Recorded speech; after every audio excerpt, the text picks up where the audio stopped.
Hello, hello. How's it going, everybody?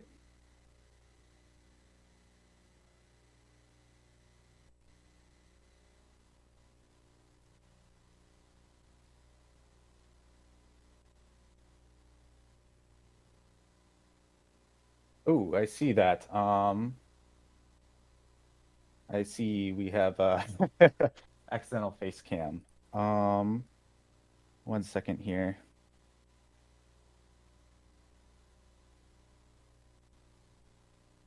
Let me call back for help real quick.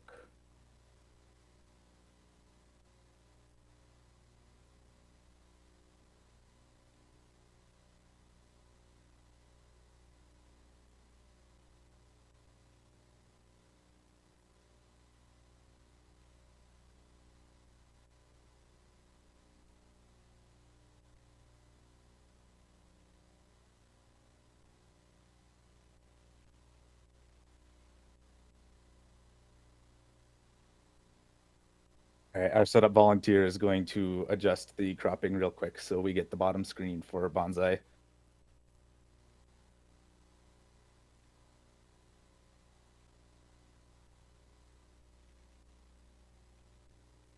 Although face cams would be an interesting addition to the tournament for next year.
Okay, looks like everything's cropped properly. If the runners are all set and ready to go, I believe they can start whenever they're ready.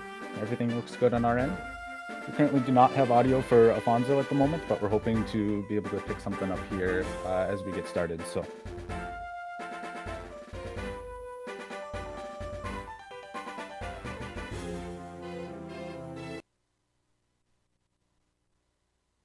all right, and the runners are off.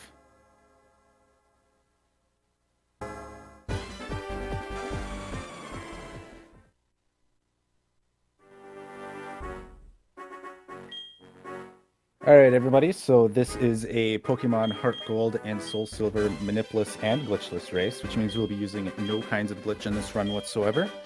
And we're going to be doing Manipless, which means we're not going to be doing any RNG manipulation whatsoever in this game. Now, if anyone has seen a Generation 4 run before, they'll know that a lot of runs will start on a very specific date and time for a specific RNG that allows them to get things like no encounters and a super strong starter Pokemon and whatever else they might need throughout the run. But this run uses none of that, which makes it a very fun race category, a very approachable race category, because you can pretty much do this run with any stats that you might wind up with. And we do a little yearly tournament here, so this is the second year in a row, I think, that we've had this Heart Gold Soul Silver tournament here. We are currently working on the first round of matches here. We have, on our left, we have Minnow, a very reputable PSR runner, BillBonzai, another good runner, and Afonso as well. So we are going to be just doing some really basic stuff here at the beginning of the run, getting our settings set up, getting all of our options and whatnot, and then we're going to go over and get our starter Pokemon.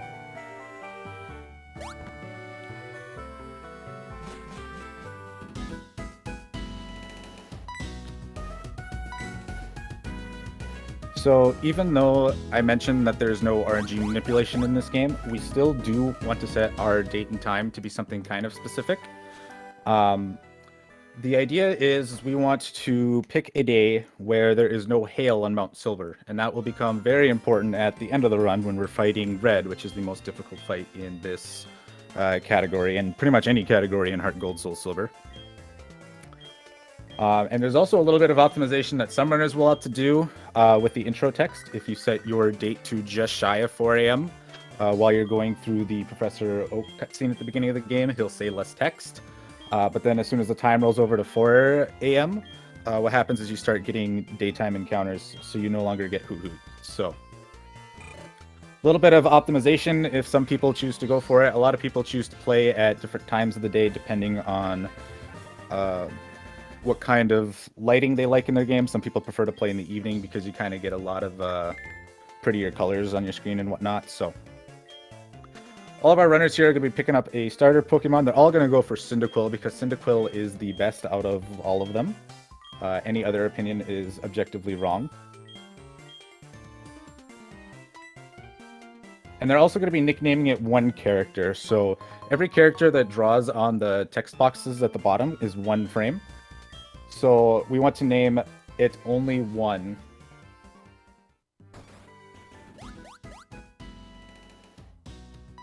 Only one character, so that way there's less text that has to be drawn throughout the entirety of the run. It just ends up saving quite a bit of time.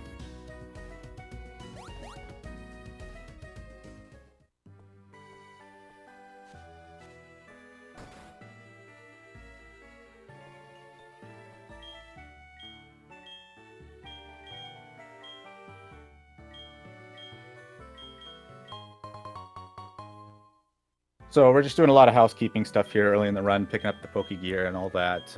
If we tried to leave town, there'd be an NPC that tells us that we need to go back to Mom and do all this stuff, so.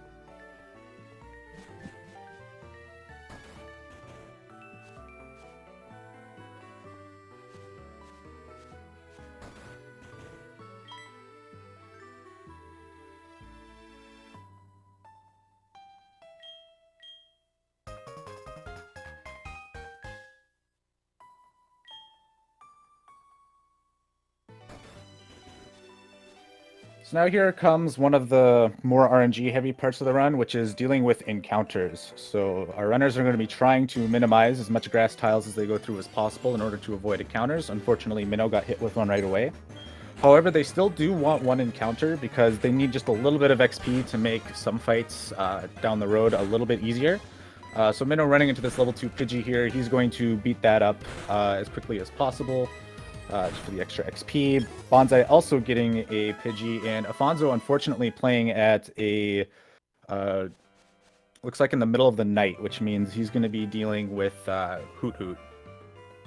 And Hoot Hoot is not a Pokemon we really want to kill for XP as far as I'm aware, so he's just going to be running from those.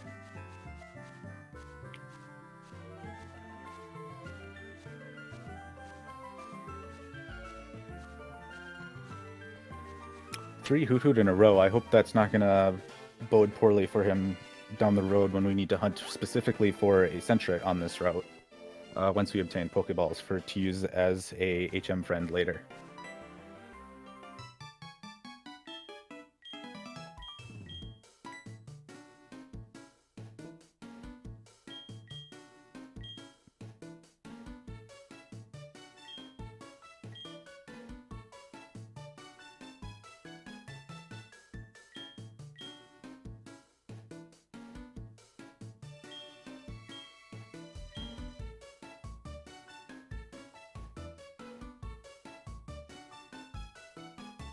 You're right. Playing in the nighttime is also not great because it means a lot of the security guards that you might see over the course of the run, they only fight you during the nighttime. So playing in the middle of the night is not ideal either, because that means you might have extra trainers that you're either forced to battle or have to dodge.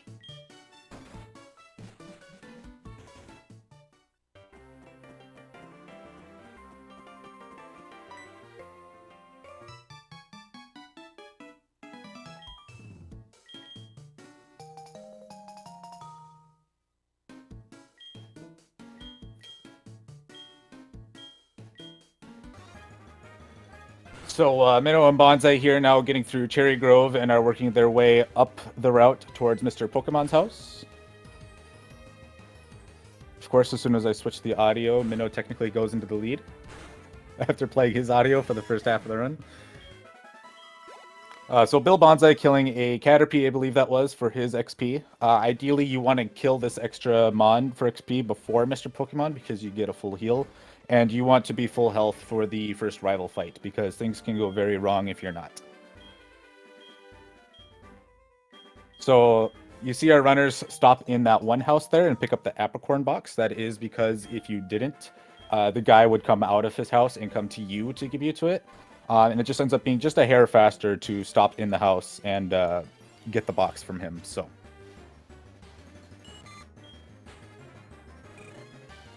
Minnow getting through the route now and is at Mr. Pokemon's house where he'll receive an egg that will get dumped in the PC at our earliest convenience.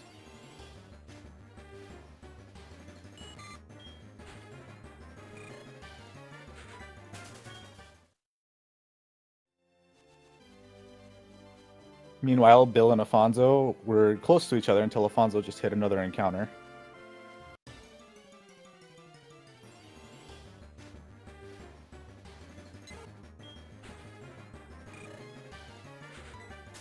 So a little piece of tech that you'll notice our runners doing as they run through the wild grass is that after they hit an encounter, they will run a couple of tiles. This is because there are a few tiles of immunity after getting an encounter. So you can save yourself just a little bit of time by getting some free running through the grass, because otherwise you want to minimize your encounters. Running increases your counter rate chance, so you just want to walk through the grass as much as possible.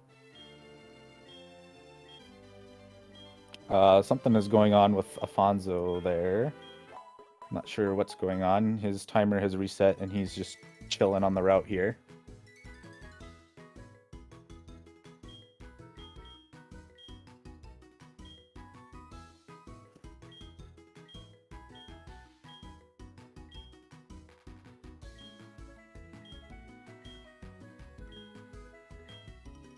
All right, Afonso just working out some issues here with Sentret, with playing in the middle of the night.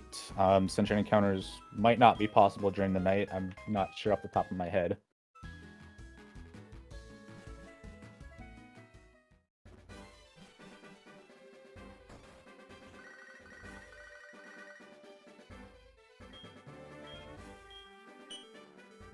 I'm not sure if Afonso is playing on emulator or not. If he's playing on emulator and he's in a European time, that might make sense why it is nighttime.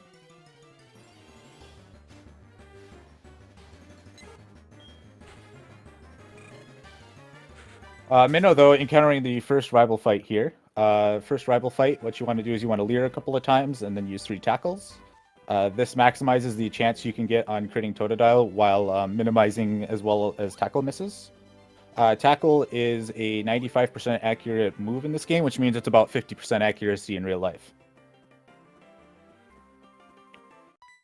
So this is also the point in the run where we're going to see our first level up here, so we can try to get a peek at Minnow's stats here.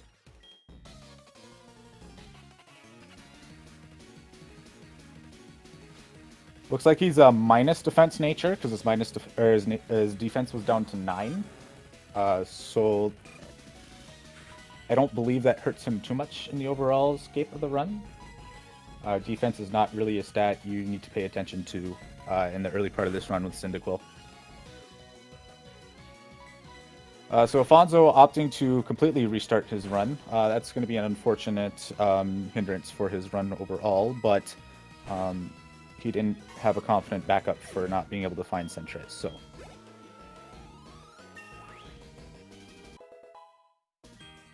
BillBonzai getting level 6 here.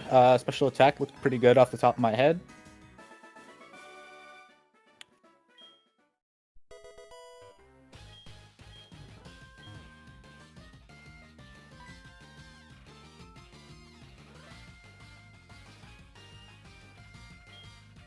So Minnow now is in the lab, giving his rival also a 1-character name, just to minimize the amount of text drawn on screen whenever possible.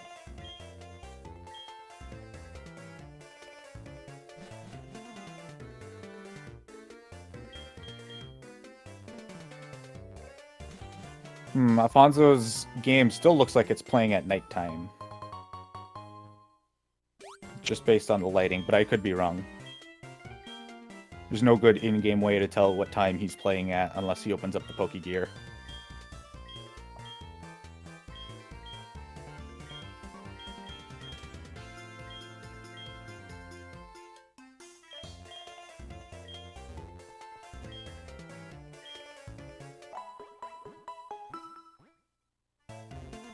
His timer will also end up being 10 minutes behind since he has also chose to restart his timer.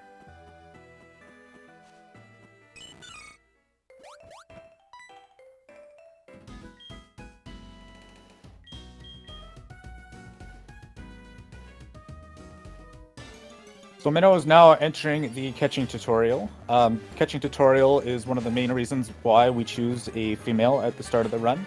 If you are playing as the male and the female is teaching you the catching tutorial, she ends up doing a little dance as she catches a Pokemon before actually showing you how to catch one. I think the lore is like you weren't paying attention or she just got ahead of herself or something. So you see her and her Meryl do a little bit of a song and dance for a couple of seconds, and that just ends up being time loss. So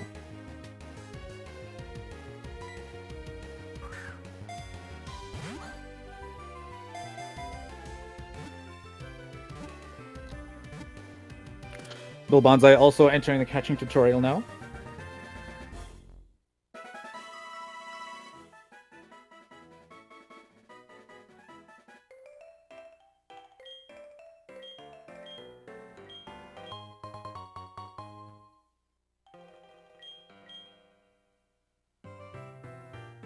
So now our runners are going to be actively looking for a Sentret. Minnow getting one right away. Sentret is very useful because it only knows 2 moves. Because it knows 2 moves and can learn 3 HMs that we need to teach it throughout the run, Cut, Surf, and Whirlpool, it just ends up being the best HM friend that we can pick up right away.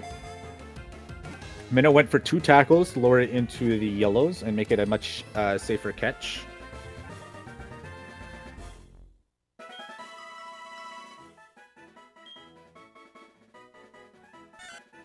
Sentret at just above half HP is about a 78% catch, so going a little lower makes it just that little bit more consistent.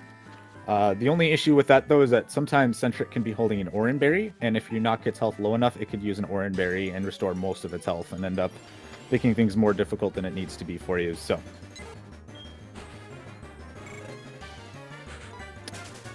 Bonzai unfortunately critting his Sentret. That's not something that you like to see. He's going to get a little extra XP, which may or may not help him depending on some of his stats. And if it was enough XP to be worth it. But hopefully he'll be able to encounter another one really quickly. Sentret are only about a 40% chance to find, so they're not too difficult, but they can definitely be really trolly with how often they choose to appear. Bonzai fortunately finding one without much of a hassle.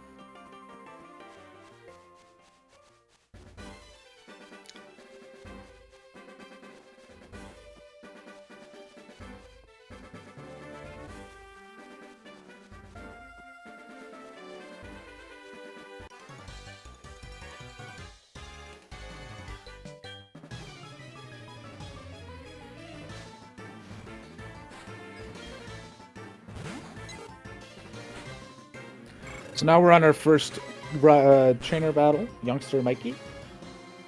Nothing too crazy to write home about here, just a couple of tackles, and we'll sneak in Windleer and Rattata just to make it easier. Minnow's going to go for a safety heal here.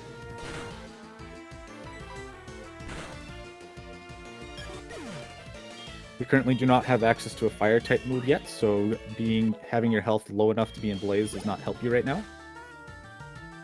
Cyndaquil having really good attack. I think I saw 18 at level 7, which is more than enough to have some fun in Azalea.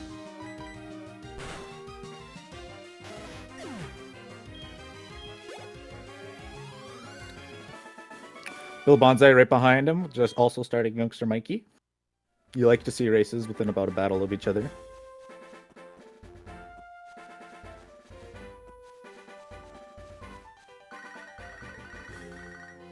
Our mother is going to give us a quick phone call here, asking if we should send some money to her. We're going to say no because it's slow to have the extra text box of her, of us sending money to mom, and also she then has a chance to start calling us and telling us about all the random things that she buys with our money.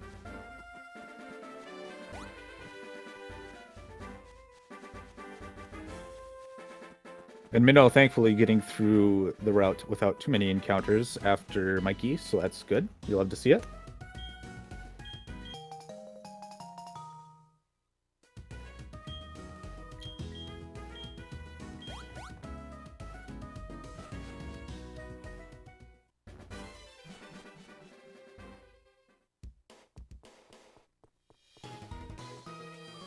So we're going to stop in the Violet Center here, not because we need to heal, but because we want to set our death warp point to here. Otherwise, we would end up all the way back in Newbark Town if we wiped out, and we don't want to have to come back through all of that wild grass, because that will really hurt on top of already taking a death that we don't intend. So there are a couple of scary fights here in Violet City that it just makes it a really good idea in a race to stop at the center. So you notice that Minnow is opting to run through this tower, although you can still get encounters. Encounter rate is so low in Sprout Tower that it is better to just run through it overall. Even if you hit an encounter, you'd still be faster than walking. Correct. Afonso had an unfortunate situation with his set date and time, I think, to where he felt the need to restart his run. So his time is going to be about 10 minutes behind. His timer is about 10 minutes behind everybody else. My best advice is going to be just to take Bill or Minnow's timer and just kind of pretend it's below Afonso's. Because they all started at the same time, but Afonso has had some issues with hooking up to race time, which is what the runners are using to sync up their race together. And when he reset, he ended up resetting his timer as well,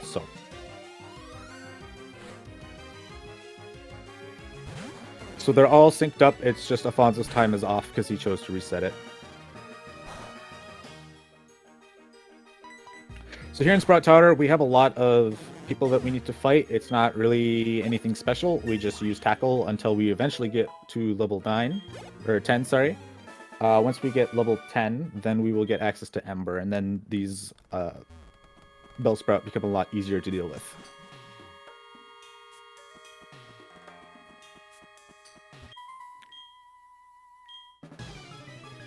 We're going to talk to any mandatory fights instead of having them do their exclamation point and walk to us, because it's much faster to put in the effort to talk to them. So.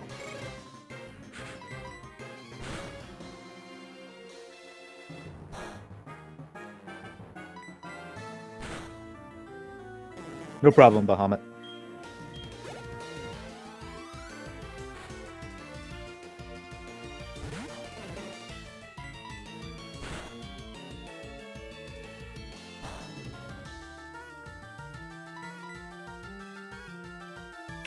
Unfortunate tackle miss. You hate to see it.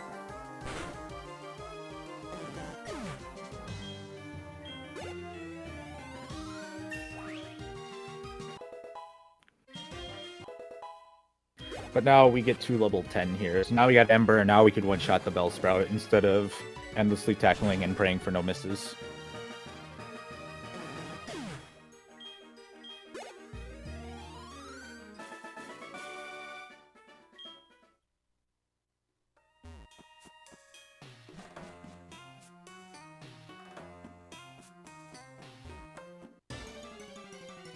Minnow's second encounter, I believe, in Sprout Tower, unfortunately.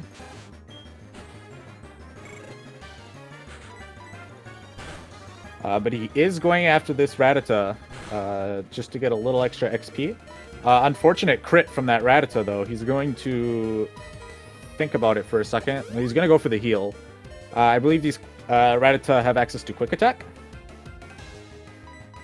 And because they have access to Quick Attack, they could have one-shot him there. So doing the heal was the right play.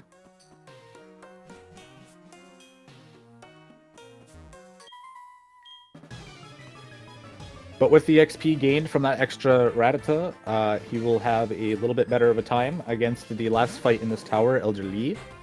But unfortunately, with that snafu with Ratata, BillBonzai is caught up significantly.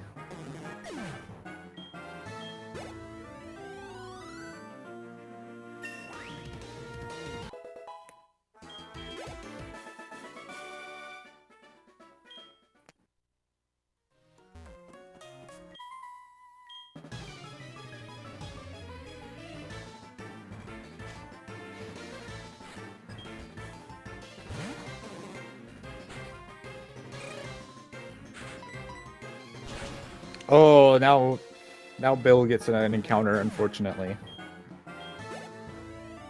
So Minnow's gonna get his lead back a little bit here. Still pretty close between our runners here. There are still a lot of fights that can equalize things between them very quickly.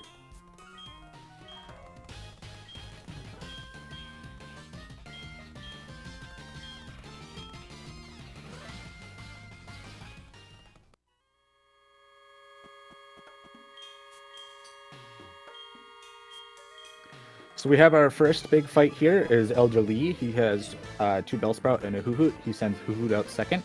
The one issue with Hoot is that it likes to use Hypnosis, and at this point in the run, we do not have access to Awakenings yet.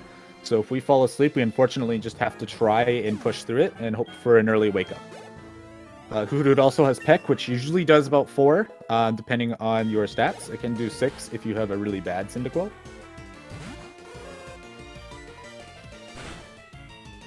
But most of the time, you'll see it only do 4. Getting that burn is pretty good. It might end up saving Minnow a turn here. Unfortunately, getting put asleep, though, but the burn will still do work while he's asleep.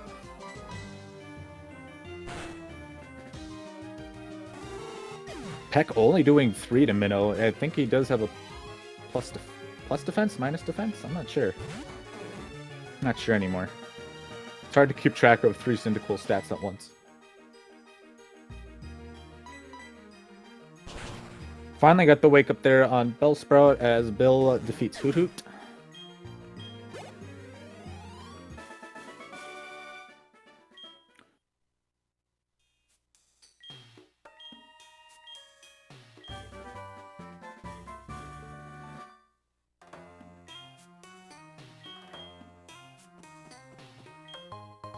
So now, conveniently, at the top of this tower next to the Elder, there's an escape rope that we can use, so we don't have to walk all the way back down. Minnow is going to skip healing here because his health was at 20. You usually don't want to go with too low of HP for Falconer. Falconer can be pretty trolly otherwise. And having that potion is just safe. And since we have to menu to use the escape rope, it's just convenient to potion there. So now we're getting on to the first of a handful of scary early fights. So Falconer here, his first is a Pidgey that knows Sand Attack. If it uses Sand Attack, it lowers our accuracy, which is not good. We do have a Sentra in our back pocket, though, that we can swap to in order to restore Cyndaquil's accuracy if necessary.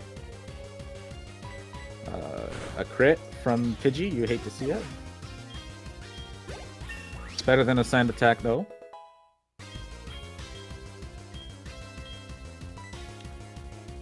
So now, Falconer is going to be sending out Pidgeotto. Pidgeotto is kind of annoying because as long as it's taken damage, it has a 50-50 chance of using Roost.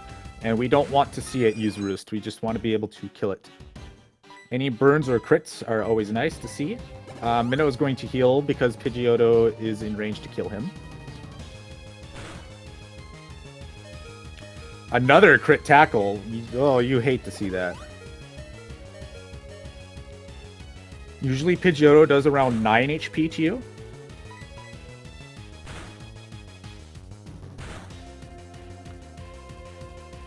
So getting a burn there is good, and the Blaze Shot helps too. Fortunately, still going to have to heal again for Bill. Or for Minnow, sorry. And Bill got crit by Pidgeotto. Oh my god, you hate to see it. Bill is unfortunately going to have to send out Sentra and wipe and go back to Violet Center and have to reattempt Falconer here.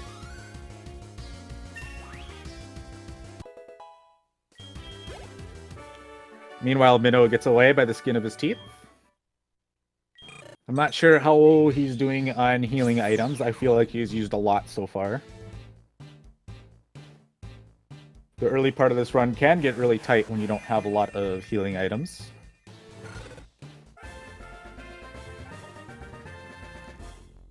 And for everyone just coming in from SpeedGaming 2, this is a Pokemon Heart Gold, Soul Silver, Manipless, glitchless race. In this category of Pokemon Heart Gold and Soul Silver, there is no RNG manipulation whatsoever. There is also no glitches used whatsoever. This is a very fun category to pick up. It is highly encouraged. There are plenty of very friendly notes to use to get started if you're ever interested in running. We are currently hosting a yearly Heart Gold, Soul Silver, Glitchless, Manipless tournament amongst some of the best runners.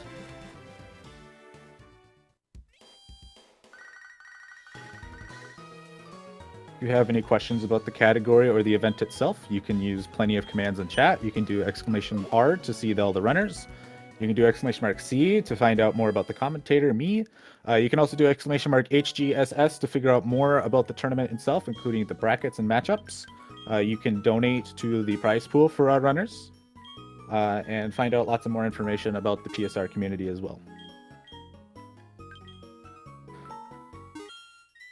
So Bill now taking on Pidgeotto. All good so far. No roosts. You love to see it.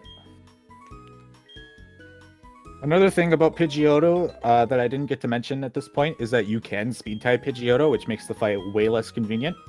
You can also outspeed it if you have like a plus speed nature or just a really good Cyndaquil in general. And that can make things a little hairier sometimes. I believe the ideal is that you are always slower than Pidgeotto.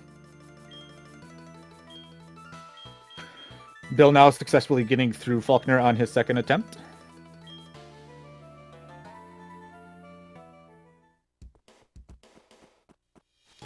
And Minnow now, after picking up the egg and doing some shopping, is on his way to Azalea. We're going to be picking up a Miracle Seed here from this guy. Not because we need it, but because if we didn't, he would stop us and give it to us. But now that we have a gym badge, we also have access to repels. So now we can not worry about getting wild encounters as much and just use repels to get around as quickly as possible.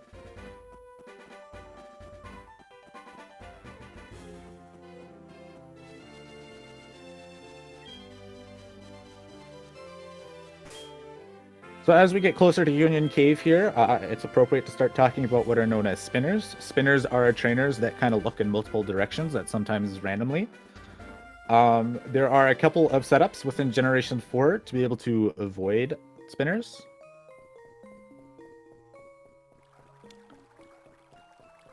So what Minnow is going to do here is he's going to stop right before him. And as he turns, he's going to do kind of 2 turn frames back and forth, and then he's going to walk 1 tile and then run through after flashing the menu. You flash that menu just to kind of interrupt his cycle, and you close it using X, because otherwise there are some properties to some spinners that we call whether or not they're deaf. So if you run near a spinner, some spinners will go out of their way to look at you, unless you walk past them. So if we walk past them for the 1 tile that they can into the 1 tile they can see us, and then start running afterwards, they can't see us. Minnow taking it safe through the grass there. There is a hiker on that route where it rains, who has a Geodude and a Machop. And being a fire type and in the rain, it is not a very fun fight. It is one you can win, at least, which is nice because we've traveled so far from Violet. But it is not one you want to find yourself in. So if you go into the second row of grass or below, the hiker cannot see you.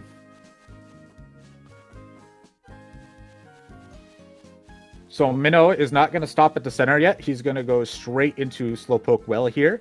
If your Faulkner and other Leaf fights go well and you have a lot of embers left over, you can jump into Slowpoke Well right away. That is nice because you can usually have Blaze, which can help get some ranges on some of the Rocket Grunts Pokemon here.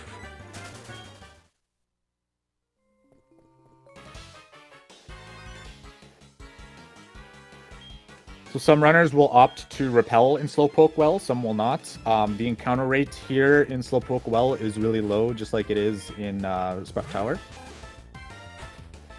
And we're in here for so little time that it's usually not worth it. Now you're going to notice on Bill's screen, Bill's in Union Cave, but he's going to go pick up an X attack. This X attack is useful for if your attack is less than ideal for an upcoming fight here in Azalea Town.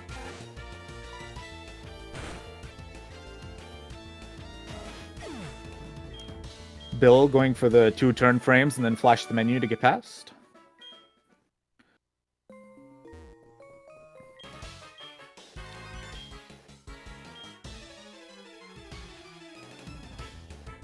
That second spinner, unfortunately, taking his sweet time for Bill. Bill's repel is going to run out here, so he's either going to have to risk the grass to avoid the hiker, or he's just going to have to go for it. He is opting for the grass and gets no encounters, which is good. You'll love to see it.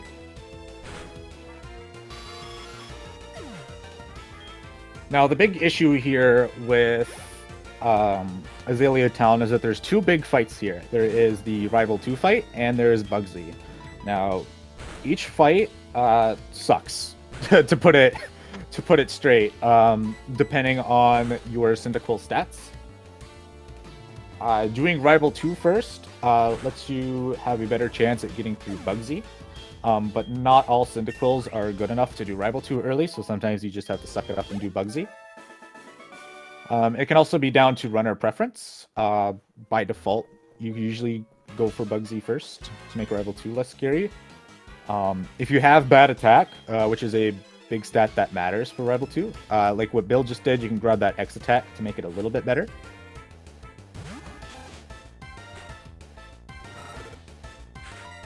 Bill also getting an encounter in Slowpoke Well, unfortunately.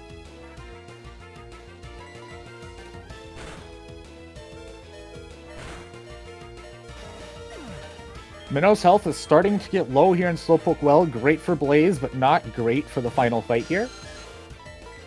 The last fight in the well here, the executive, I believe his name is Petrel, he has a coughing that uses Smog, and Smog tends to also poison. If Smog poisons, it's not great. Remember, he hasn't taken a center yet either, so if something goes wrong with Quilava here, he has to wipe all the way back to the Violet Center.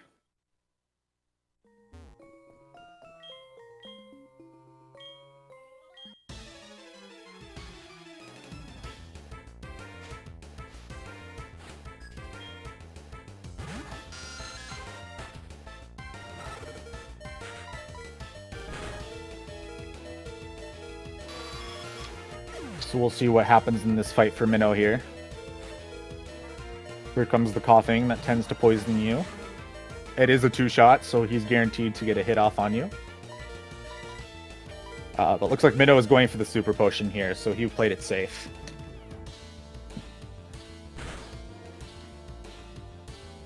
And a very good play indeed, because he did get the Smog poison.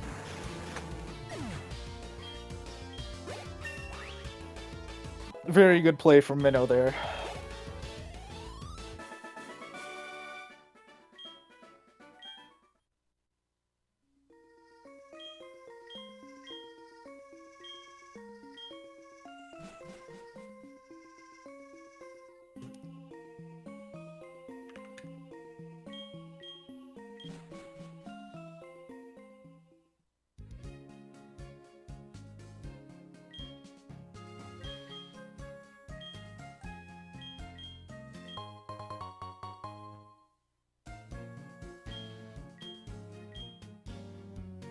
Now Afonso, who unfortunately had some technical difficulties in the first 10 minutes of the run and had to start 10 minutes later.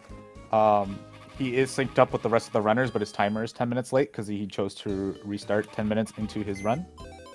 Unfortunately, that is not going to be ignored, so he is 10 minutes behind everybody else, despite his timer being 10 minutes behind everybody else.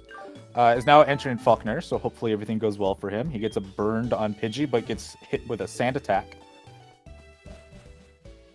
So the play for Afonso is going to be to swap out to Sentret, and then let it die so Cyndaquil can get its accuracy back. Minnow, though, now starting Rival 2. Rival 2 can be a bit of a pain sometimes.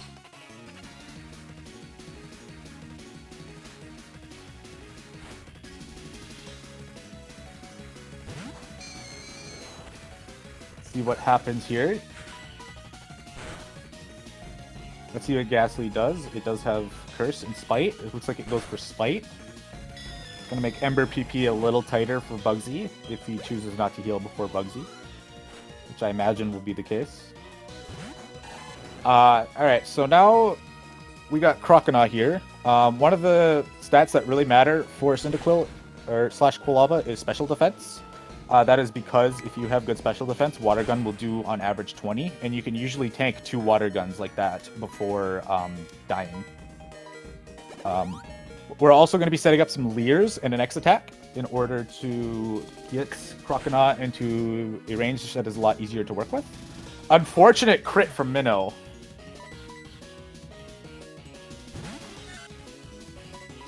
You want Croconaw to use Scary Face as much as possible to get as many setup turns as you need in order to kill.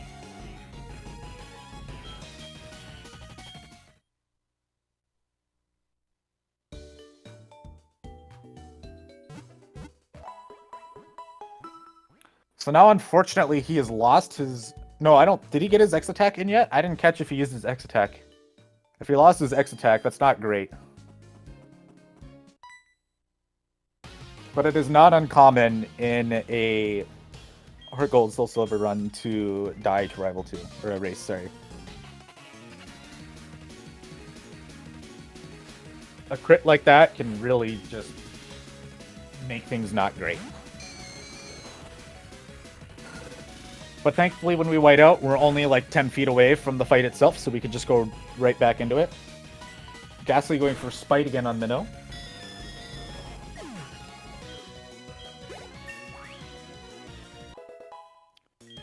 Minnow getting an extra level now on top of that for Croconaw. As Bill now starts Rival 2. So the ideal is only 1 Leer in Quick Attack for Minnow.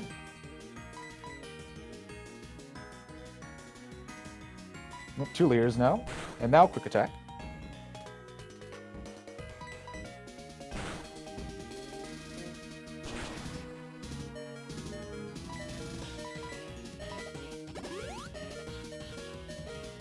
So now, if we use another Quick Attack, Croconaw risks falling into Torrent, and if it decides to use... Wow, crit bite, that sucks.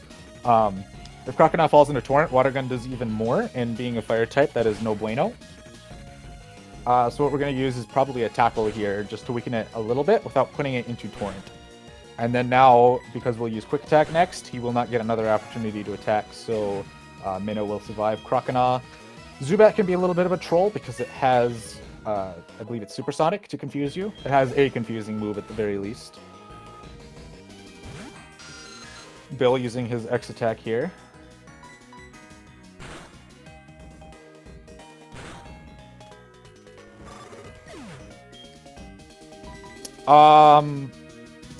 Quilava going down to Zubat. I think that might be another loss for Minnow. That is going to be another loss for Minnow. I didn't quite catch what happened on Zubat, but Zubat can kill you when you're at lower health, and is very unfortunate when it does.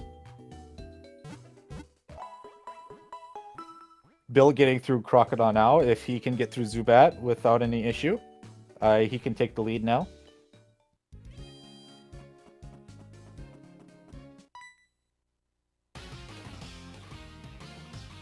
Supersonic miss on Bill. Another supersonic miss. And he's going to get through Zubat successfully. So BillBonzai is going to take the lead here over Minnow, as Minnow is going into the third rival attempt at Rival 2.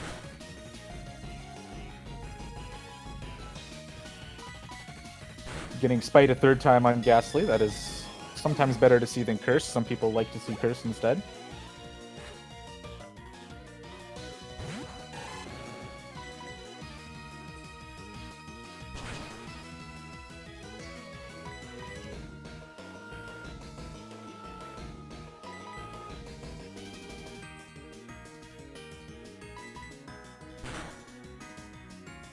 Now, I didn't catch if Bill deposited Centra in the PC or if it's dead. I'll find out in a second here. Okay, so Centra is still in his party, but it is dead.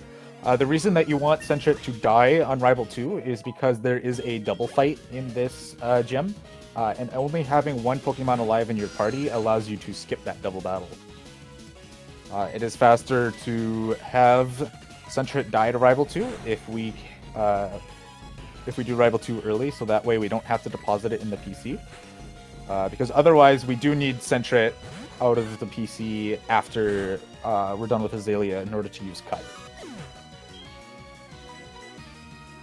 So Minnow just killed Centret there on Zubat, so that way he can avoid the double fight in Bugsy's gym as well.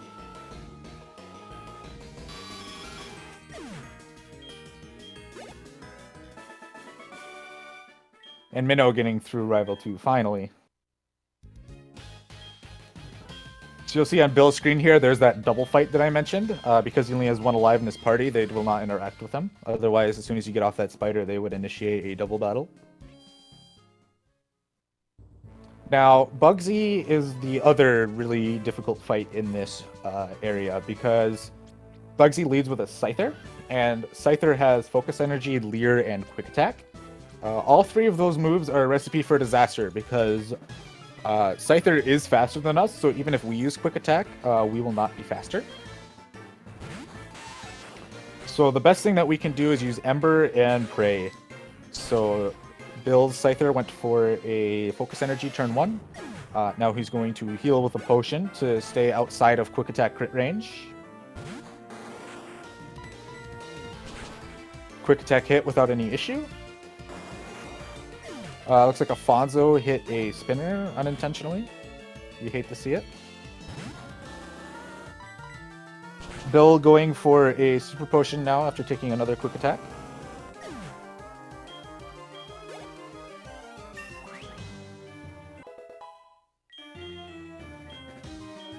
Scyther at just a hair outside of dying, and Bugsy is going to unfortunately use a Super Potion to heal that. Quick Attack still hasn't crit yet for Bill. You love to see that. Scyther eventually going down, so Bill is going to get through Bugsy without any issue now. Bugsy's second and third is just a Metapod Kakuna, and they are no threats to us whatsoever as a fire type.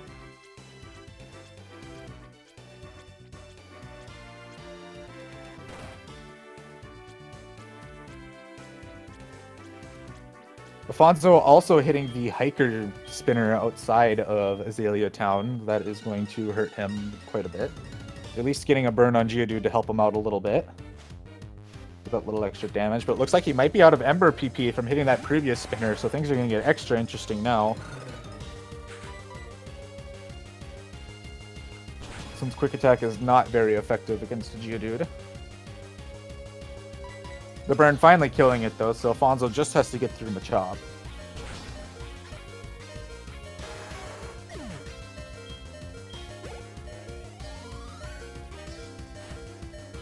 Minnow just getting through Scyther with 3 HP.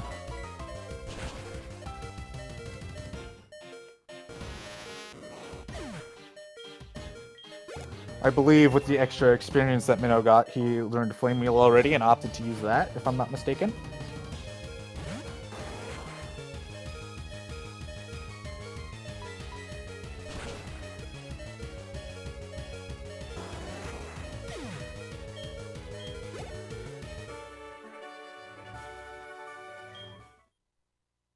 Alright, so both runners are out of Bugsy with Bill in the lead here.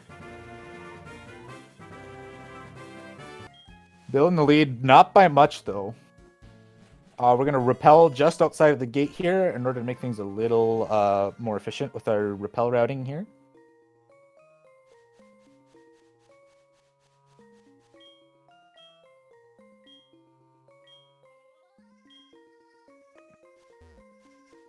And now we got to start this whole Farfetch'd side quest thing here. So this Farfetch'd quest isn't too difficult. It's just stepping on some specific branches and putting Farfetch'd in a specific position, facing a specific direction in order to catch it from behind, like that.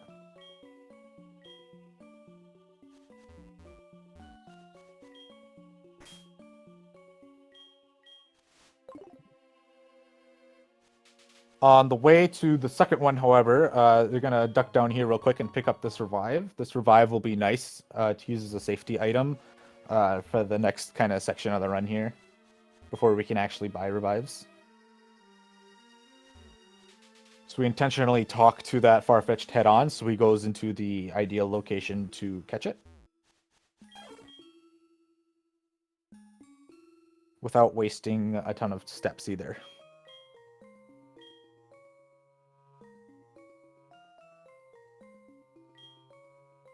So if all goes well with their repel movement, the repel should end right in front of that cut tree so that they can use the repel and teach cut to center on the same menu. Just like that for Bill. Now the tricky part sometimes is when you are supposed to use a repel and do a other action like teach an HM. A lot of runners will take care of the teaching the HM or using the healing item or whatever first, so that when they close the menu after using the repel, which is the last thing they do, all they have to do is open up the menu and they're right where they need to be for the next repel. Sometimes, however, it can get missed using that repel, and you might end up with an accidental encounter later down the line. It's a very easy thing to miss. But we have another X attack in this forest that we're going to pick up that'll make a fight a little bit longer down the road, a little safer. There's also a super potion here that some runners might elect to pick up for safety or if they're low on heals. I believe Minnow is in a position where he might want to consider that, if I'm not mistaken.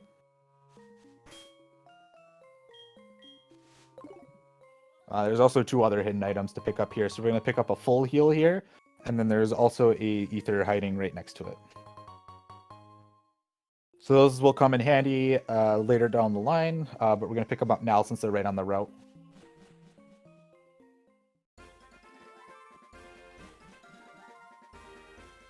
So yep, Minnow opting to pick up the super potion here for safety down the line.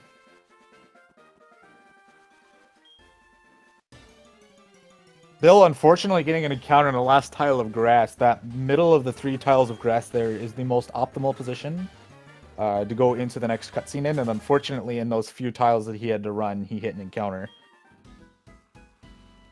So that'll give Minnow just a couple of seconds to catch up there.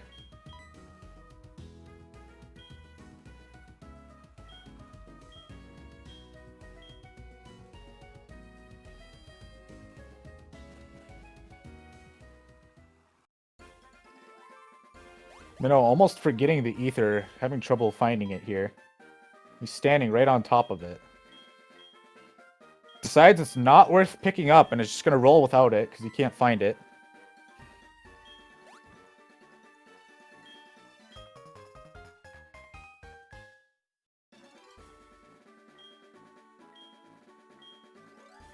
Minnow getting short on repels because he couldn't find the unrepel steps.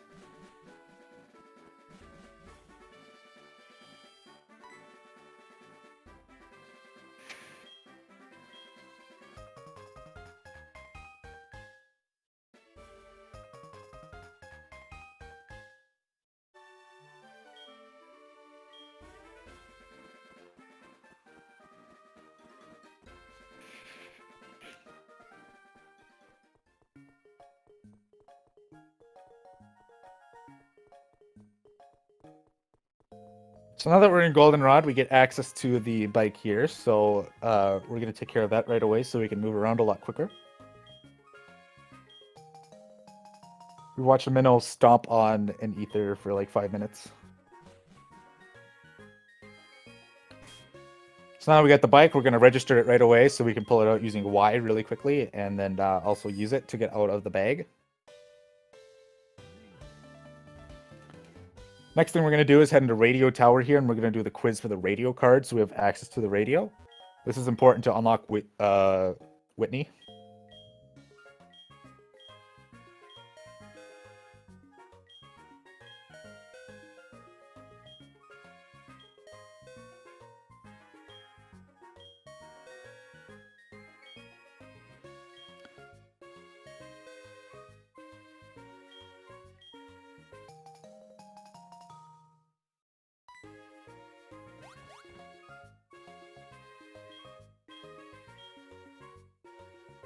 So now we got Whitney unlocked and we can go to her gym. We're still going to do one more thing in Goldenrod here quick before we start it.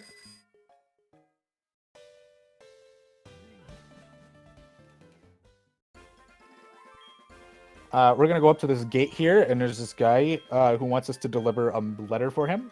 Instead of giving us just a letter, however, he gives us his whole Spearow that's holding mail. That's part of like the whole mail gimmick thing that was in Gen 4. And I think Gen 5 too, but nobody ever used it. So this Spearow is really nice. Its stats are always the same. And it is also makes Whitney's gym very consistent.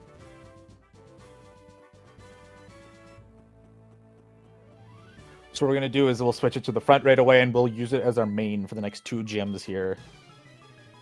It does leagues better than Quilava for these fights. So this first fight in the gym has 3 Jigglypuff. They are a 14 and 16 to kill with Aerial Ace.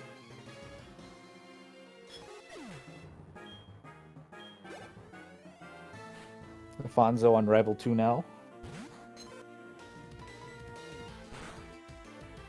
I believe he chose to do Rival 2 early. Yes, because he's using the X attack.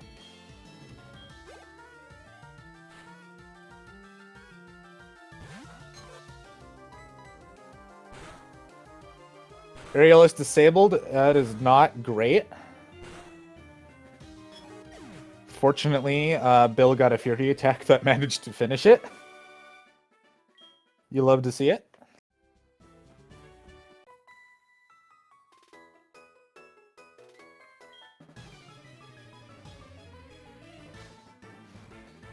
Minnow also starting the same fight now. Ideally, in this Whitney's gym, you don't want to take any damage from the 2 trainers that you have to fight on your way to Whitney. It is best case to be full health going into Whitney.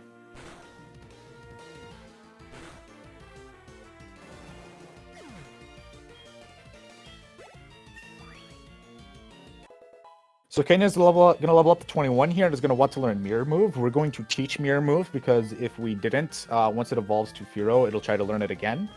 And Mirror Move actually ends up being useful for Whitney. It is a move that lets you use what the opponent just used on you.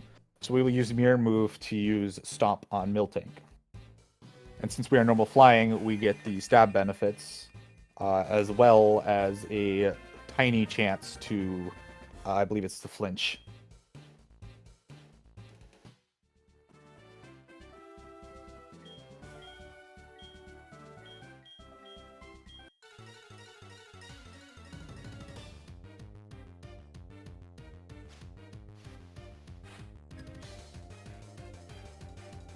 So Whitney's going to lead with the Clefairy here. This Clefairy can attack us. It is usually not too big of a troll, but it does take 2 hits to kill. So usually Clefairy likes to use Mimic and copy our Aerial Ace, but because it goes for Mimic, in the 1 turn that it gets to attack, we get to kill it without any issue. And now we're going to get to Miltank. Since we are female, and Miltank is also female, it will not use Attract. Instead, what it likes to do is it likes to spam Stomp. We do need to set up 2 Leers, though, to drop its defense low enough for our Stomp to be able to kill it. And unfortunately, when we're down to this low of health, there is a chance that Miltank will opt to use Rollout instead. If it does use Rollout, we could still win the fight. Ooh, Rollout miss. That's good. Really nice to not end up taking unintentional damage there. Now that it's using Stomp, he can actually use Mirror Move to copy Stomp and finish it off. You can back it up with Aerial Ace if it chooses to use Rollout on the turn that you have to heal. But the ideal is that Whitney always wants to use Stomp, so you just copy Stomp. Aerial Ace PP also sort of matters, so we want to be cautious about how many Aerial Aces we end up wasting. Ideally, we don't have to use any on Miltank, but if it opts to use Rollout, then there's not much you can do. Minnow is now starting Miltank here. Let's see if he gets any better luck here. He got a Stomp off. And a flinch. Would you look at that? He got the flinch. That's going to save some time over Bill, I believe.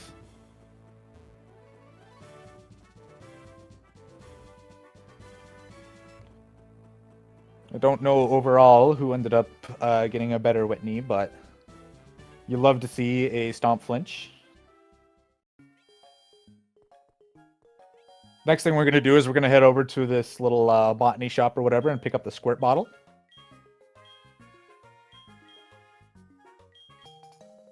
Apparently, we need to have the 3rd gym badge to be trusted with a watering can. I don't know why. Looks like Afonso now has also gotten through Bugsy without much of an issue. You love to see it.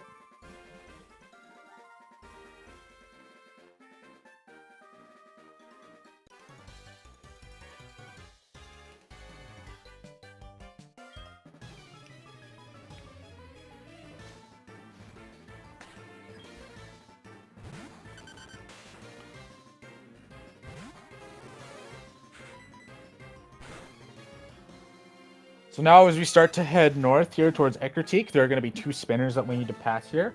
Both of these spinners are deaf, I believe, so that you can just run past them as long as you react quick enough to them turning away from where you're trying to run past them.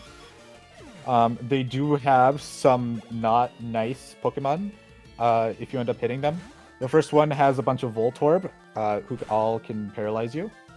And the second one, the Fire Breather, has 2 Magmar that also have Flame Body or something similar that causes you to burn.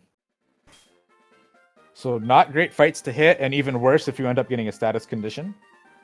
Bill's going to use a Repel here and carefully walk up to him. As soon as he turned away, he went for running past him. And he got through both of them pretty quickly without any issue. So that's good.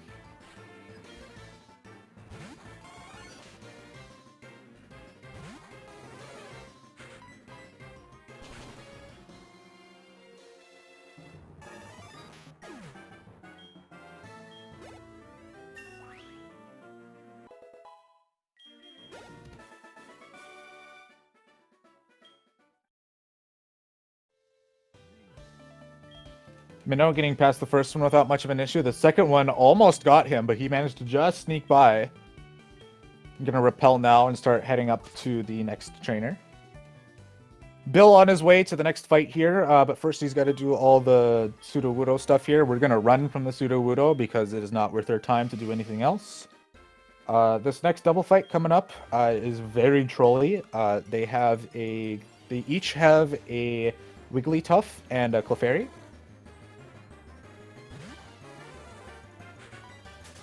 Both of them have some, or Clefable, sorry, not Clefairy. Both of them have some really trolly moves, such as Metronome and Encore. And Double Slap.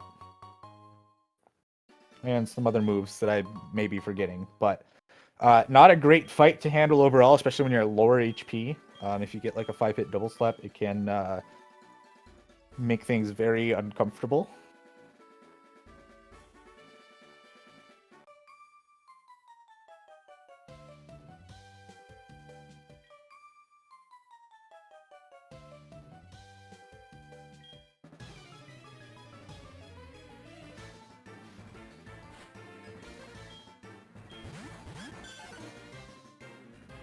So you can kind of attack this fight a couple different ways depending on Quilaba's HP. It looks like Quilaba's in Blaze right now, so he's going to go after the... Oh, he's going to go after the right side. The right side you usually go for if you do not have Blaze, and you go for the left side if you do have Blaze. He definitely has Blaze now, but I think he's going to commit to killing the right side.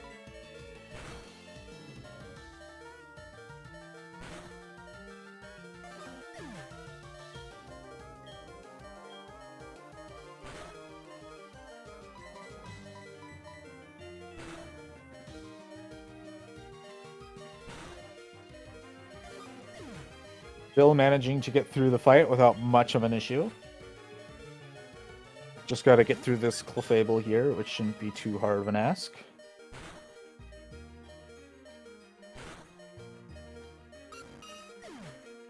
Alright, that's a good double fight for Bill.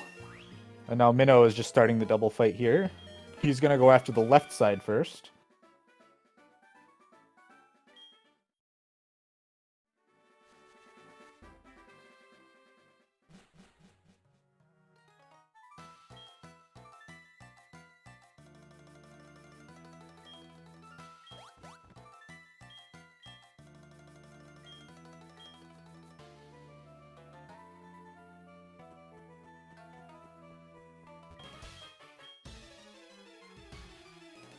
Looks like Minnow getting the left side taken care of, no issue. Here's a double slap on Kenya. Looks like there was a metronome magma storm at some point. It looks like it might be affecting Quilava, if I'm not mistaken. So Quilava might go down here if Wigglytuff doesn't die.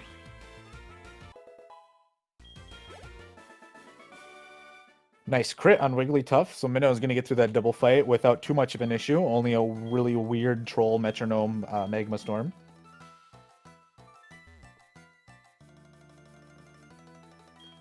Bill saving the audience members from an awful performance from a Team Rocket Grunt. I'm going to pick up Surf here.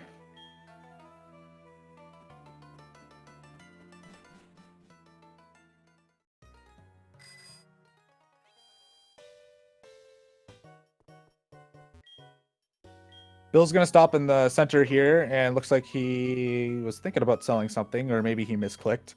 But we are going to buy we're going to buy 2 net balls. I'm not sure why we need 2 net balls. We buy usually only 1 because the next thing that we're going to catch has a 100% chance of catching in a net ball even from full. So we'll see if that second net ball gets used for anything.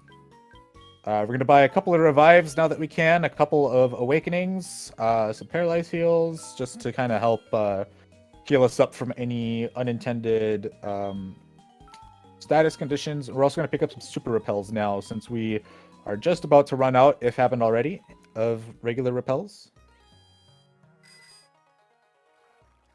Going to buy Quagsire on Mount Silver.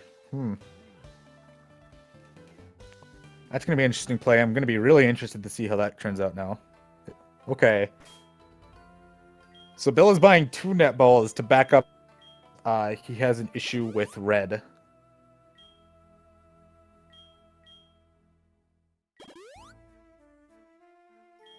Bill is going to heal up his team here. He's not going to bother to revive Sentret. For safety's sake, you would usually revive Sentret to use as a free switch here. But we're going to be taking care of Rival 3 here. Rival 3 is not the greatest with Kenya, so we are going to switch out to Quilava on his second Pokemon, which is a Magnemite. Magnemite has a means of confusing you as well as paralyzing you. And depending on what health Kenya is, may motivate Magnemite to use certain moves, and then Quilava suffers the consequences because we need to switch into him.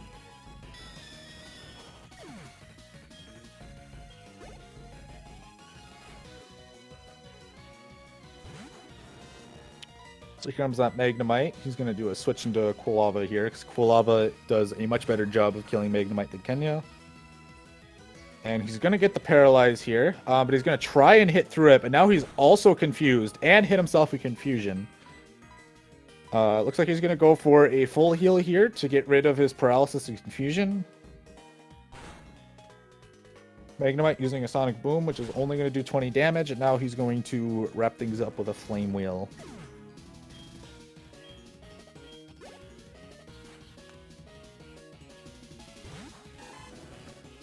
Now for Croconaw, we do want to get a couple Leers off on it, but we're basically just stalling until Quilava dies, because we don't want Kenya to switch into Croconaw. We want to get a free switch.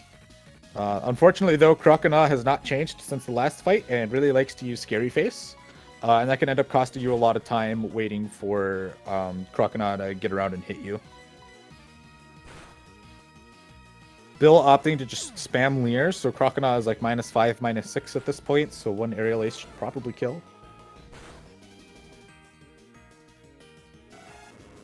And he gets a 1-shot on Croconaw.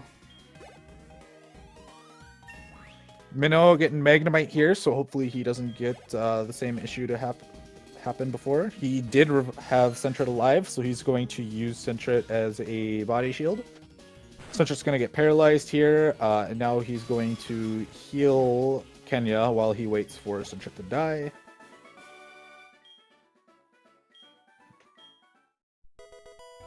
Now he's going to send out Quilava for free, and because Quilava is faster, he's going to be able to get off an Ember, no issue. And with Quilava on 1 HP, That is the best case because Crocodile is going to want to try and kill you at such low health.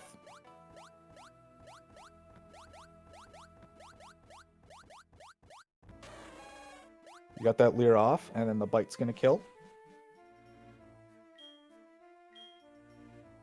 Now we can send out Kenya, and he should be able to kill Croconaut in 2 aerial aces since it's only -1. Kenya is going to be at -4 after those 2 scary faces. You don't like to see that because that means Zubat can be faster than you. And Zubat can still be a troll with confusion.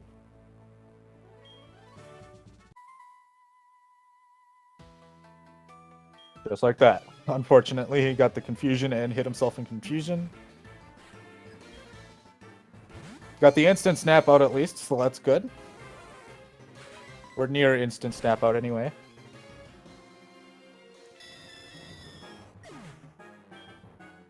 So Minnow is going to get through Rival 3 without any issue as Bill starts the first gym trainer of Morty's gym. Morty's gym is a bit of a slog to go through, especially when the first gym trainer has 5 Pokemon. Minnow not going for the optimization. There is a recent optimization found that if you go up 1 tile after coming down the ladder, you can save 1.5 seconds with NPC movement in this cutscene.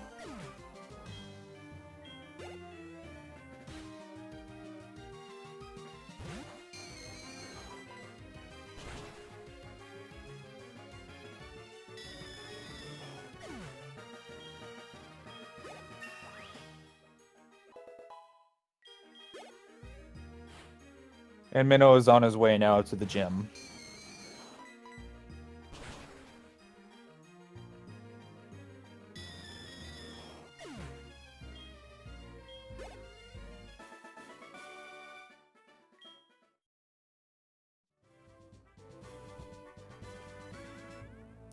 Bill, unfortunately, falling off on this gym. The one gimmick here is that there is one singular path to go through, and certain parts of it are not lit up, so it's kind of hard to get through certain areas.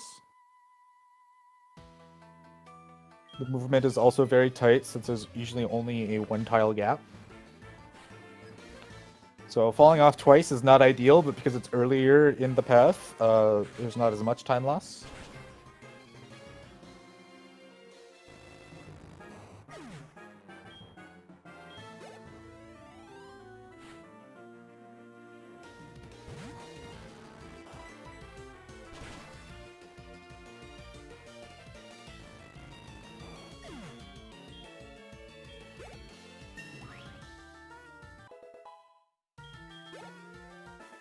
Bonzo getting dangerously low health on that Snubble.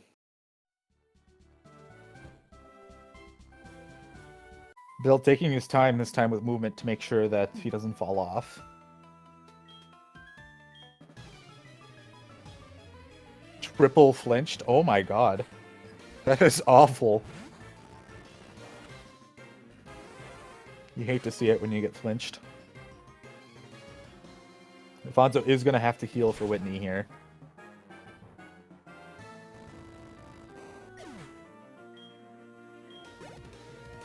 Or at the very least in his best interest.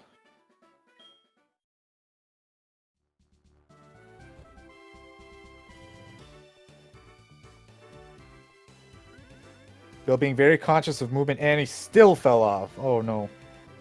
That's probably the hardest part of this gym, because there is a little go around here that is very hard to see. But it saves time by not having to have the NPC walk down to you.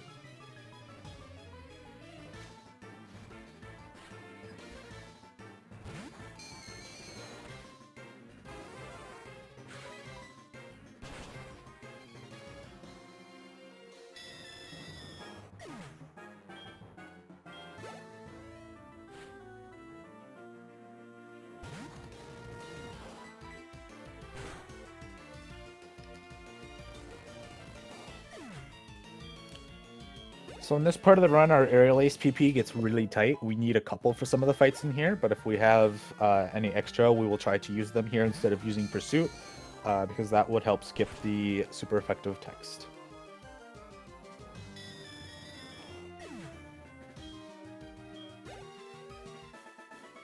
Bill is going to be coming up on Morty here.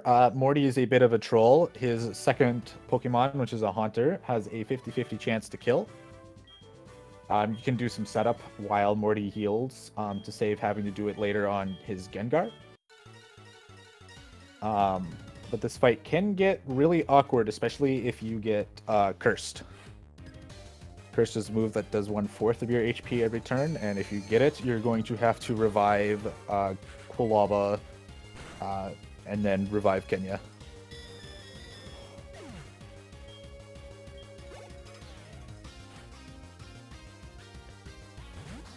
Bliss Haunter here is a 50-50. Let's see if he gets it. Fingers crossed.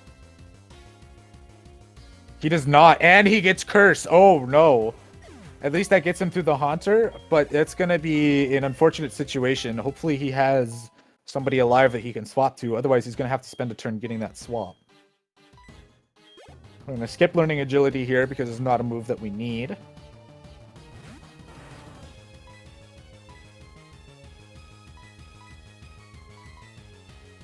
He's going to go for the Leer at least to get one hit off before he needs to switch. He's going for the X attack. He's going to try and tank through this curse.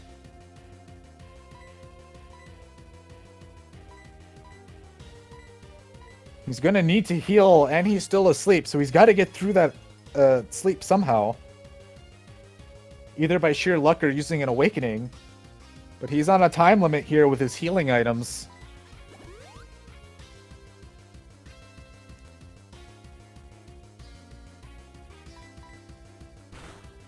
Going for an aerial ace here to get rid of Gengar.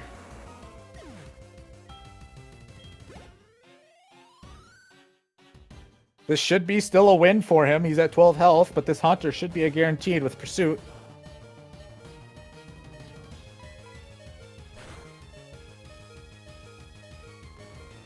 What an expert play.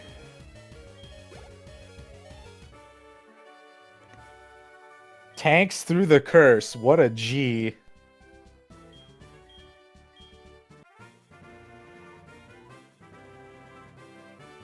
Minnow catching up, I think, getting through Gengar now. Minnow had a lot of opportunity to catch up here after that curse, because I don't think he got cursed at all. So we're going to be within a minute of each other going into the Magikarp here. Now, we do switch to a level 50 Magikarp here, just south of the Lake of Rage. They are a 1% chance to encounter.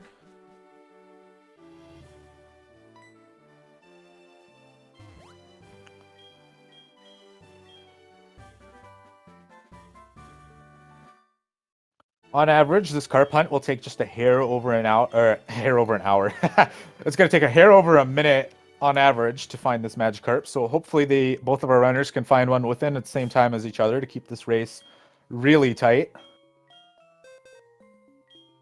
It's nice having the lead going into Magikarp, because if you get a bad hunt, you can easily tank the time loss by being in the lead. But these two are down to the wire here, so you're going to want to keep your eyes glued to the screen here and see who gets their Magikarp first.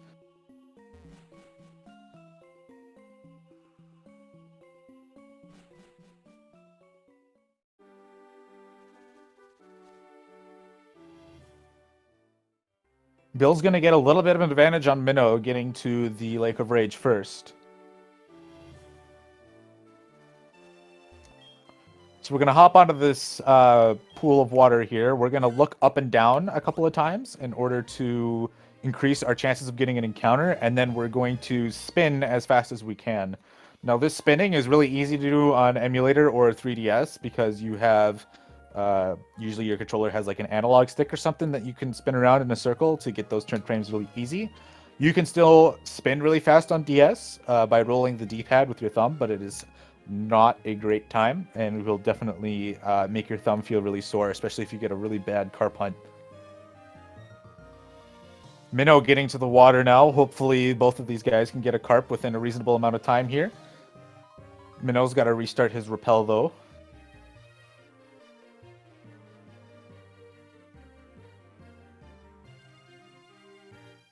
Minnow having trouble getting his rhythm here. Alright, looks like Minnow is finally getting settled now. Bill has had plenty of time to get this Magikarp, though.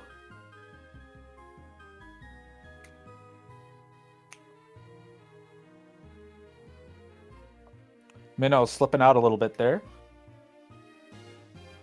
I'm not sure what platform each of our runners have chosen to participate on in this race. DS is the most error prone when it comes to doing turn frames, so that might be what he's using. What Minnow is using. I'm not sure about Bill's case.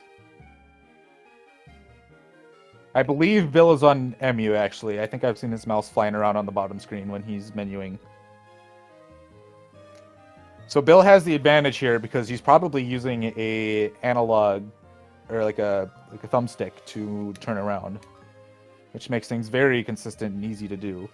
Minnow is probably on DS with the amount of mistakes he's been making, opting to just go back and forth on the D-pad. You don't want to end up wasting a ton of tiles in your hunt here. Bill getting his carp now. Hopefully Minnow gets his just a second behind. Oh my god, we got a race.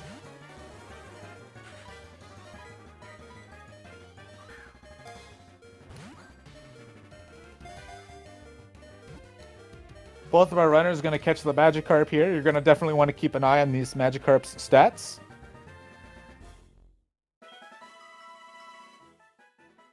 Every Magikarp is runnable, but we want to find a plus attack one if we can.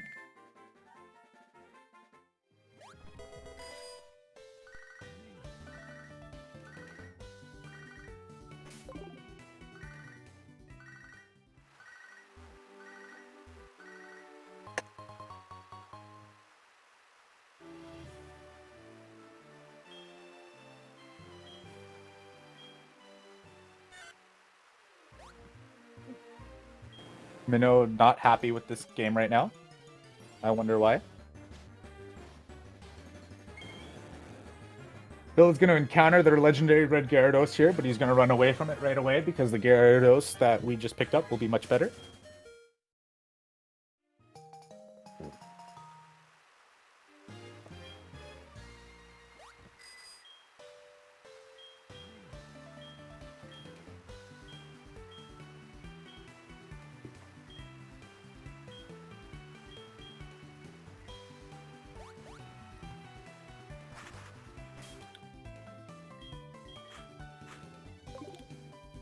So we're going to do some quick switching around here, and now we're going to start feeding some rare candies so we can get our Gyarados. We picked up one in Ecruteak, and then there's one here just outside the Lake of Rage that we also picked up.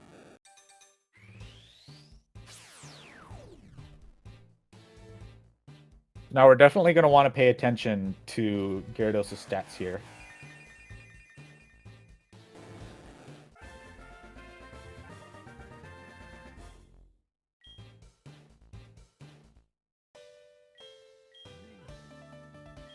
Both of our runners are going to get their Magikarps up to level 52.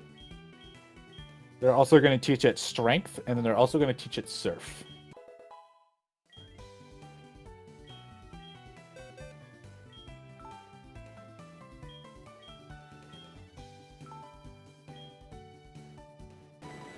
Plus attack, you love to see that on a Gyarados.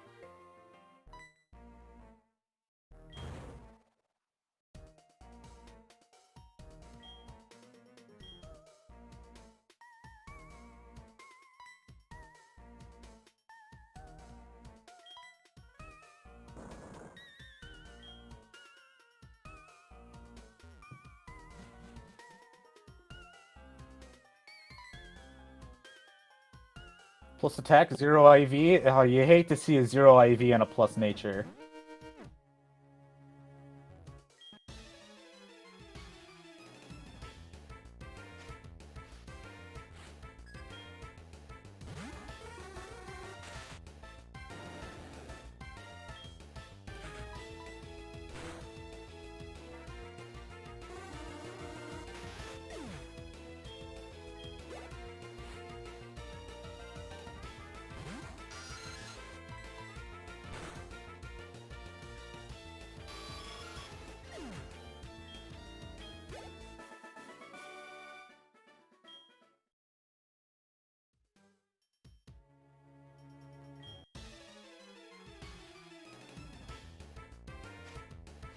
So now we're starting Rocket HQ here. Nothing too interesting. A lot of surfs, a lot of strengths, fighting as few grunts as necessary, the whole rigmarole.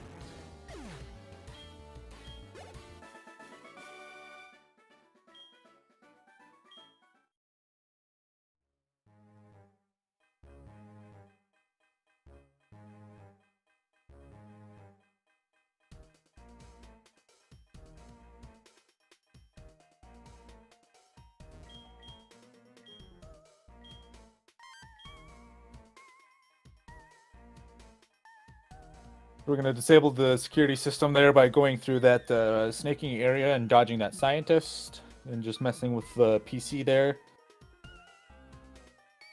Afonso currently working on Rival 3 and Burn Tower.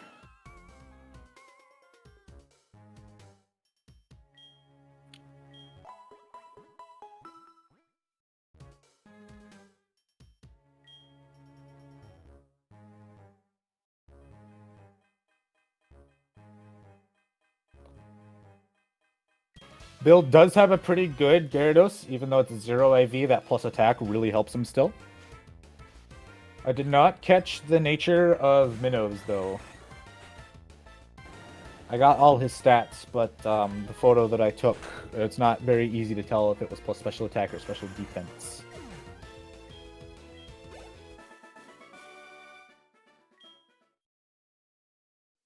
But even looking at the raw stat numbers, Minnow's Gyarados has a 143 attack versus Bill's 148. So even though he's plus nature, the difference isn't that much. It still might matter in a couple of fights, though.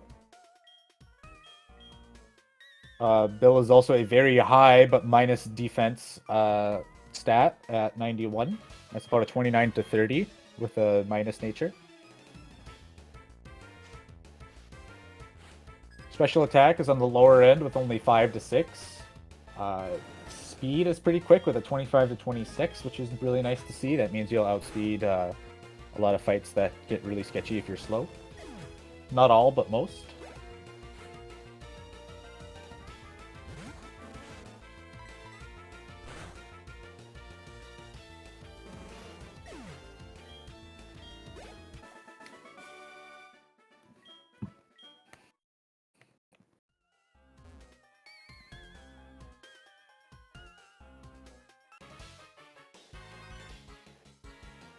Afonso is now going to be making his way to Morty here.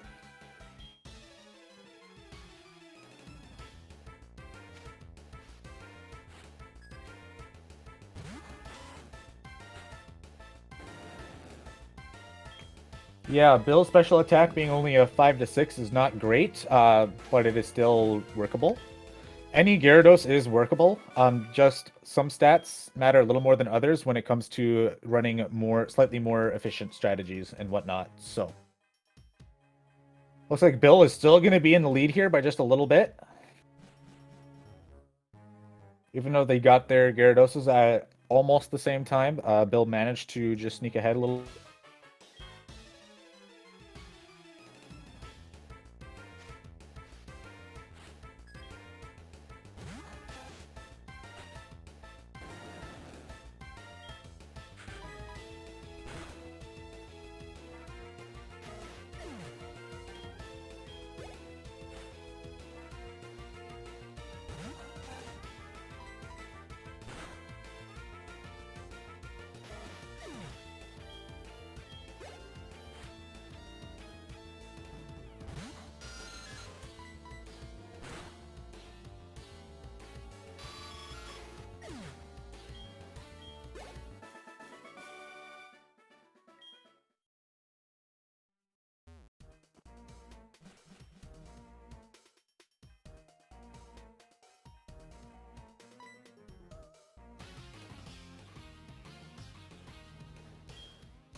For those unaware or who have recently tuned in, this is a Pokemon Heart Gold Soul Silver glitchless Manipless race amongst 3 wonderful runners.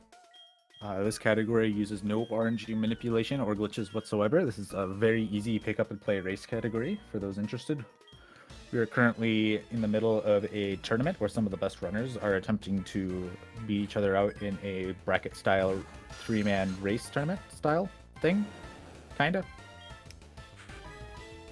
If you're interested in learning more, you can use !HGSS to learn more. You can also learn more about each of the runners by doing !R or !C for the commentator.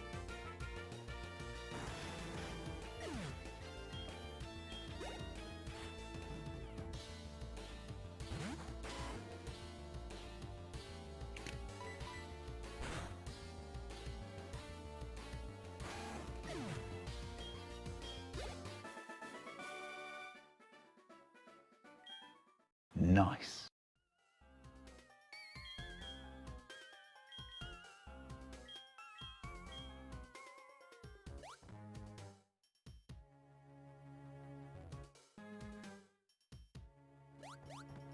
Now that Bill has taken care of the executive there, this Murkrow is going to guide us all the way back while mimicking the executive's voice. For some reason, Murkrow are parrots.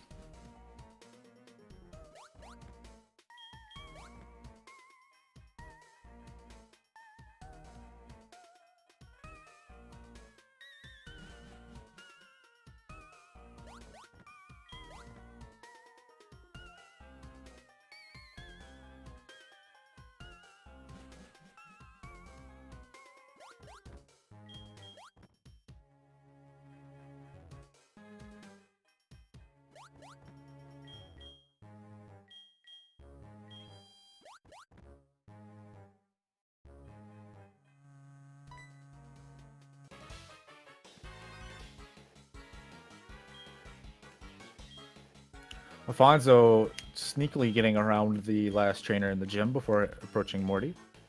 Bill now is going to be entering a double battle here. This double battle can be a little hairy sometimes if you have bad special attack.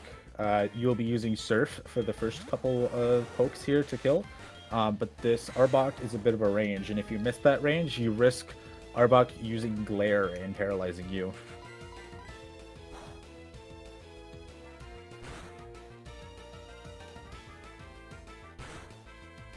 And unfortunately, he did not get the range on Arbok. So Arbok has a chance to use Glare here on Gyarados. And unfortunately, it did go for the Paralyze, so he is going to have to heal that right away. That's a little bit of a time loss there. This is likely also a range for Minnow. Bill's special attack was 70, whereas Minnow is 69, so this is probably definitely a range for Minnow as well. And he also manages to miss the range, unfortunately. But he's going to get a Glare miss, so that's going to help him just a little bit.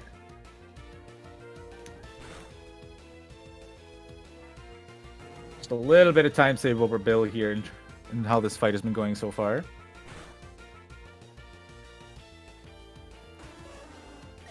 Now, unfortunately, the executive who has the Arbok has a few more Pokemon than the Grunt, so we end up with a couple of 2v1s that we have to wrap up here.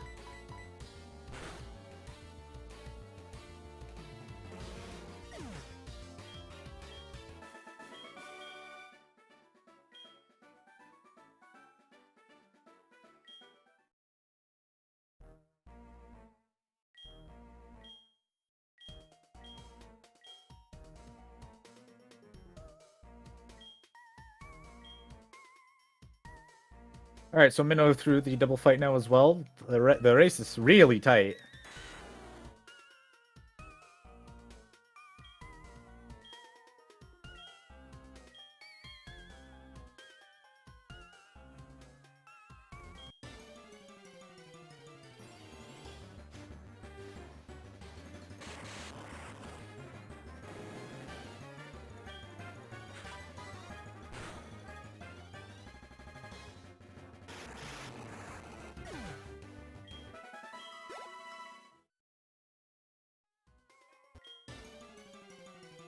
Now we just take care of all of these electrode really quick.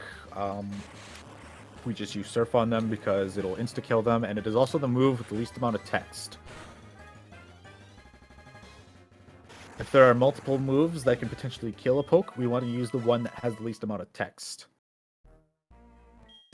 Afonso did not start 10 minutes late. What happened was he started the run at the same time as everyone else, and then he opted to reset because his run was starting in the middle of the night and he was not able to get Sentret.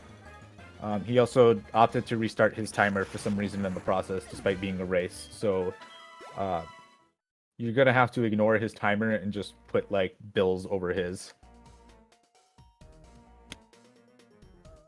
All the runners are synced up. It's just Afonso ends up being a little late. And that time has to be counted against him, unfortunately.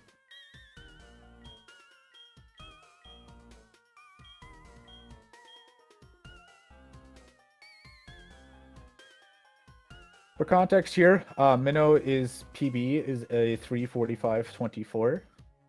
BillBonzai's is a 3:48.26. So our runners have a pretty close PB to each other. So this race could be really tight all the way up to the end at this point, considering their Gyarados were found within a second of each other. Afonso is now starting his Gyarados hunt here. Hopefully he can get his within a reasonable amount of time. The bike shop is calling Bill. That is not something that you can avoid. Although that was quite a while ago because I was looking at the actual stream instead of the commentator preview. So I started spectating things way in the past. Afonso getting his Magikarp. Hopefully that wasn't too big of a hunt for him. Hopefully he gets a good one too here.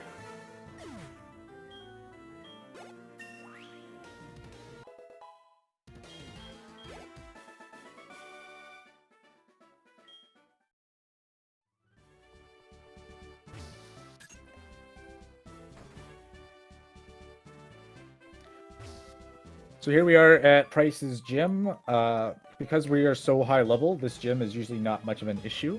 This Dugong that Bill and Minnow are about to fight here can be a bit of a troll if you have bad attack.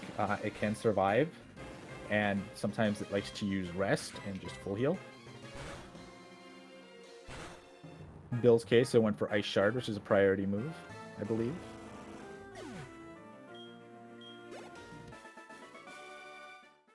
And both managed to take it down without much of an issue here. Still really close between these two. Bill accidentally going backwards on the puzzle, which is going to offset his lead even more.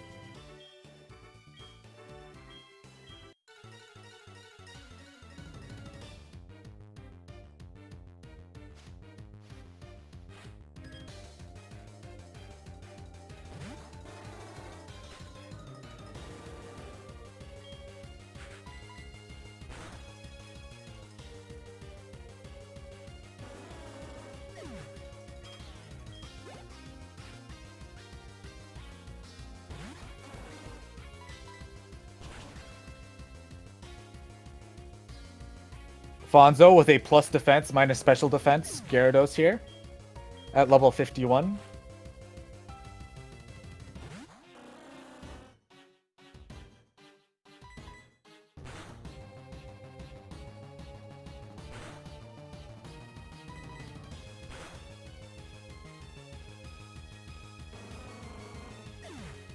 Afonso just taking the time to make sure that he punches all his stats in so he knows what he's dealing with.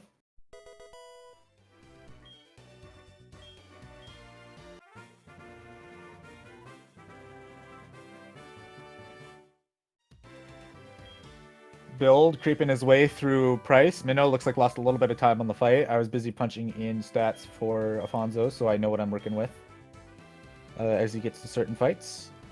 So Bill is going to pull ahead again just a little bit.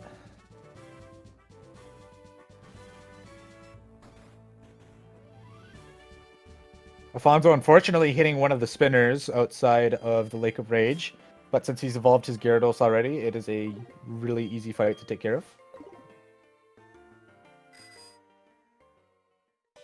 Now that we've taken care of everything around Mahogany Town, we're gonna head west towards Olivine and start taking care of the 5th and 6th gyms.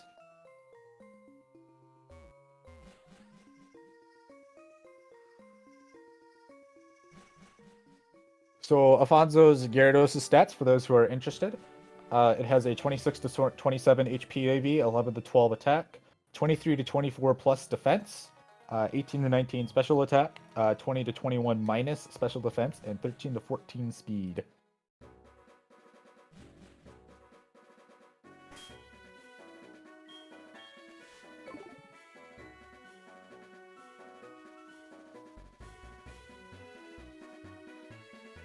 Bonzo's Gyarados is the slowest out of the three.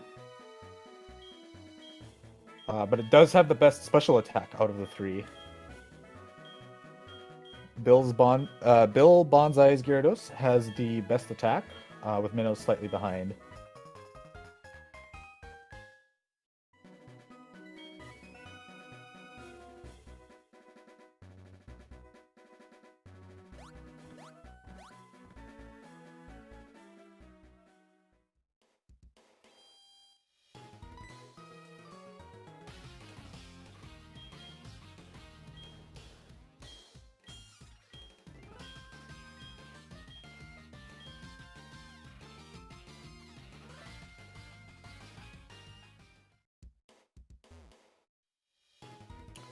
Alright, so now we head into the lighthouse here. There are a couple of spinners in here that we need to dodge. There are some setups to get past them quickly if they like to cooperate.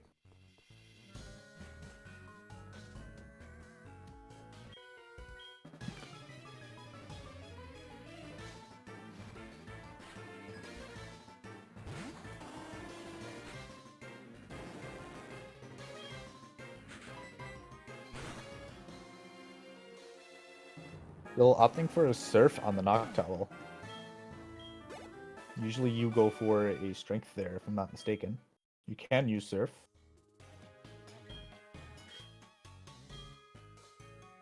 With his plus attack, strength definitely would have killed.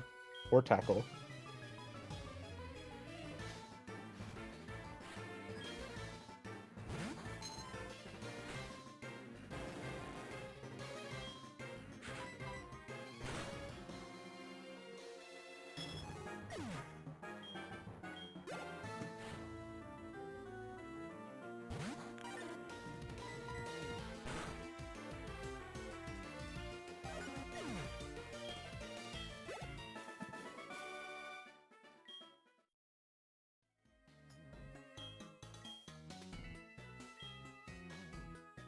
Ah, gotcha, Chip. Okay, so now we're going up to the first spinner here. This one is brutal to hit because he has 5 Pidgey. Ooh, Bill jumping the gun a little bit. Ended up getting hit. This is not going to be great. This guy has 5 Pidgeys. All of them are very easy to kill. But they can be a little bit trolly sometimes. They all do have sand attack, I believe. So this is definitely going to hurt BillBonzai's time quite a bit here. Let's see if Minnow can get by. Minnow goes for the spinner setup right away and gets past him, no issue. Minnow is going to take the lead here.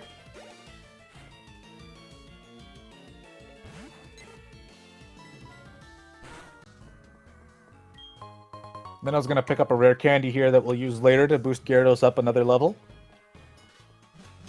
And Minnow is going to probably go for another spinner setup here. He's going to run up to the wall. Did a little extra work there. I've not seen that form of the spinner minute before. But he manages to get through without an issue at least.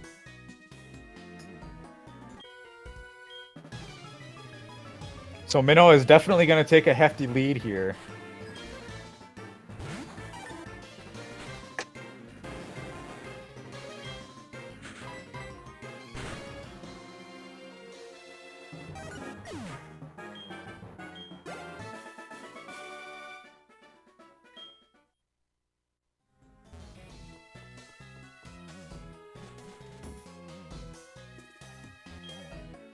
See, Minnow's going to be talking to Jasmine at about 142.30.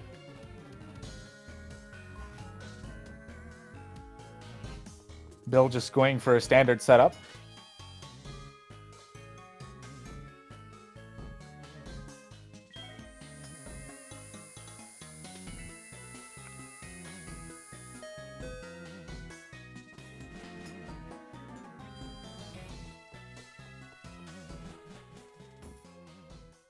Minnow now on his way to Cianwood to go take on Chuck and to grab the secret potion for the Ampharos that is sick.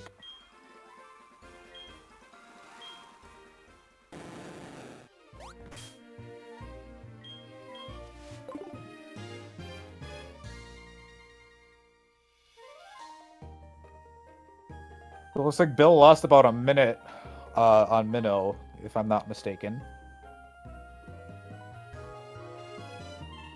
Minnow getting stuck on a rock there, almost got hit by that girl.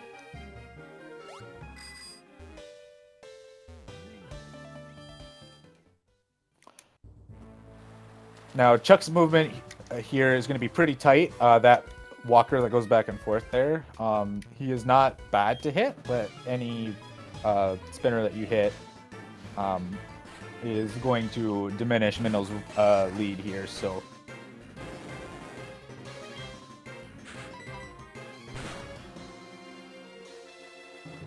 This trainer has 2 Pokemon here, pretty easy to take out. You just use Surf. If you run out of Surfs, because PP is pretty tight in this area, I'm sure you can back it up with Strength, no problem. I believe that was his last Surf, so he will have to Strength on Chuck, which is not a big deal. It just so happens under perfect conditions, you end up with an extra Surf for Chuck.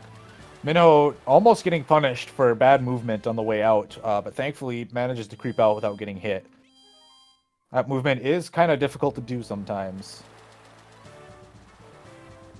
If you bonk anywhere near that guy walking back and forth and you don't catch it, it's very easy to get caught.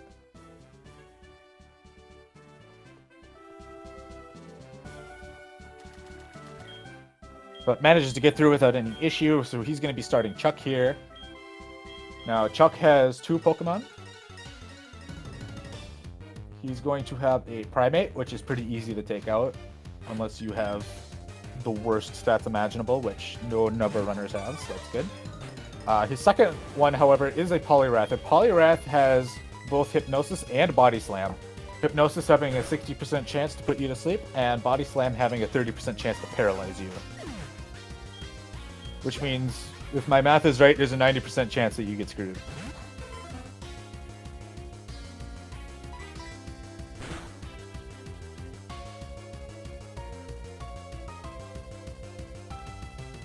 Poliwrath using its Citrus Berry, that's to be expected.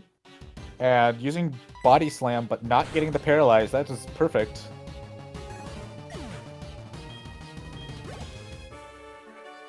So Minnow's going to hold his lead against Chuck without much of an issue. Now let's see if Bill can get a clean Chuck as well.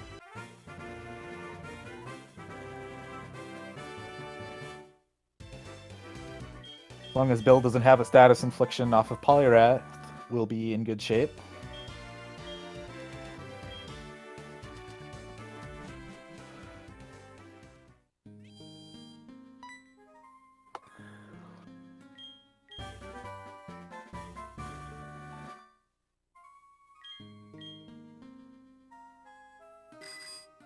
I'm gonna go for a tackle on Poliwrath since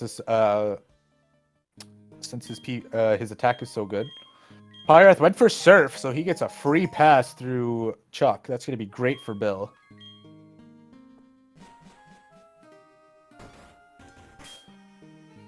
Now that we've beaten this gym, as soon as we leave, we are given access to fly. So now we can finally fly around to various areas of the map. And we're also going to take care of some housekeeping things. So we're going to teach Fly to Kenya here, and we're also going to use a max Ether, I believe, on Gyarados in order to heal Surf.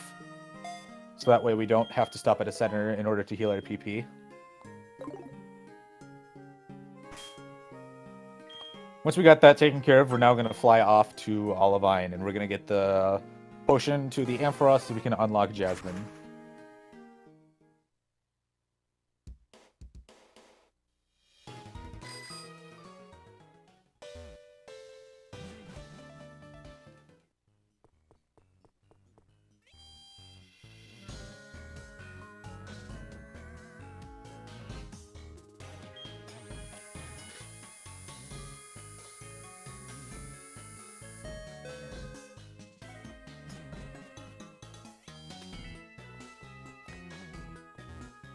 Bill is also opting to teach Whirlpool at this point to Centret, so although it's going to look like he's losing a little bit of time, Minnow did not opt to teach Whirlpool at this point, so there will be some free time save, technically, for Bill later.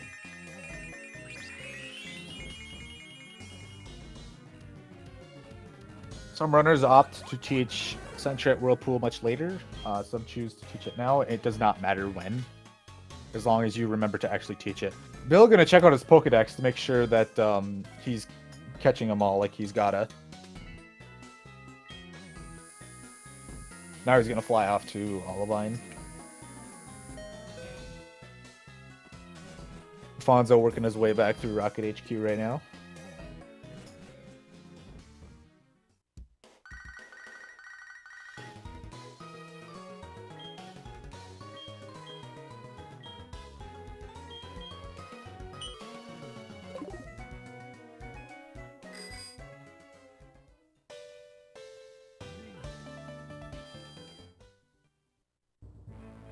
Now, there's not actually any gym trainers that we have to fight in this gym. They all appreciate our good deed of healing Ampharos, so they're just gonna tell us, you know, go along, you're fine, go beat Jasmine. Jasmine as a fight is not very difficult. All you need to do is just throw a couple surfs at her and you're done.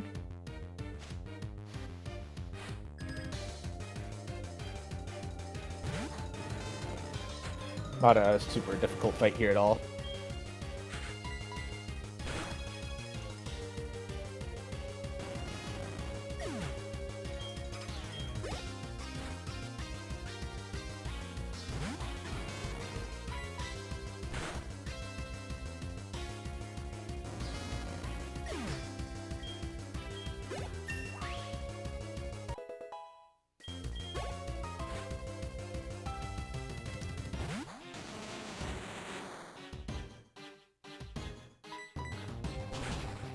Minnow managing to click all the right buttons to beat Jasmine. Good job. Bill is opting to talk to the NPCs in this gym, at least the first one, in order to prevent them from having to walk to you.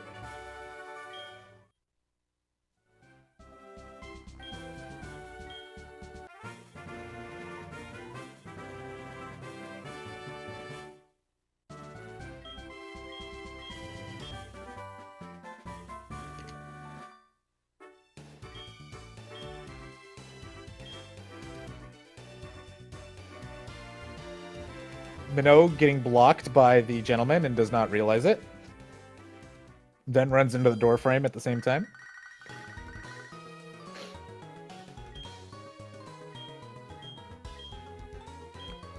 Probably busy looking at the notes and didn't expect to get stuck by him.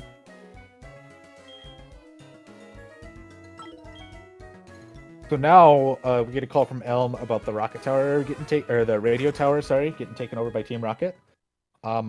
We are going to make a slight detour, though, to Cherry Grove. Both Minnow and Bill's special attacks are not great. So what we're going to do is we're going to make a slight detour to pick up this Mystic Water here. If they had good special attack, they can delay picking this up till after Radio Tower. But in order to get rid of some unnecessary ranges, we're going to pick it up now. We're also going to feed a rare candy to Gyarados to bump it up to the... Then we're going to give it the Mystic Water to boost Water-type attacks by 20%.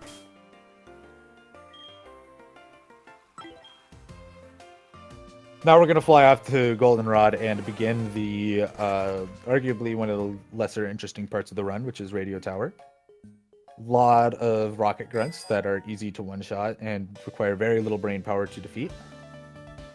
Minnow almost forgetting to head to the underground. To start the radio tower sequence, you have to go underground and get disguised as a rocket grunt.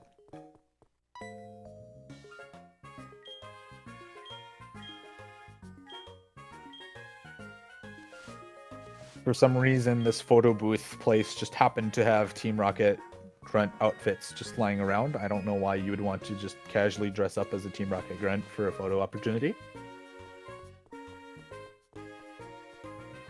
Bill, unfortunately, getting an encounter on the water on the way to Mystic Water. Unfortunately, because this is the only patch of tiles that you have to go across while in a wild, it's not worth it to repel on these tiles and just risk it.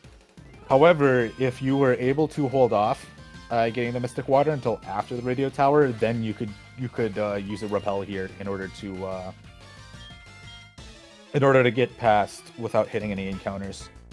The encounter rate is low because you have Gyarados in the front, which has Intimidate, which lowers the encounter rate.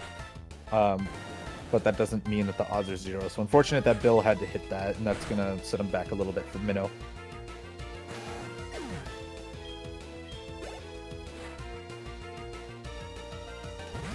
Afonso is now working his way to the gym.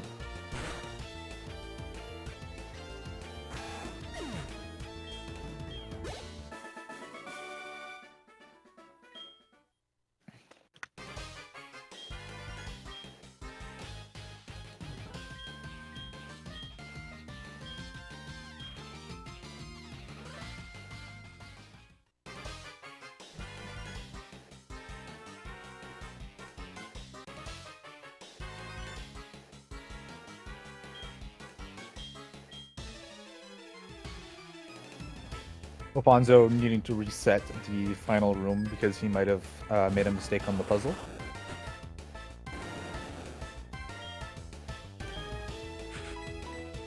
It is a very close race. I believe both of our runners here are within a minute and a half of each other for first and second. Bill, unfortunately, losing the near tie, or losing his lead because of hitting the bird trainer in the lighthouse that had 5 Pidgeys. So that unfortunately had cost him the lead against Minnow. Now we'll see if he can catch up to Minnow here.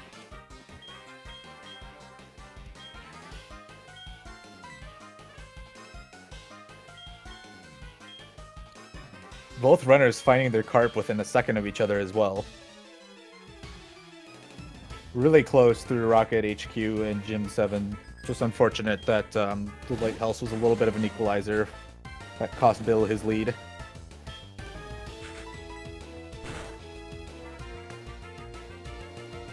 There are still lots of opportunities, though, to come back from only being within a minute to 2 minutes behind.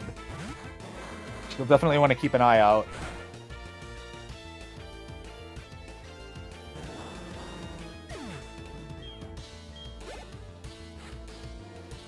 Minnow is currently working his way through the first executive at Radio Tower. This one just has 5 coughings and a wheezing. You just surf all of them after restoring Surf's PP back in Cianwood.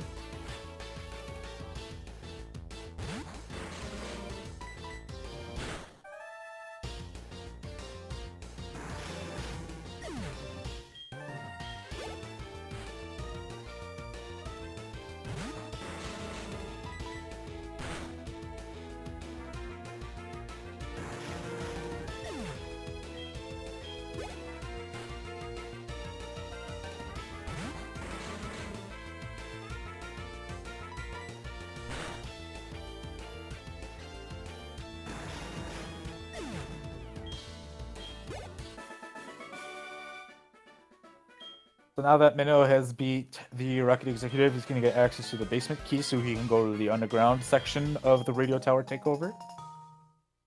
As he goes down the stairs here, he just needs to be careful not to hit the Scientist by accident.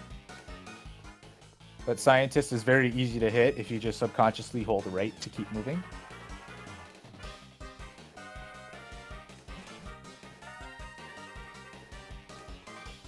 Can be a little tricky movement here if you're not careful.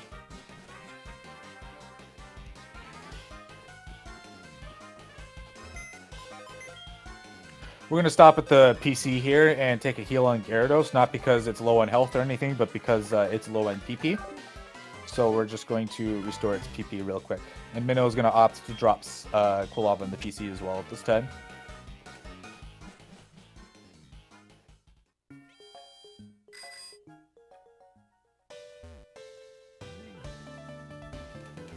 Some runners may choose to hold on to Quilava all the way up to the Pokemon League, where we'll inevitably dump him in the PC. But you can save a little bit of time by just being more efficient with dumping in the PC like that.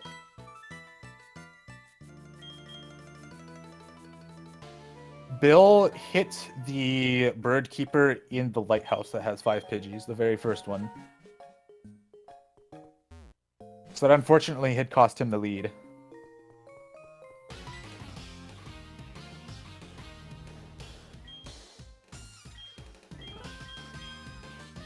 It is still a very close race, though. Any mistake from Minnow may allow Bill to catch up. Especially if Minnow accidentally hits in optional or a spinner.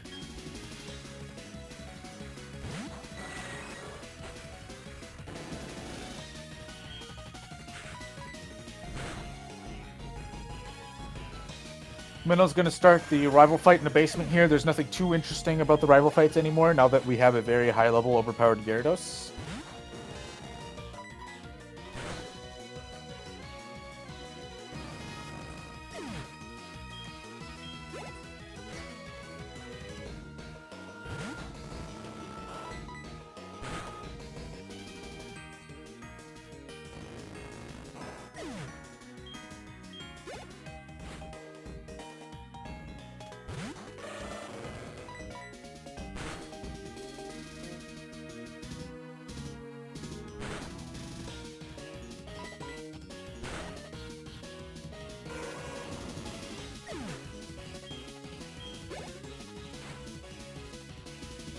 Alright, sending out Sneasel last here.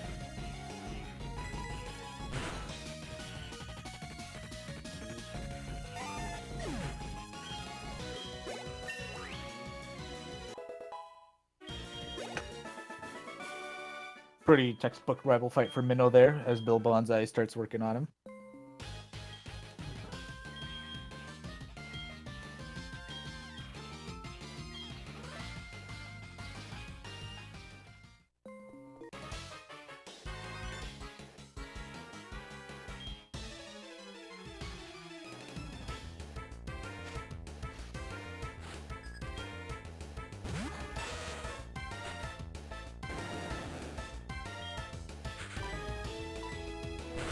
Afonso into the lighthouse now. Is going to have to start doing a spinner pass real shortly here.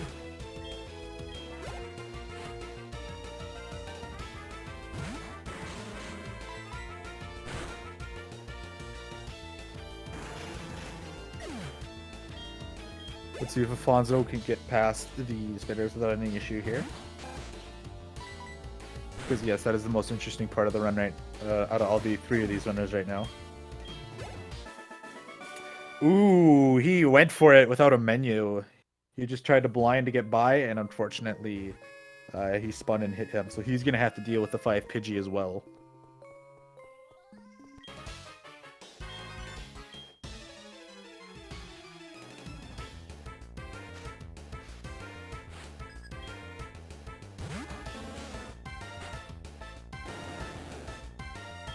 Afonso is YOLOing every spinner. That seems to be a very bold strategy.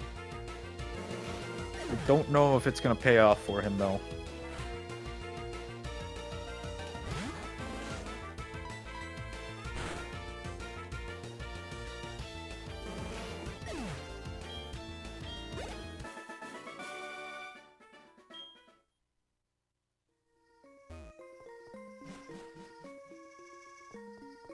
Movement in the room that Minnow is in right now can be kind of tight with a Rocket Grunt that kind of walks around a set of boxes. If you make too much errors here, he can see you, and it is not nice when he sees you.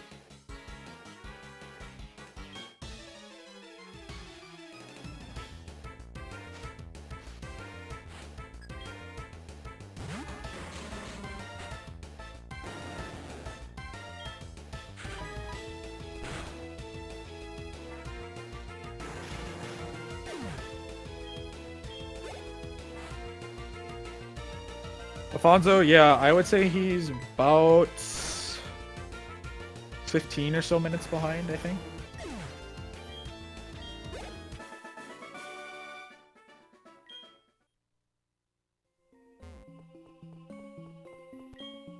Afonso YOLOing past the bird keeper and did it successfully this time.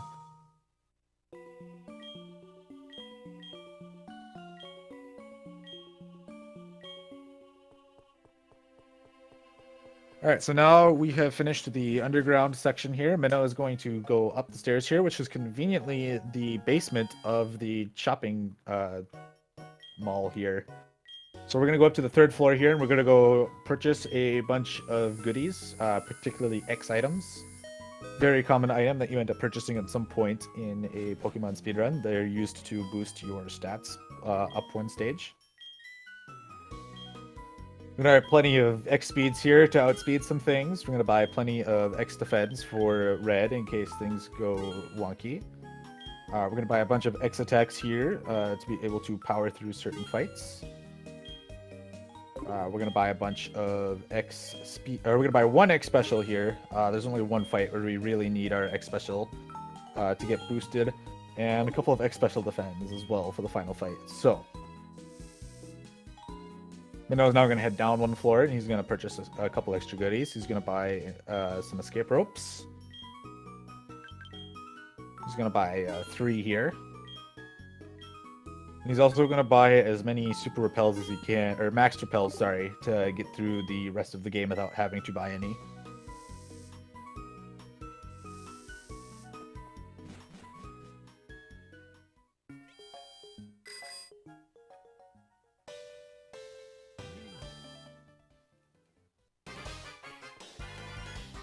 All right, and with all the shopping taken care of, we're going to head up to the last section of Radio Tower here. There'll be a string of 5 or 6 fights, I believe. Nothing too interesting happening on these fights either, just a lot of surf and strengths and making sure you select the right move. Our surf PP can get really tight here, especially if we make a mistake and accidentally select the wrong move. Afonso now working his way up Chuck's gym, got up to the first trainer without any issue. Now he's just got to get out without getting seen. And then as long as his movement is clean after that, he shouldn't end up hitting that walker. Bill working on his shopping now. He's only going to buy 1 escape rope here. I believe Bill is playing on Heart Gold, and on Heart Gold you only need 1 escape rope to get through the rest of the game.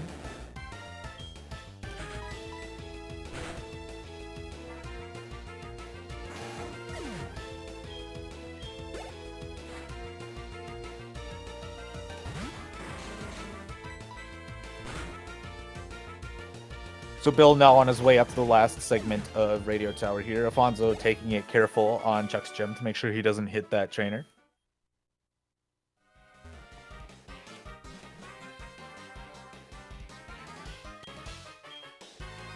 Three fights left for Minnow here. All 3 are executives. None of them are intimidating except for Ariana's Vileplume.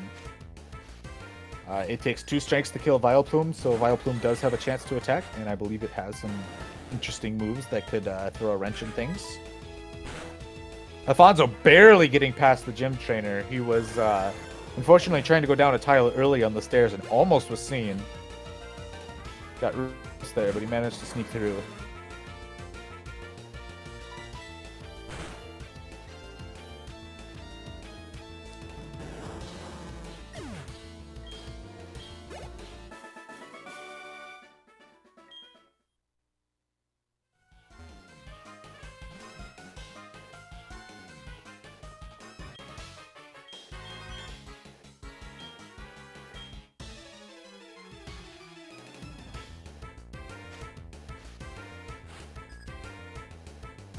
So keep an eye out on Minnow's screen here for Vileplume, and hope Vileplume doesn't do anything too nasty to him.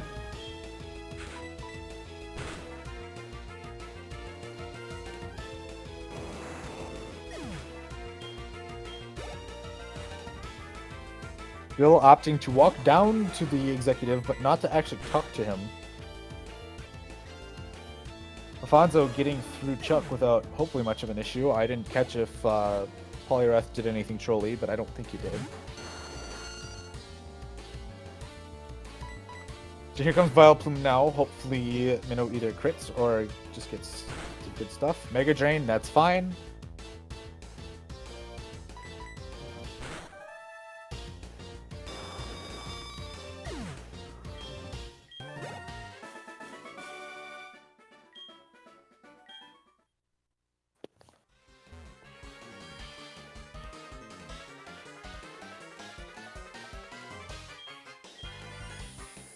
Now we're going to be working our way up to the top for the last executive. Archer, who has a Houndour, a Houndoom, and a Coughing. None of them are much of a threat.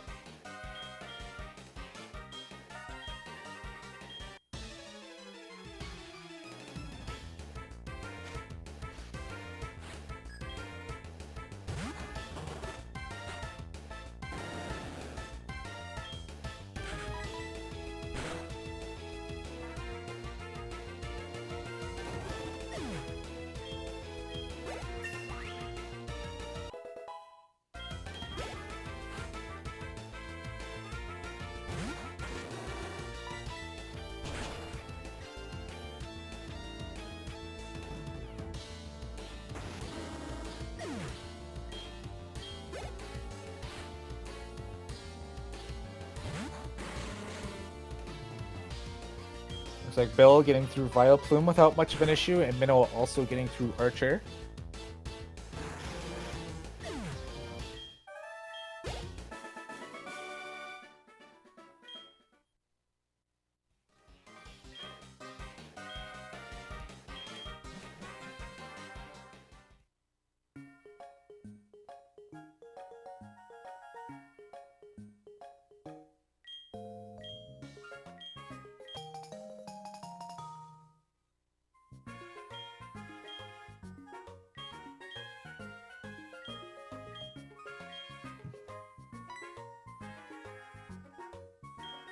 So after a really long-winded conversation with the director at the top here, our runners will be off to Blackthorn to go take on Claire, the 8th gym leader of Kanto.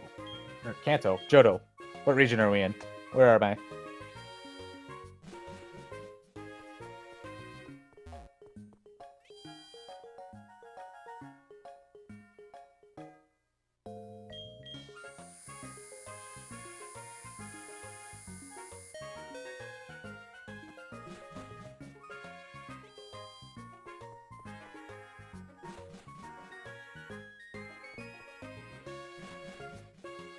So it'd be at this point in the run if any of our runners had good special attack, where they would go pick up the Mystic Water and be able to use a repel to avoid encounters. Unfortunately, they both had to pick up the Mystic Water already, and Afonso, who's just about getting to that point, I believe he can skip the Mystic Water just barely.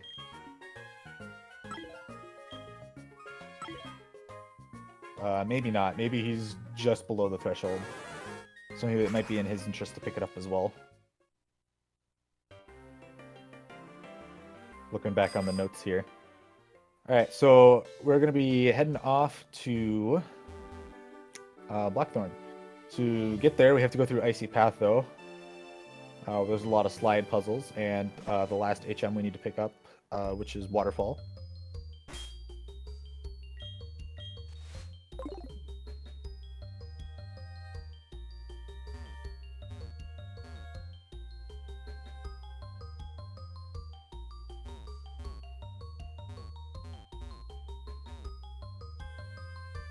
So depending on our runner's speed here, they may opt to pick up a Carbos. There's a Carbos and Ice Path that you could pick up, and that will boost your speed just enough to outspeed some fights coming up here. If your speed is too bad, though, you kind of just have to roll with taking a hit off of some of them.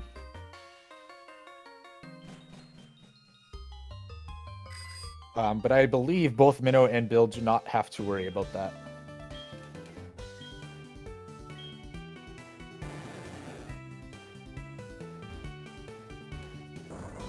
We got a little bit of a classic strength boulder puzzle here. We're going to push this one strength boulder into the hole. Minnow going to be really careful and opting to run in this section instead of bike to make sure he doesn't accidentally fall down a hole and have to reset the his strength boulder process. He's going to fall down this hole, and he's going to run over and take care of everything else here. I'm going to get through that puzzle easy. The Carbos would be in that room, but since Minnow picked it up, did not choose to pick it up, it is clear that everything is good there. Didn't cheat Waterfall, though. I wonder if that's something he's going to do later.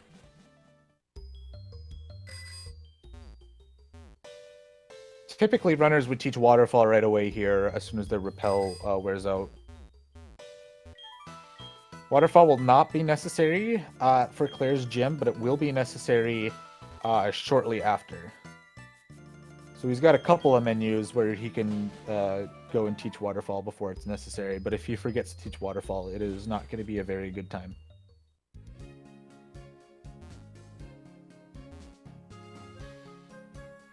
So as we head into the gym here, there will be a little bit of a spinner setup that we can do on the first one.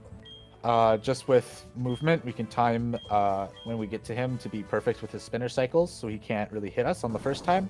We do need to pass him twice, though, and for the second time, we will do what's called a run manip, which what he will do... he's not going for the run manip. Instead, he went for a walk manip that worked out really well for him. I don't know if he was going for an actual spinner setup there or if he was just going for luck and got really lucky. But that was a great pass regardless.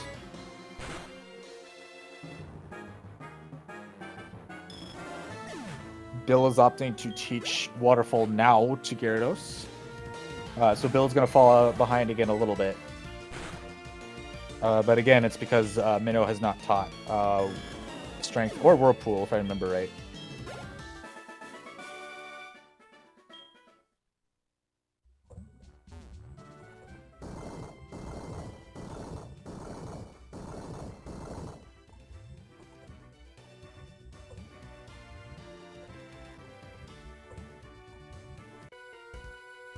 Minnow running right into the line of that spinner. Unfortunate thing for him.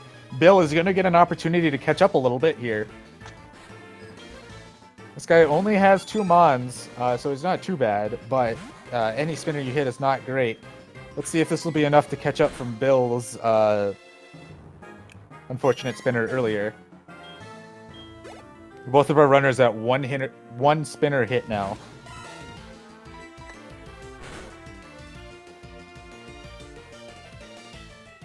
The Seedra, unfortunately, not a one-shot.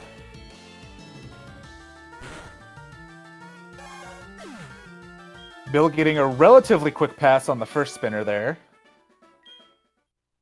Not much time to be lost there.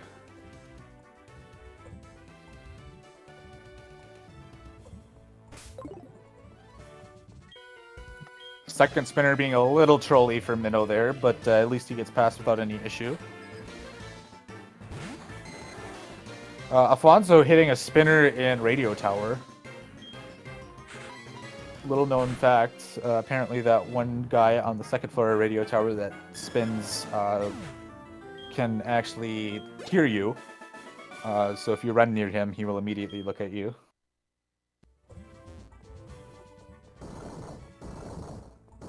This run is getting really close now, as long as Bill gets through without hitting any spinners. Unfortunately, this first one is taking a while to spin for Bill. Alright, it's the one pass. He's got 2 more to go. Gets past the second one. Now it's just for this one. This one can be a little trolly. She can hear you, so you can kind of do a quick run just to kind of get her looking the way in your direction. Alright, so Claire. Claire is the first battle where we're going to be using Flail strats. Flail is a move that does more damage the less HP you have, so we're going to be juicing ourselves up with some X attacks while we wait for Gyarados to use Dragon Rage on us. Dragon Rage will always do 40 HP. So we're waiting till our health gets low enough for us to get Flail down to a base power of 100 or more. It kind of comes down to a combination of what our HP is for our Flail and how many X attacks we've used. So Minnow is going to use an Oran Berry here just to get above 40 HP so that when Gyarados attacks again, he's going to be down to 3 HP, which will give him Flail 200.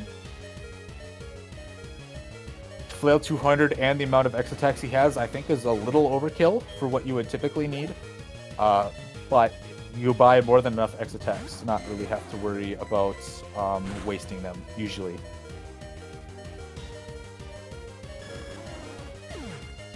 So Bill now starting Claire here.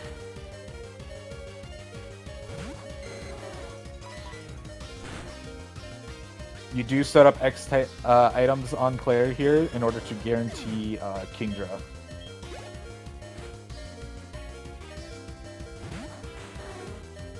You could definitely set up less if you want to go for ranges, but most of the time it's not worth it.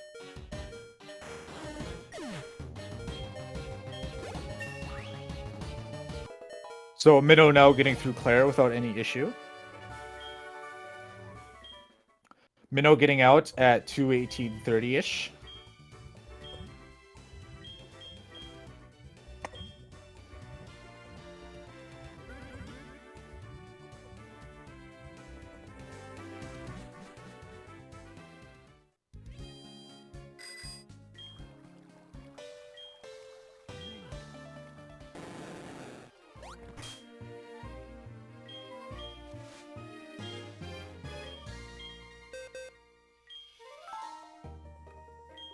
All right, and Bill getting through Claire now without much of an issue. So Minnow is now taking the time to teach Whirlpool and Waterfall that he hadn't taught before. Bill gets out of Claire at about 2:19:15, it looked like, so there's only about 45 seconds difference, but Minnow is spending the time teaching HMs now, where Bill is not, so they're going to be very even coming out of this gym, I feel.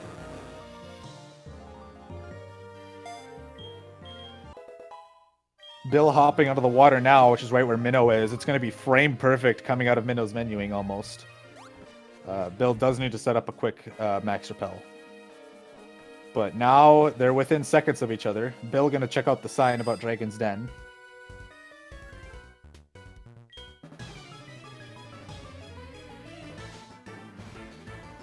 But we now have ourselves a close race again.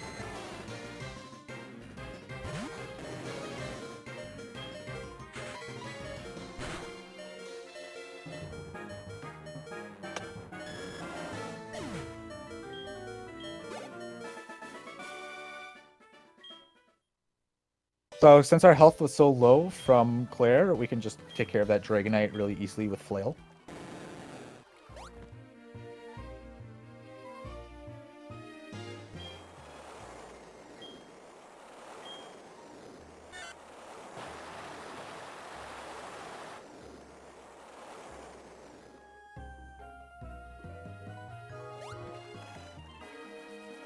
So now that we're in like the main hut of Dragon's Den, we just have a little quiz we have to do here. Nothing too exciting going on here. If you're interested in the lore, it's because Claire thinks we're a cheater. We use too many X items against her, so she says that we need to go prove that we care about Pokemon.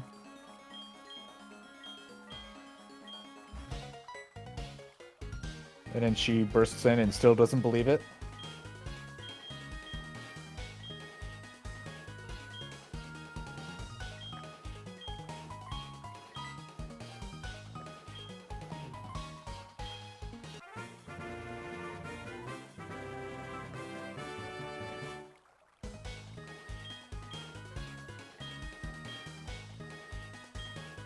Let's see how far apart our runners are now once they head out of Dragon's Den here.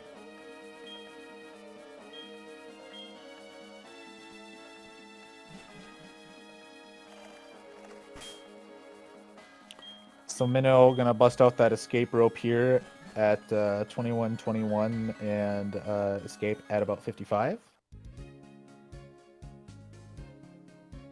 Bill's gonna try and fly out of a cave. Unfortunately, that's not gonna work. Then goes for the escape rope. So Bill within 15 seconds of Minnow. Both now have to fly down to Newbark Town to get a hold of the Master Ball, as well as take a free heal. Unfortunately, the flail that we get off of Claire is short-lived because of the next stretch of fights that we have to do here.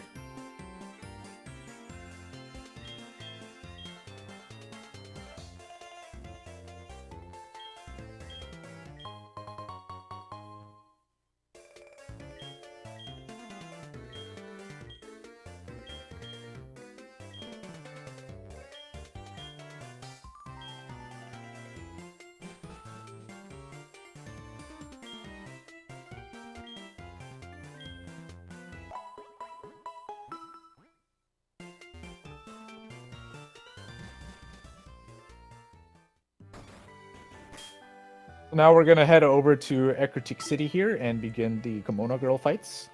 We'll be fighting 5 Kimono Girls in a row. Each of them all have an evolution up to Gen 2.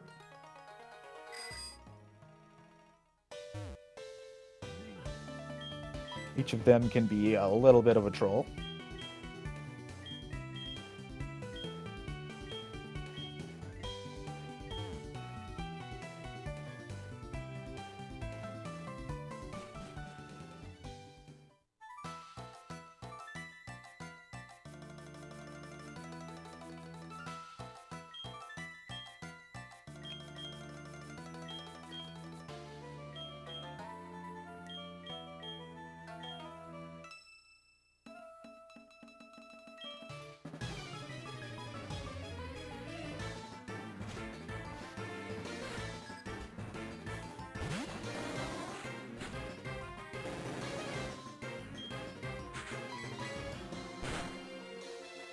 So this Umbreon does have Confuse Ray. And tends to use it just like that on Minnow. So Minnow unfortunately going to hurt himself in Confusion. Gets a turn 2 snap though, so he gets out without much of an issue. Bill almost killing Umbreon turn 1, but is stuck with Confusion and hits through it. So that's going to be a little bit of time save for Bill. Bill's going to catch up here just a hair.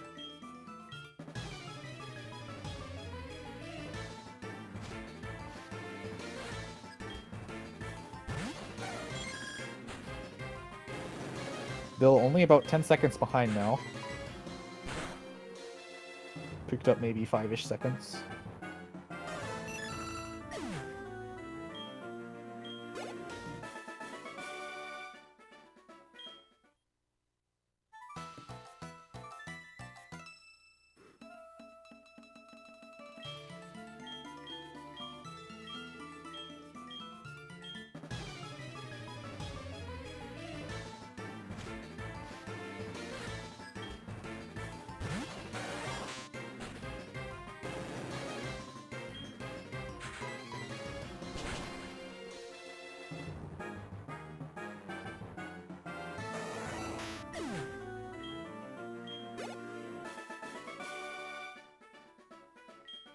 So now Minnow is going to be coming up to the fight that can really suck if you have bad speed, which is Jolteon. Jolteon can do a ton of damage to us, which is not good.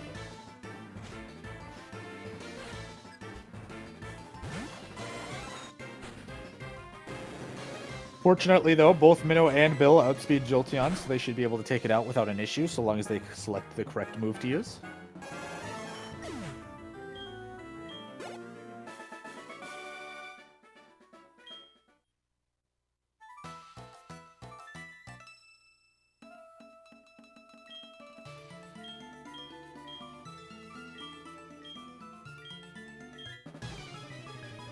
Next one up is Vaporeon, which takes 2 turns to take care of, usually. If any of our runners get a crit, that might help or hurt their lead here.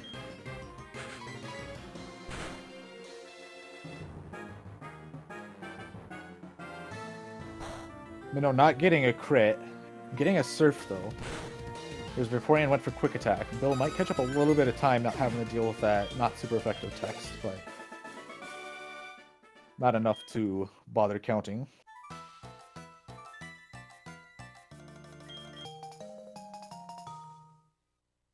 So now that both of our runners have finished, they will now have to go take care of the legendary Pokemon, depending on what version they are. Minnow is playing on Soul Silver, and Bill is playing on Heart Gold, so we kind of get to see the best of both worlds here.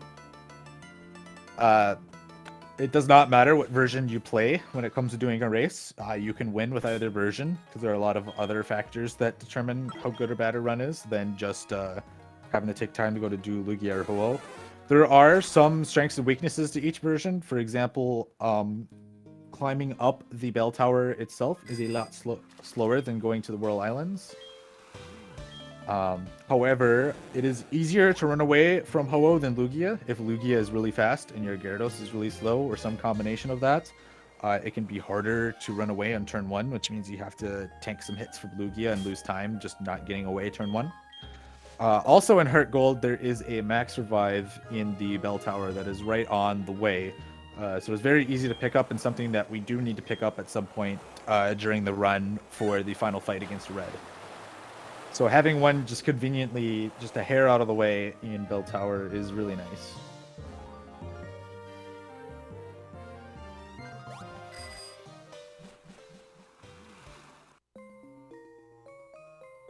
So Minnow is going to be working his way through Whirl Islands here. As long as he doesn't bonk too much, it'll be faster than going through bell tower.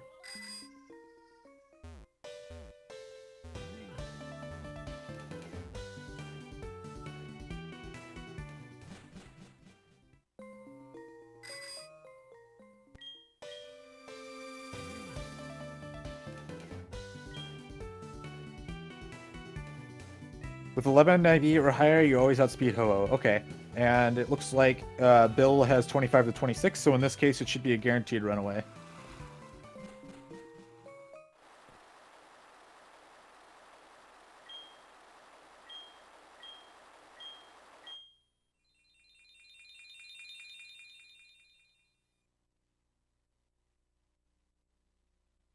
So on Bill's screen right now, here's that max revive I was talking about.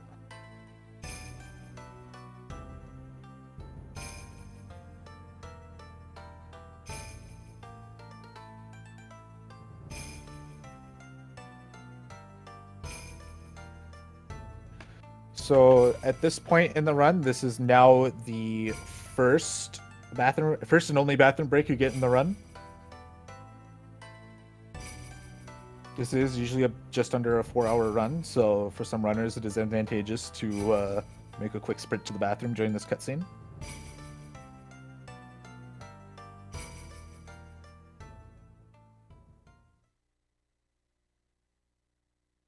Bill now is just starting the cutscene here with Ho-Oh. I believe the Ho-Oh cutscene is slightly shorter, if I'm not mistaken. One of them is shorter than the other.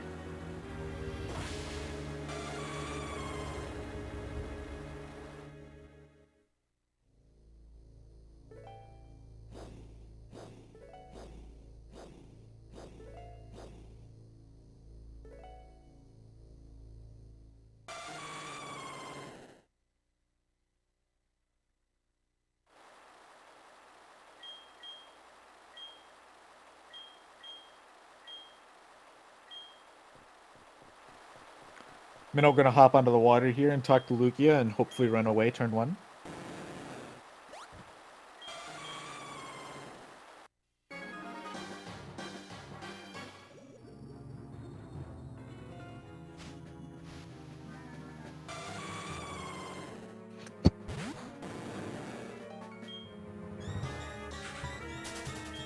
Gets the runaway on turn 1. You love to see it.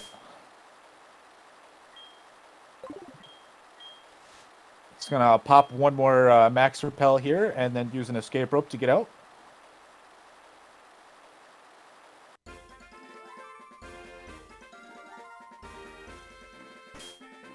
Now Minnow's gonna fly to New Bark and we're gonna be on our way to the Elite Four. Bill getting the free runaway on Ho-Oh. He's also gonna be flying to New Bark now. This run is gonna be very close.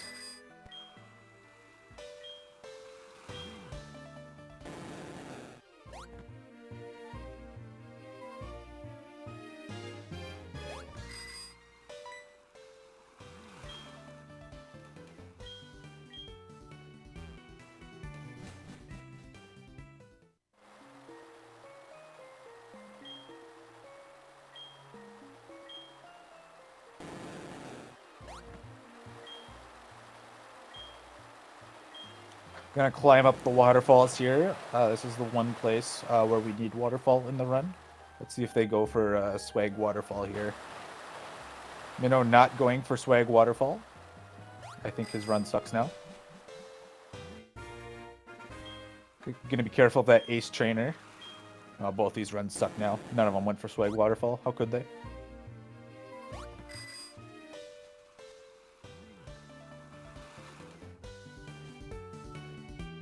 Now, Minnow can kind of use a repel setup here for the one spinner here. I don't know that he's going to go for it, though.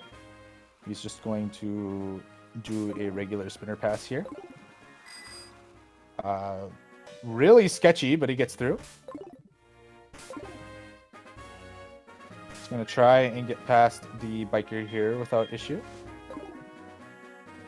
Or the fisherman, sorry. Gets through Scott without an issue.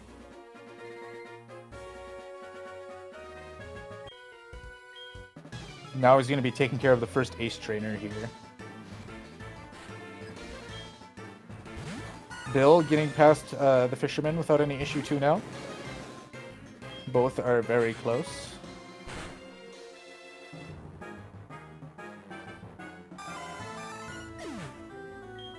Minnow screaming, I foragt in the chat. I don't know what that means.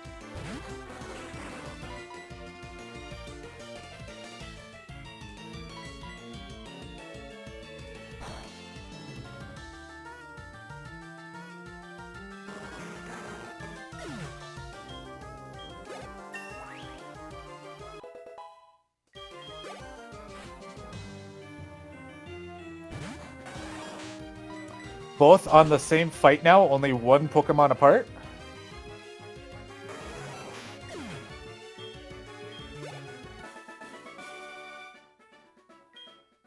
Afonso going to pick up the Mystic Water now after Radio Tower. He opted to grab it late.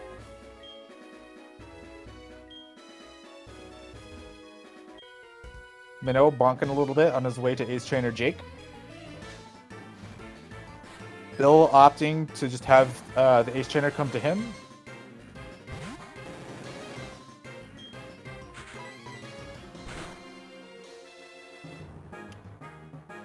It is sometimes worth to use an X attack on this fight if you have really bad attack. Neither of these runners have bad enough attack to consider using an X attack.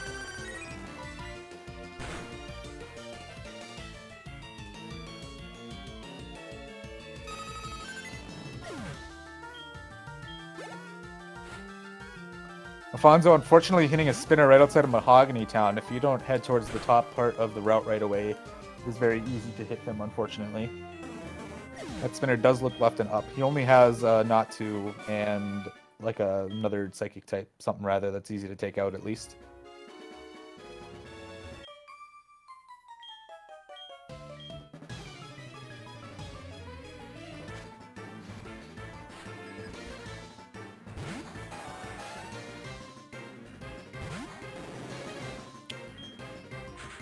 I'm not actually sure what Minnow's nature is. I did not get to see it very well. He's either plus special defense or plus speed, and then either minus defense or minus special attack, so I am not sure.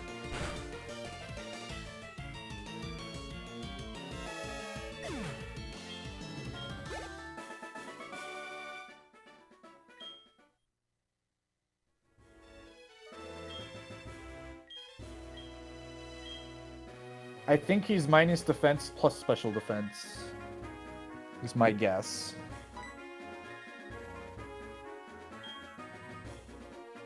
So not a nature that particularly hurts him, but not one that helps him either.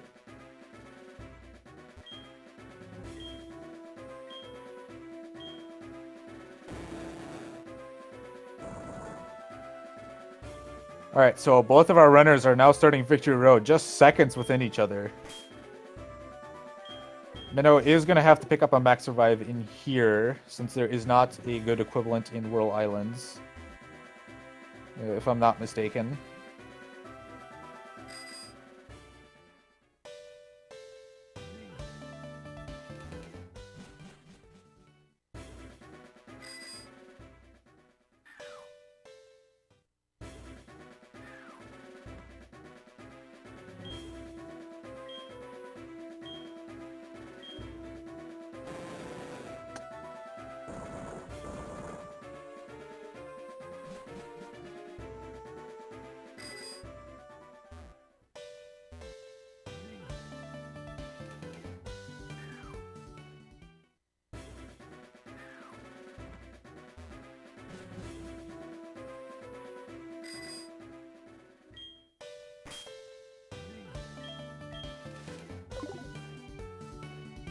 Bill getting caught up in some rocks here. Now they're opting to skip the Max Revive and Victory Road for the one at Mount Silver.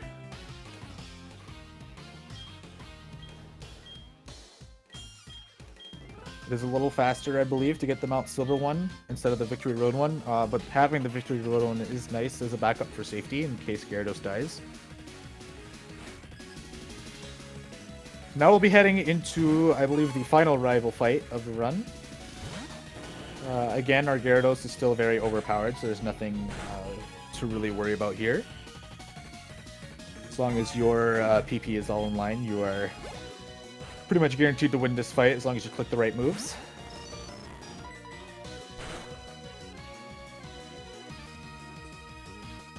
Afonso seems to be getting caught up in Ice Path a little bit.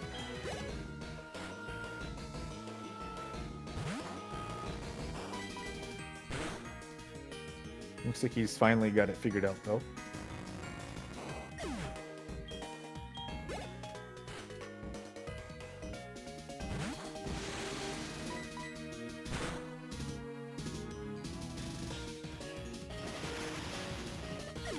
With both runners so close going into the Elite Four, it'll be very interesting to see what strategies these two elect to do. If they both choose to try to play it safe, or if they try to risk it all.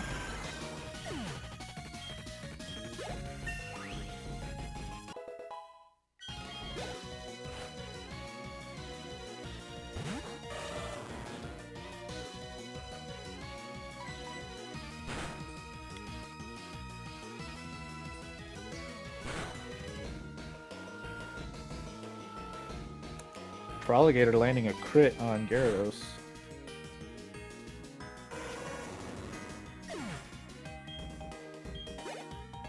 Looks like Afonso is just now getting into the Blackthorn gym. Hopefully he doesn't end up hitting any more spinners this run. He's hit quite a few already, I believe.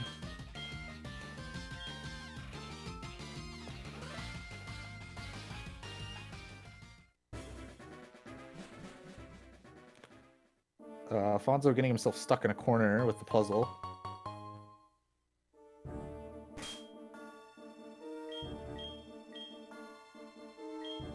Afonso trying to get on the bike. That's a...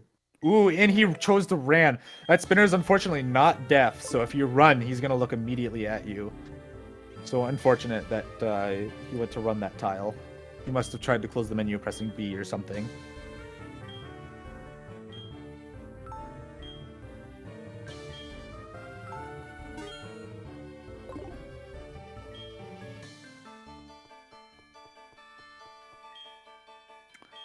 So I believe Bill is opting to dump all of his Pokemon in the PC except for Kenya.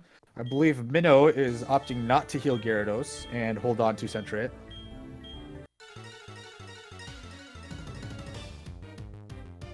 Minnow is going to risk the Elite Four without the heal, I believe.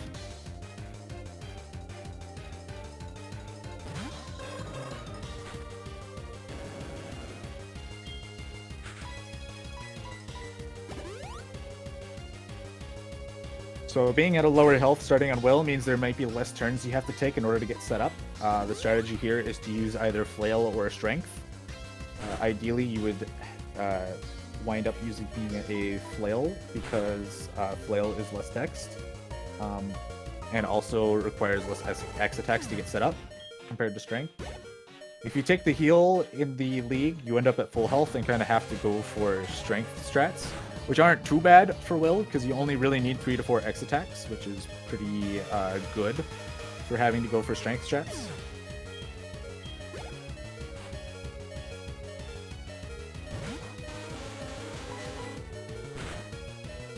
So Minnow very quickly getting Flail off of the first Xatu that Will has, and is using Flail to wrap up everything now.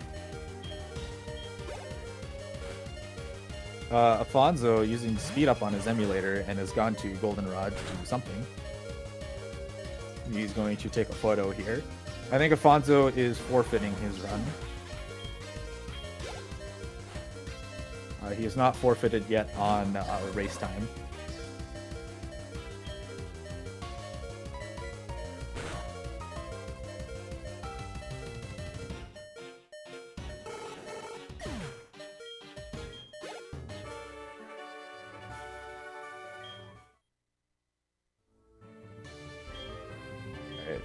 Afonso marking himself as DNF on race time.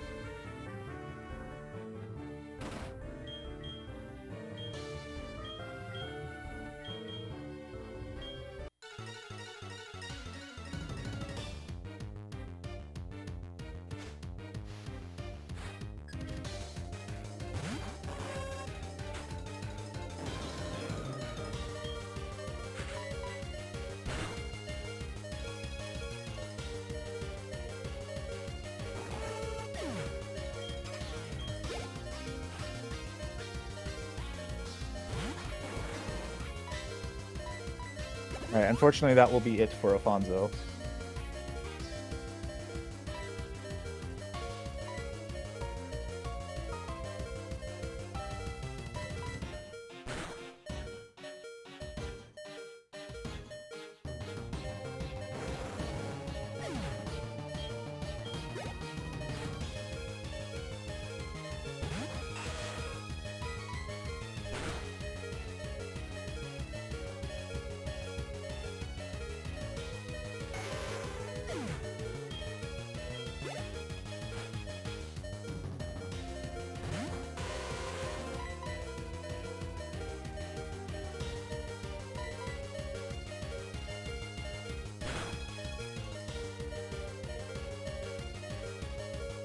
Both of our remaining runners, however, in the Elite Four right now.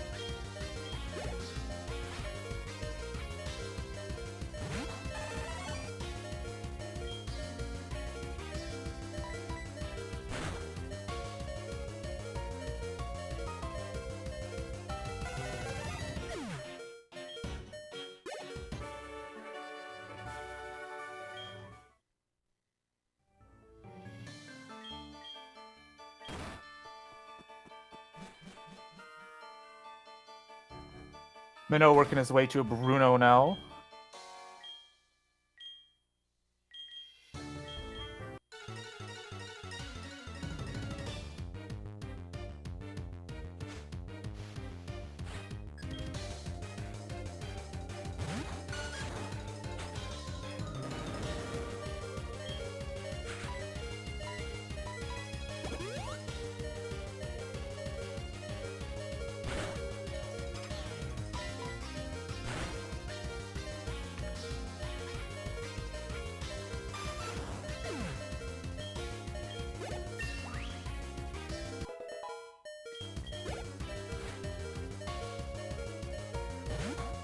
Alright, low health here for Minnow. Shouldn't be too big of a problem. Hitman top had quick attack, but that's the only one that is a real concern here, I believe, for Minnow.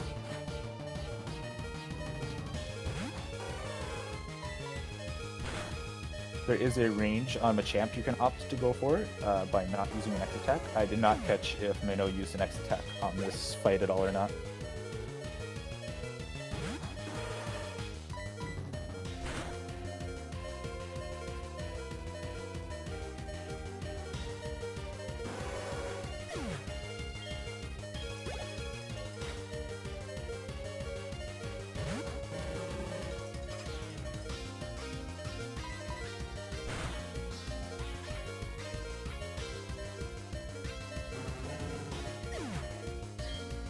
Alright, Minnow, I believe, made it through Bruno without any issues. Minnow's going to start slowly picking up time here, having flail over Bill, unfortunately. There'll be plenty of time to pick it back up in Kanto, though.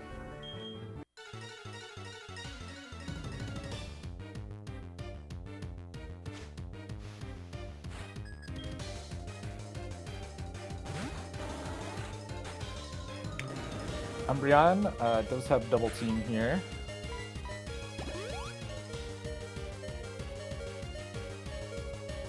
And Umbreon did opt to go for it. Hopefully he doesn't miss. And he didn't.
All right, so Minnow is going to be off to Lance here. Lance will be another fight where we use Flail. So ideally, we want to be at lower health going into Lance so that we have to spend less turns getting things set up. He is going to switch to Sentret in the front, though.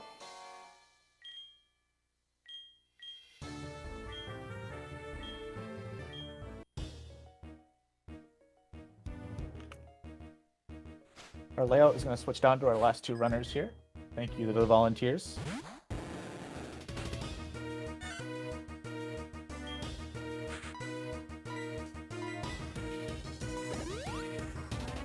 So Minnow's going to spend a turn using a potion on Gyarados, so Gyarados is at a little better health to set up for Flail.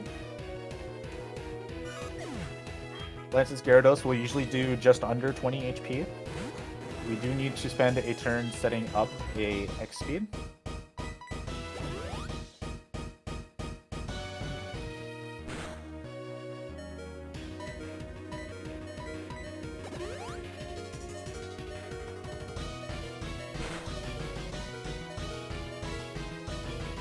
Minnow down to 8 HP now, so he does have Flail 200. We're gonna opt to use a potion for safety. Sorry, he does not have Flail 200, he's Flail 150. Now he's down to 10 HP, still in Flail 150. So that did not really help him much.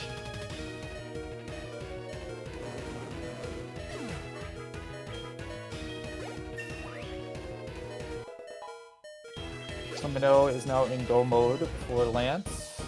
Dragonite is unfortunately going to be a range, maybe. He might have leveled up out of Flail 200. Or Flail 150, whatever Flail he's going for. Let's see, he currently has Flail 150. Depending on how many X attacks he has, he may or may not end up fighting some ranges here. Bill is also in go mode now with the exact same health.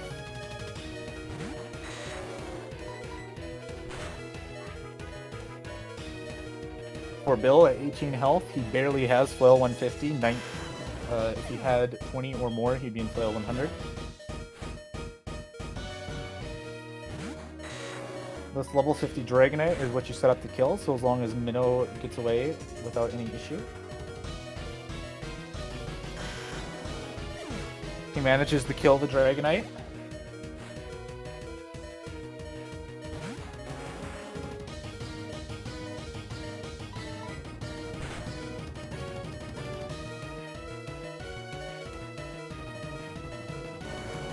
And Minnow manages to clear the Elite Four.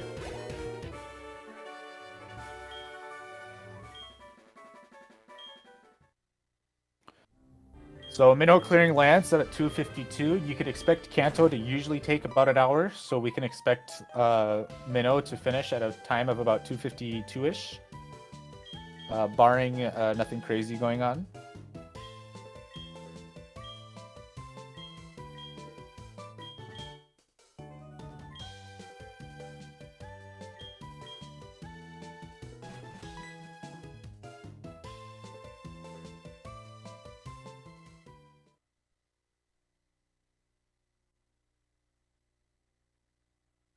A little over an hour. Like, best time to finish in this case would be a 252 to 253-ish for our runners. But we'll likely see closer to 4 hours. Just because there's race luck, which is always bad.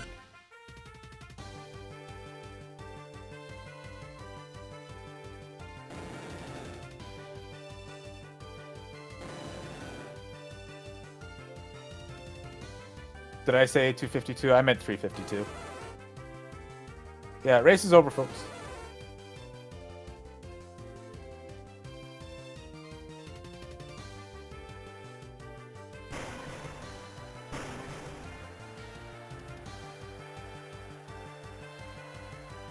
Alright, so both of our runners are going to hold soft reset as soon as the saving prompt shows up.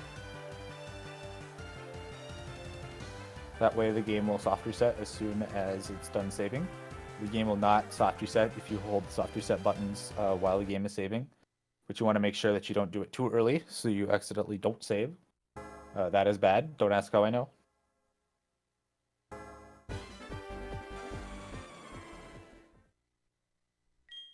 And now both of our runners are going to be off to Kanto. So both of our runners here are going to go to the lab and pick up the SS ticket and then fly to Olivine to get on the SS stand and do all of the really fun stuff before going to Kanto.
So there's just a couple of things we have to do here as we head on to the SS Anne, or Aqua, sorry. There will be one trainer battle and one little side quest with a girl who wants to play hide and seek that we have to take care of before the game will let us progress and arrive in Kanto.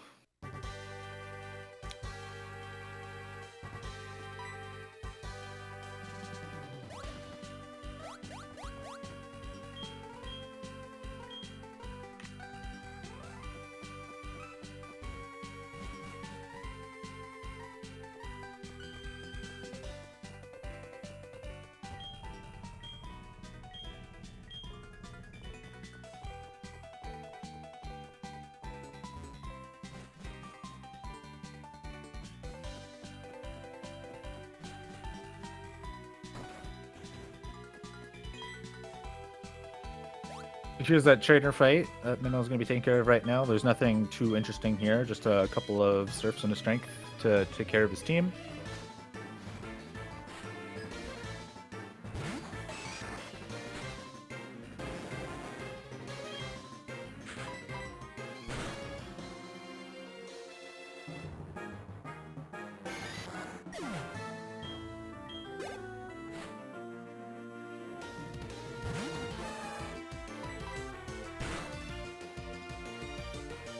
Bill closely behind, also starting the battle now.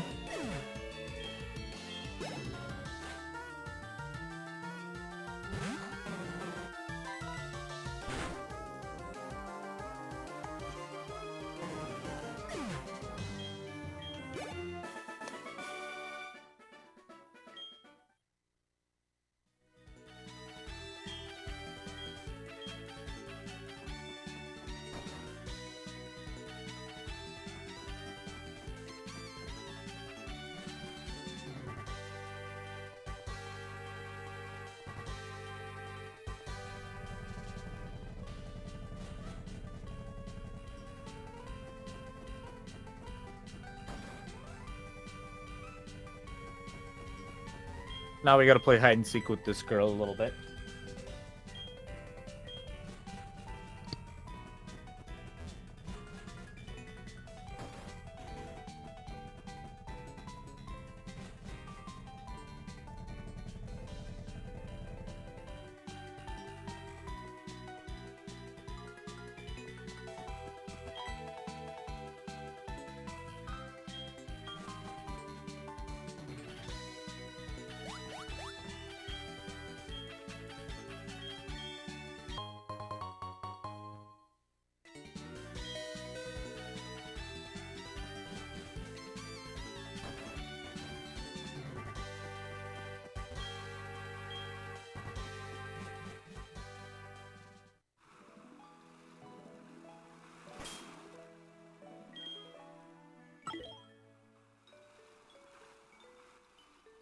So now that we've arrived in Vermilion City, we're gonna fly to the center.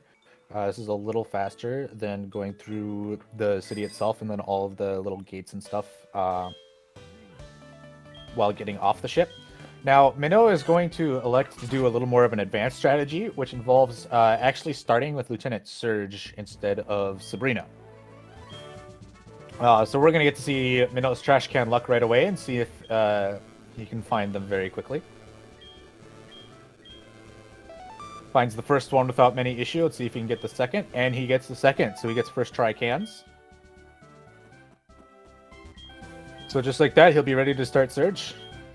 Meanwhile, Bill got no encounters on the way to Saffron, which is good. There are 3 tiles that you have to risk because it's not worth the repel.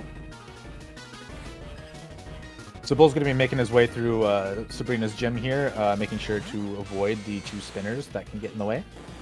Having a little bit of trouble with the first one, though. Now, Minnow's going to be getting through Surge using Waterfall.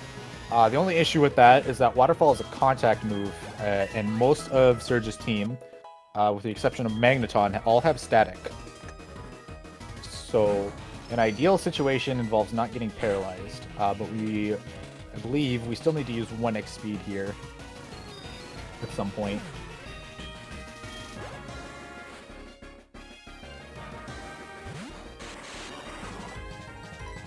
This is a route that Minnow came up with himself, by the way.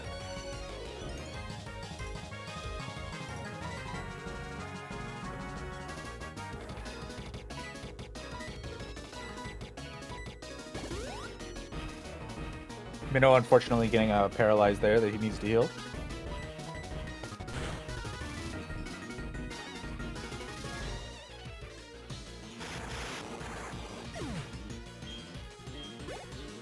Over on Bill's side, Sabrina is not too much of a trouble. All you need is 1x speed to make sure that you outspeed all of her team, and then they all die to 1 waterfall.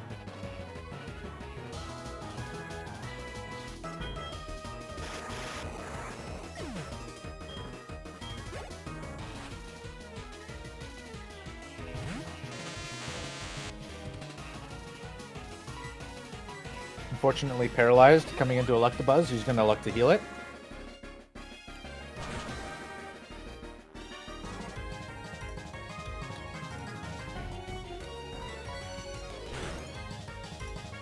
This is a strat that you can only pull off what Minnow is doing as long as you have good attack and good speed.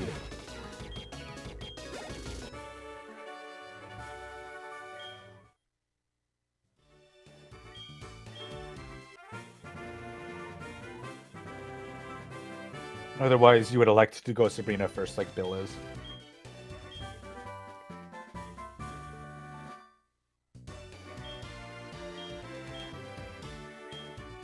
Bill, even though he could have done Surge early, he's elected to do the typical strategy, which is a lot safer, and also likely due to him not knowing the early Surge route.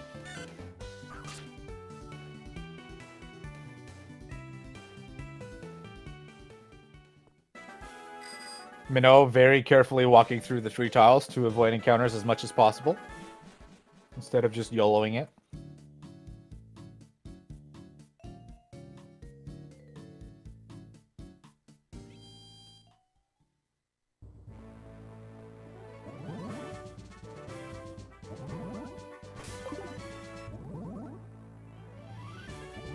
Minnow's going to get the first spinner set up, no issue, as he heads into Sabrina's gym.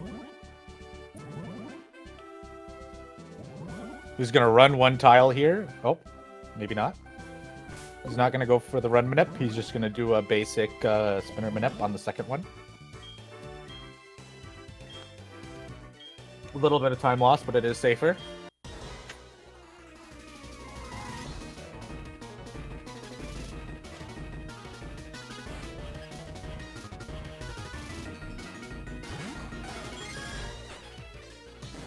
So Bill now is headed east of Cerulean towards the power plant because we have to do a small side quest here with the power plant.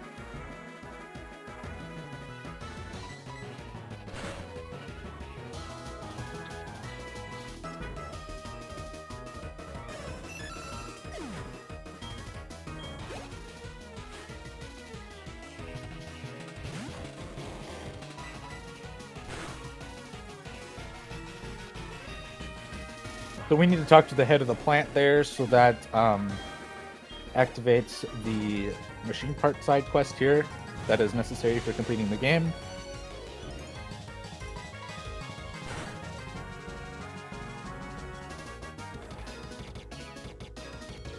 We're now going to fly back to Cerulean and activate the rocket grunt by heading into Misty's gym.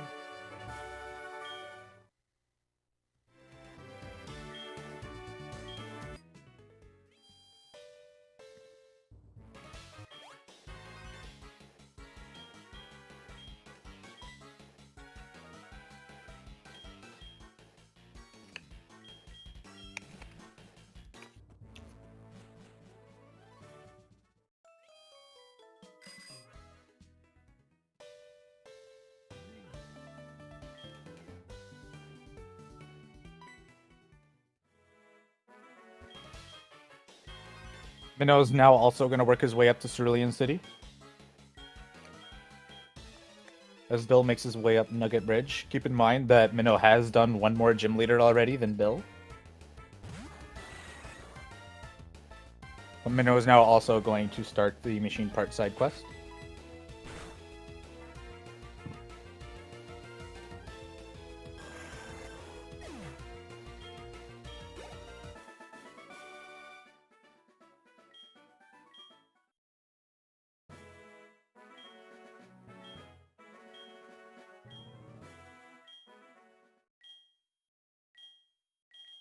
So we unfortunately have to break the news to this Rocket Grunt that Team Rocket is no more, because for some reason he did not catch the memo and he runs off to do something. Like the rest of the Rocket Grunts that just vanish after you foil all their plans.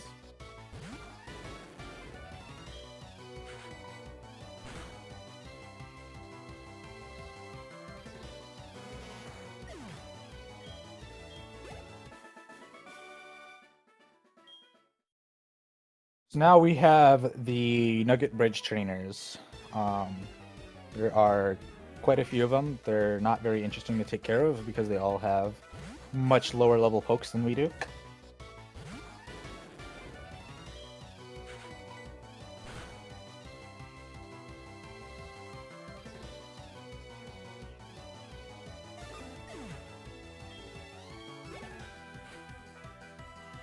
Minnow now activating the machine part side quest.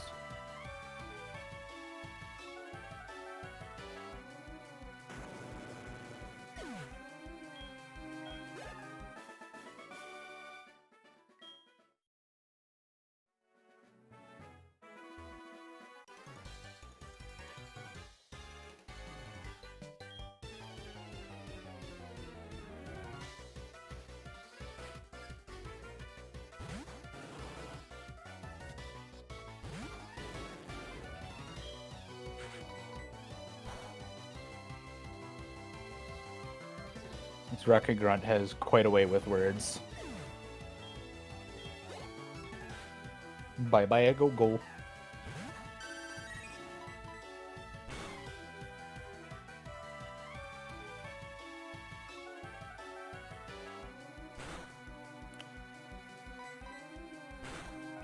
This Vaporeon, unfortunately, you have the two-shot.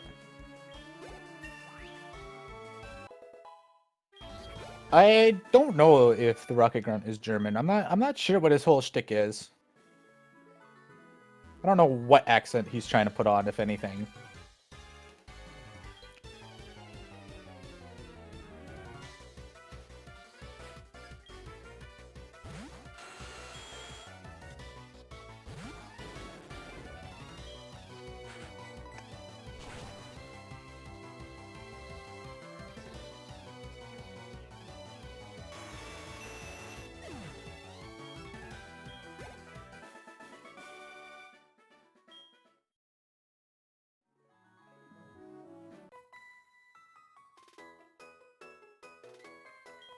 All right, so Bill's coming up on a double fight here. This double fight is not a difficult one, but it can be an annoying one.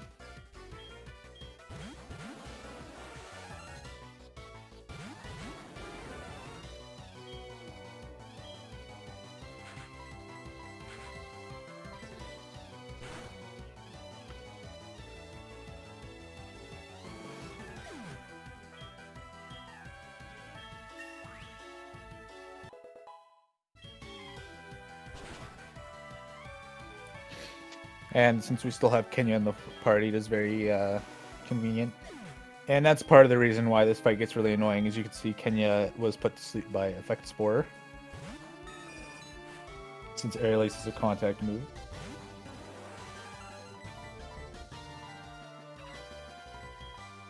So unfortunately, Bill is going to have to waste a little bit of time waking Kenya up.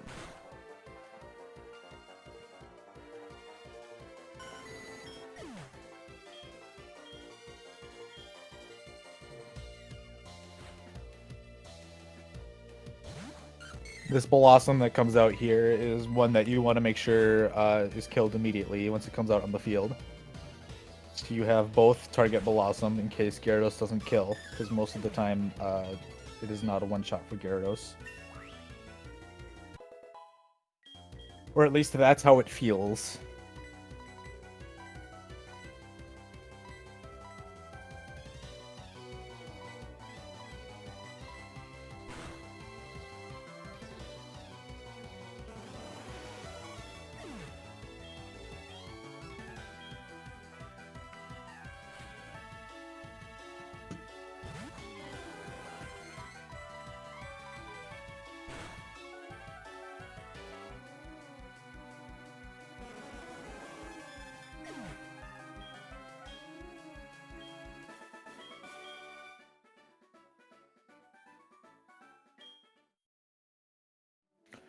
Alright, now that Bill is done with the double battle, he's got one more fight that he has to take care of.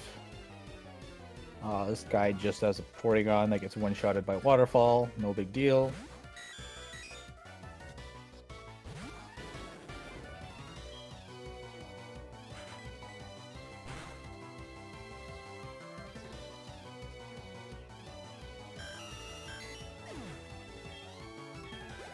Minnow now getting started on the double fight.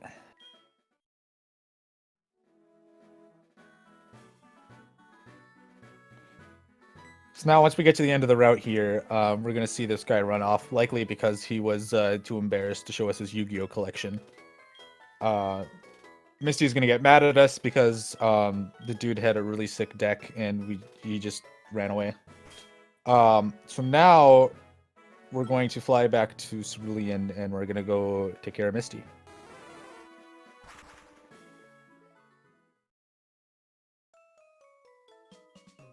So there's some specific movement you could take in Misty in order to make sure that you don't end up hitting anybody. Bill did not do that movement right away, so he's going to have to wait a little bit normally.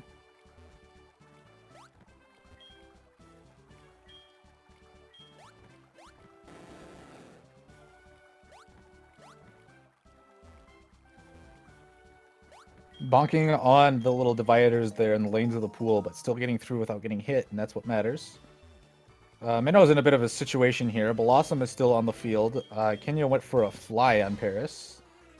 And Gyarados is paralyzed. Blossom missing a stun spore, but Gyarados is still not able to do anything.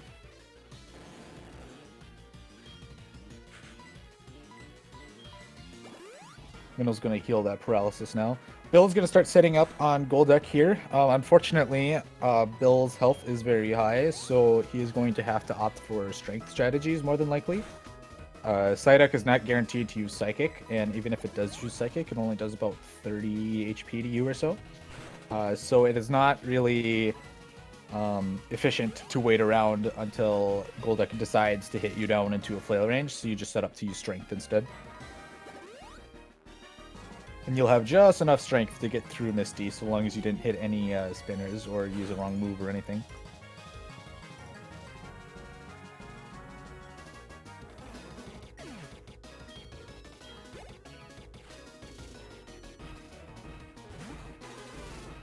You know, just getting through the double fight now. He's definitely going to have lost a little bit of time with how that fight went, I believe. But remember that he still has already defeated Lieutenant Surge, whereas Bill has not, so...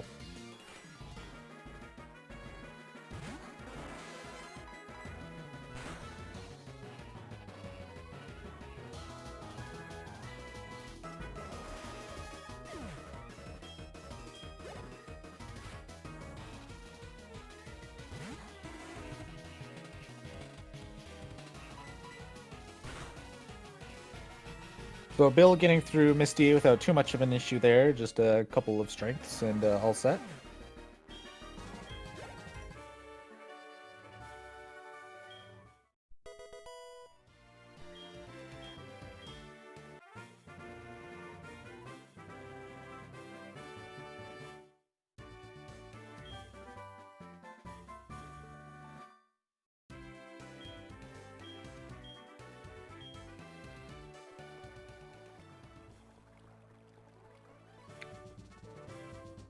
So now that we've picked up the machine part in Misty's gym, Bill is going to head off to go put the machine part in.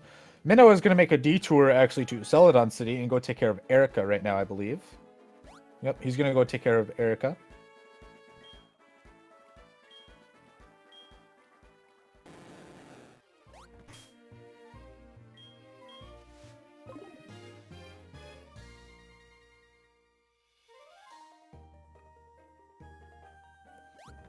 So the deal with Erica is Erica leads with a jump fluff that likes to use Sunny Day. Sunny Day will double the speed of everyone on her team because of all their abilities, which I believe is chlorophyll.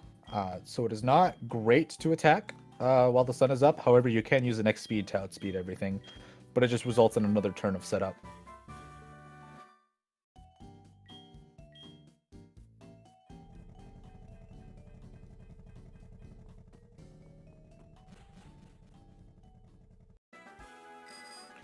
The jump off also has Leech Seed, which will do an eighth of your HP so long as the enemy has an alive Pokemon at the end of the turn.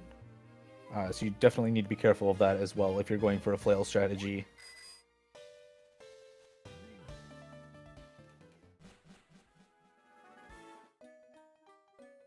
So Bill is now beginning Rock Tunnel here. Rock Tunnel runners will opt to memorize the movement instead of bothering to teach Flash. Movement in it here is very tight. There are a lot of gaps that are only one tile wide that are really hard to hit.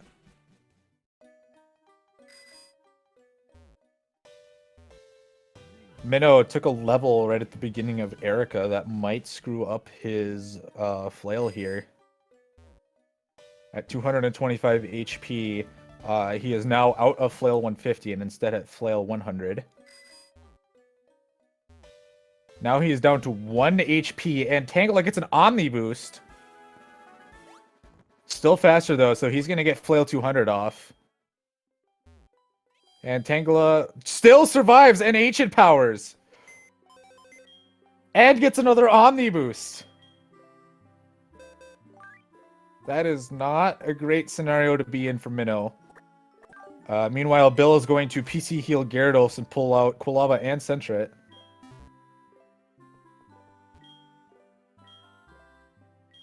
Minnow going for the revive on Gyarados as Erica goes for the full restore.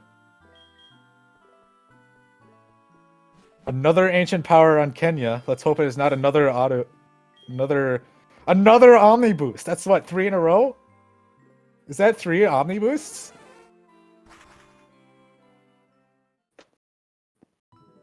This fight is getting very scary for Minnow. Setting up an axe attack here. Another ancient power at +3. Is that going to be enough? 4 HP. He lives. But Tangle is at +3 speed, and it hits again and kills. Oh, no. He's still got Sentret to back up with if he's going to revive Gyarados again. But this is just a very unfortunate fight for Minnow.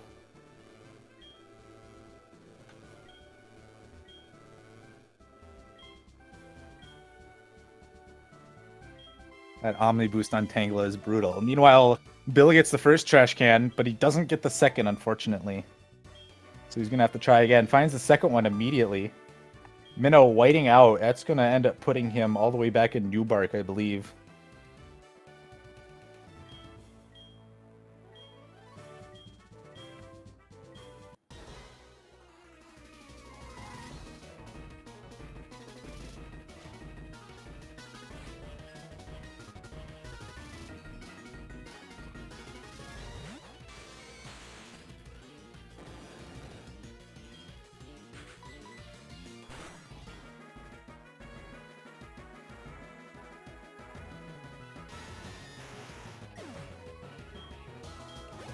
Bill getting through the first Raichu without an issue.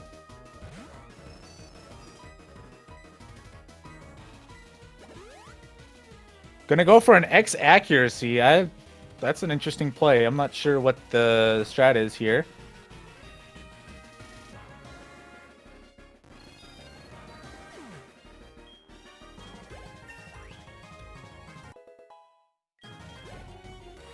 Usually you set up with an X speed on Surge in order to outspeed the electrodes here.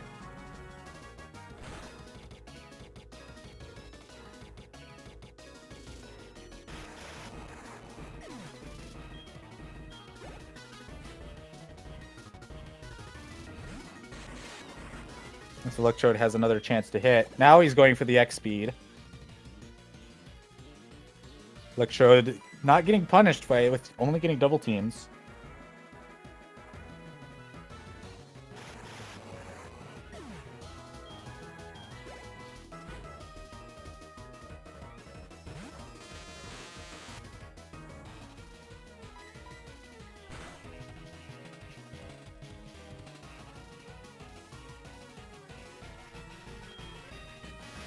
And unfortunately getting a paralyzed on the last Electabuzz.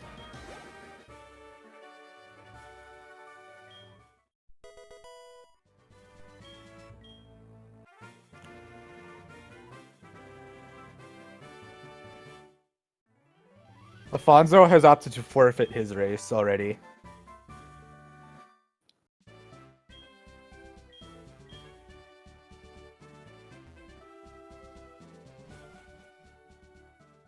I believe Minnow is also opting to forfeit this race.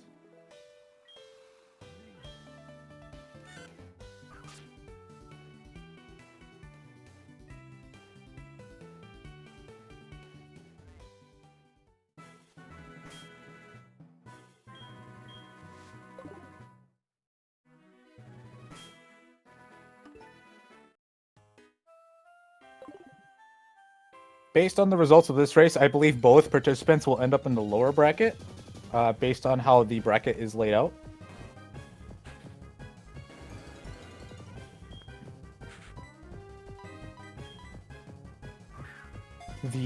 Only the fastest second place time winds up in the upper bracket.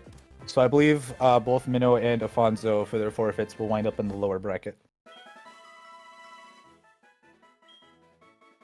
So Bill is going to use a Master Ball here to capture Snorlax. Snorlax will be important later in the run, and hopefully will not troll us. We care about Snorlax's HP defense and special defense.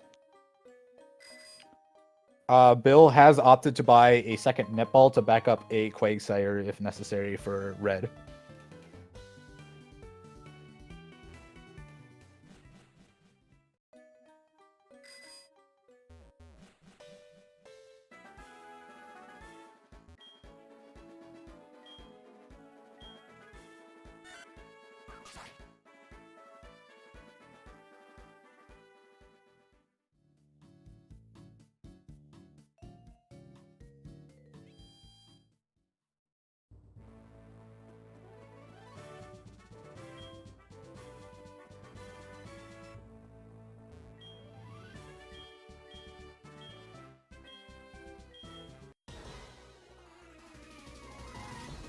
What's up? What's up, everyone? Hello, hello. Here on the line, we got Minnow and Afonso. How are you guys feeling after those crushing defeats? I know it must feel awful. I am sleepy.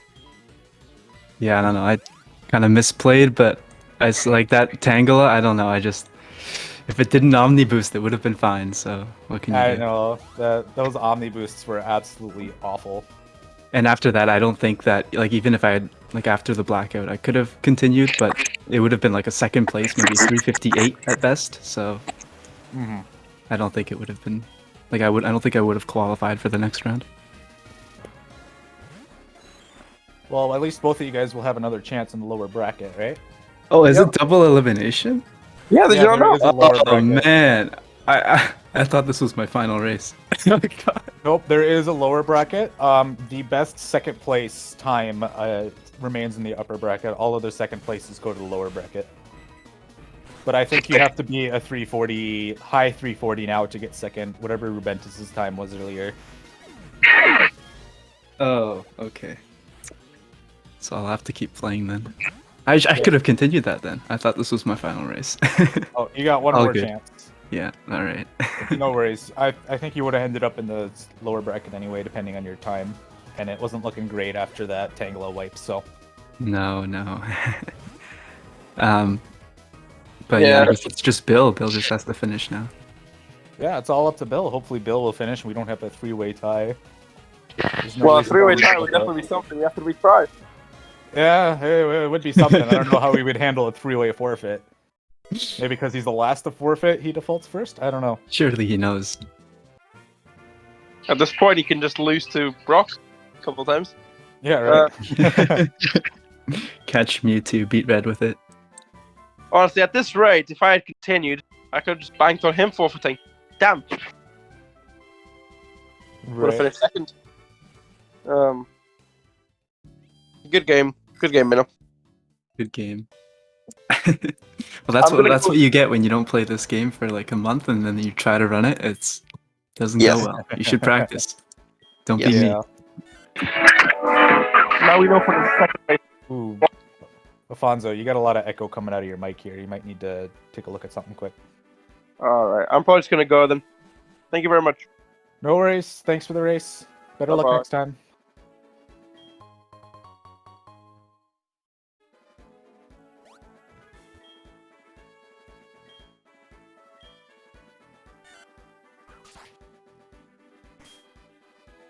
Alright, so Bill looks like he got through Brock without too much of an issue, so...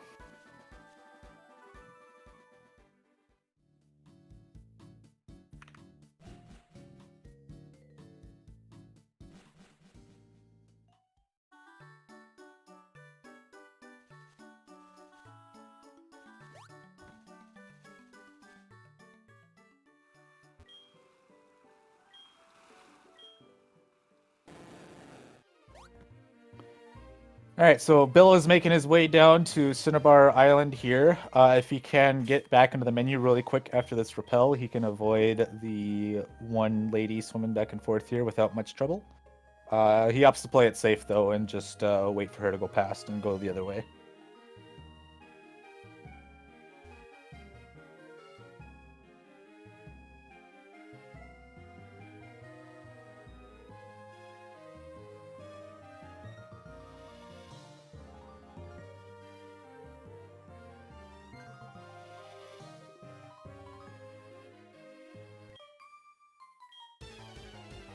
So Bill is coming up to the most difficult fight, God itself. Bidoof badoof. The doof badoof.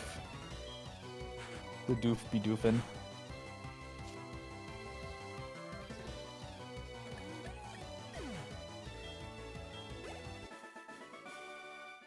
So gets through the difficult fight in the run with flying colors.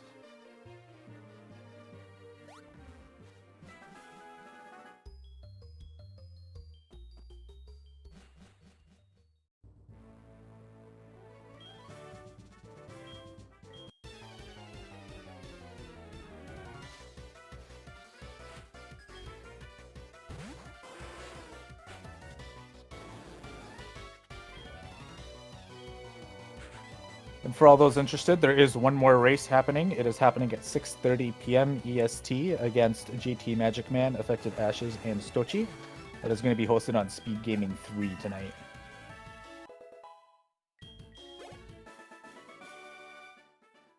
There's currently no commentator signed up, though. I hope someone is going to volunteer, because I don't want to commentate 2 Heart Gold Soul Silver runs in a day.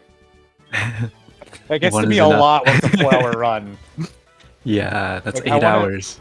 Yeah, I want to do something with my day here. I got Scarlet and Violet to play, man. It's talk of the town. It is.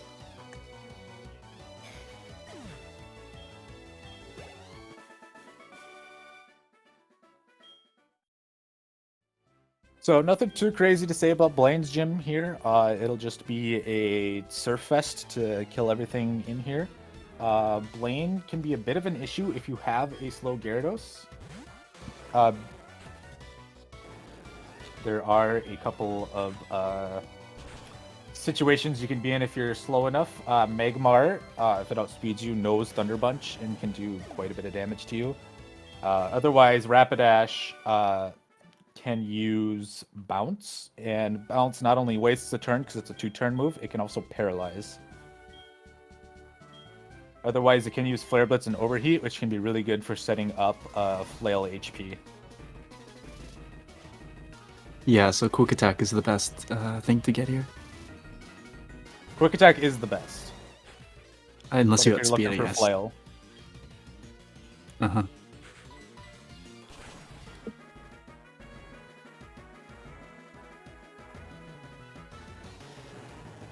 Did you know that all of Blaine's Pokemon have a white herb for whatever reason? I've noticed that on at least his Torkoal. You mean his Macargo? Or, yeah, sorry, whatever he... a one fire animal thing. It's like a snail. Yeah. Sorry, there is a Torkoal in the gym, and doesn't that Torkoal have a white herb too? I think it has the ability, or like, you know, like white smoke, I think, Oh, okay. or something. Let me see. Something similar. Yeah. It's basically like clear body. Right. Nice.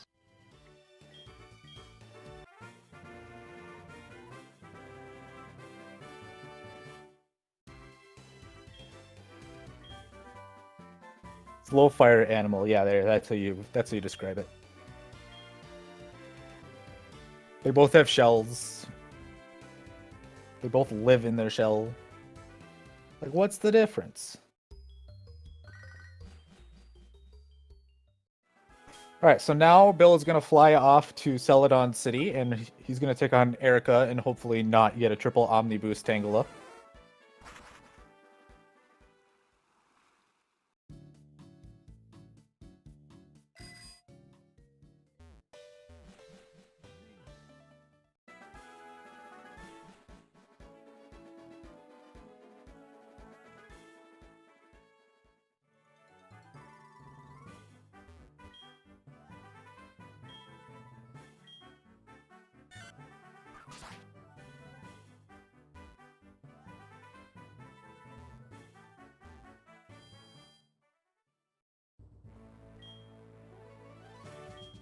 Alright, some really annoying movement in this gym. It's hard to see where your character is and where the openings are between all of the flower gates or whatever.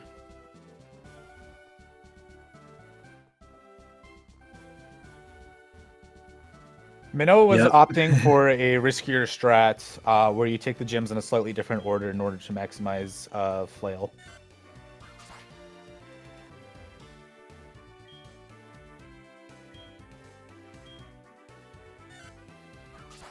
But it does end up being riskier.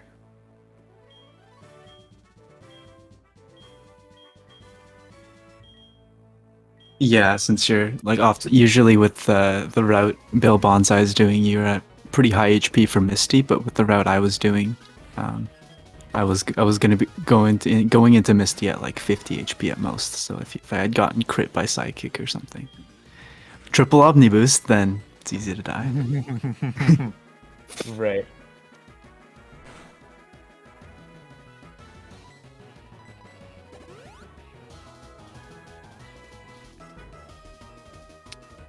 So no Sunny Day yet from Bill. It's optimal to kill Jump Fluff at this point, so it doesn't use Sunny Day.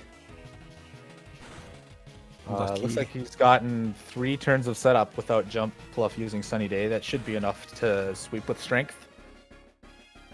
Does he have good enough attack to go to only +3? He is plus he's like 0 to 1 plus. Oh, okay.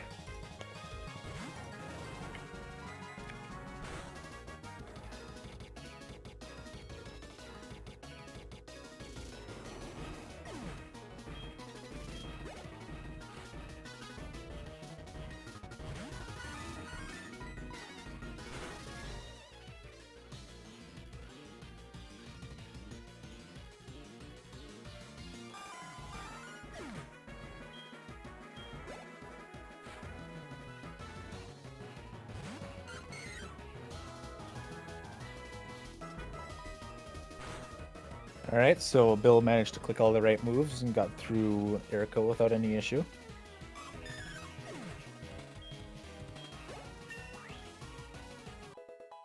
Leveling up to 69.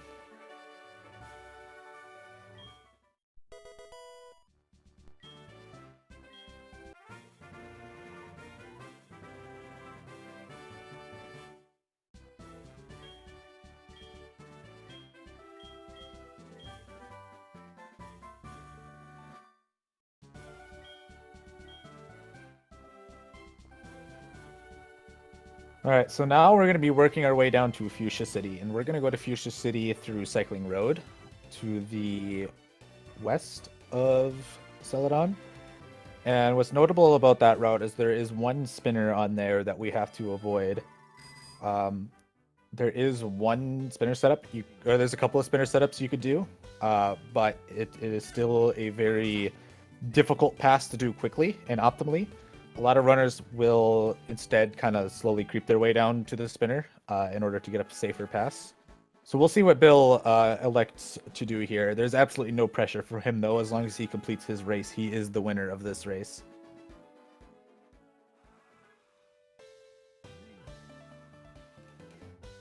So it looks like Bill is going to just take it safe here. He's going to bonk against the spinner itself and then just kind of bonk against this wall here until he looks away. Then he's going to flash the menu and then just zoom right on down.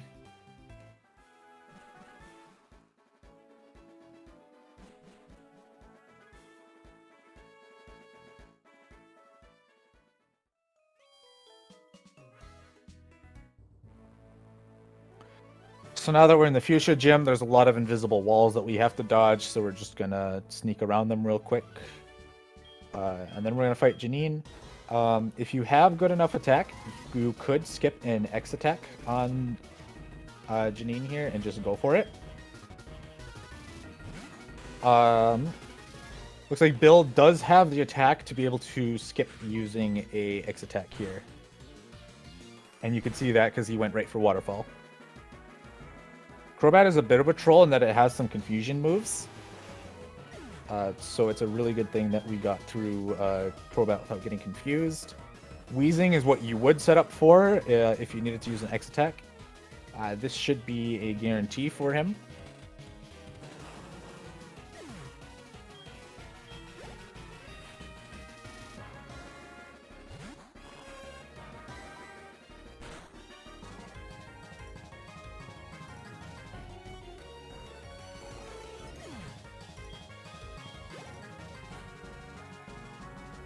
And the rest of Janine's team is pretty easy to take care of, just a combination of waterfalls or strengths.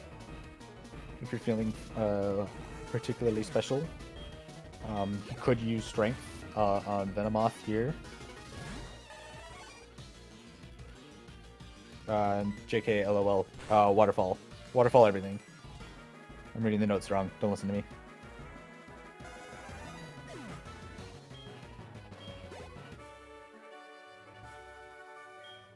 Okay, so now we beat Janine. Now we are up to go to the last two fights. These fights are the most difficult. The first of the two, which is blue, can be very, very trolly. And then red is red, of course.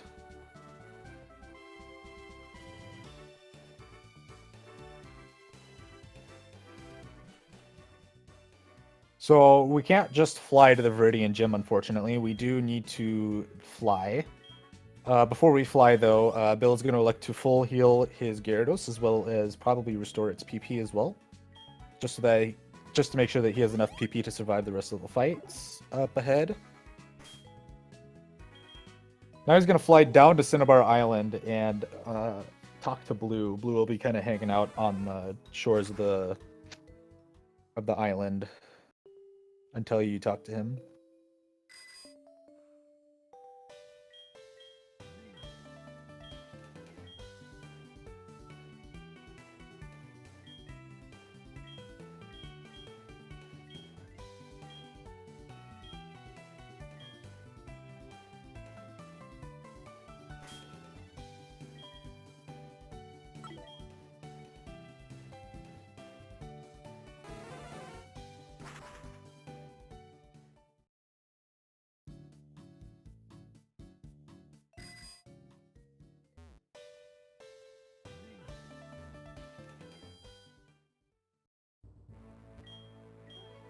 We just got a little bit of a slide puzzle here. We're going to talk to the gym trainer to trigger our Gyarados going into the ball, because it's a little faster than him coming to tell us about the gym and then force our Gyarados in the ball.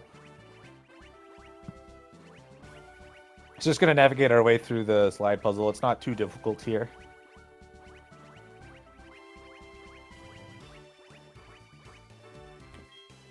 So now as we come up to blue here, blue's lead is an Executor, and this Executor really likes to use Trick Room.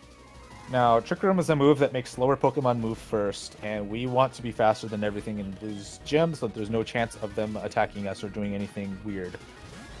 So our goal is to set up 4 X attacks and heal a Hypnosis as Trick Room ends, so that once the Trick Room is lifted, we can enter like go mode and just wipe the gym.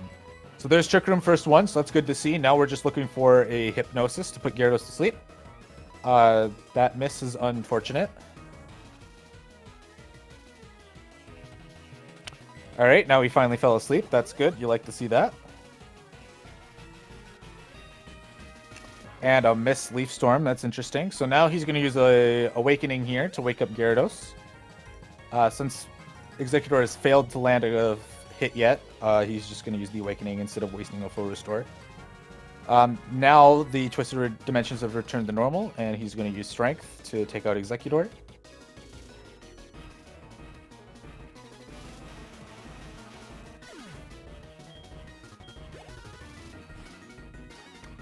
If for some reason something went wrong and we were not ready to go when Trick Room ended, Executor will always throw up a new Trick Room as soon as the old one ends.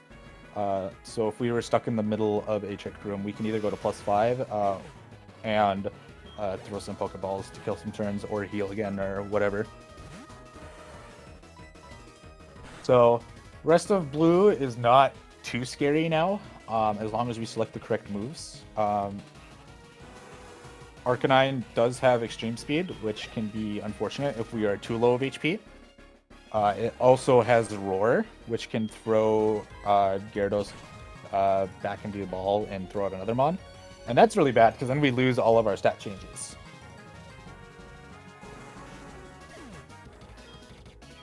And a similar issue exists with Pidgeot with Whirlwind. If Pidgeot uses Whirlwind, we can be in a whirl of trouble.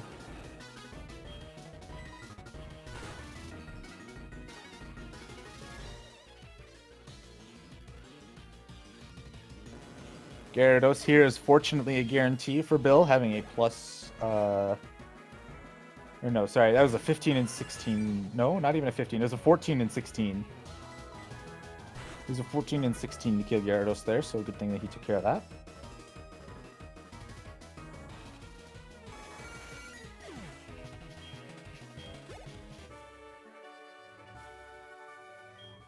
Nice.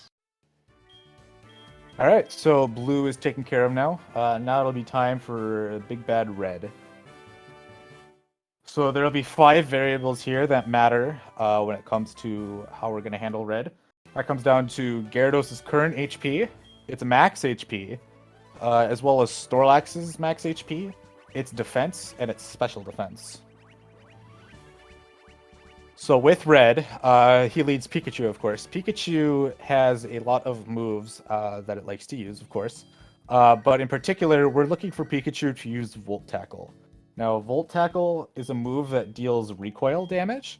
So when Pikachu kills let's say a full health Snorlax, it's going to take a lot of recoil damage because Snorlax has a lot of HP.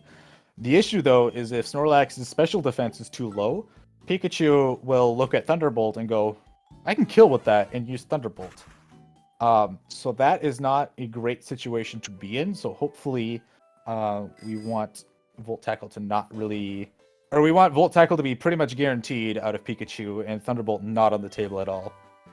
It is not always the case, and sometimes we do have to work around a Thunderbolt. But as long as Snorlax's stats aren't too bad, there is usually a way to get out alive with Snorlax.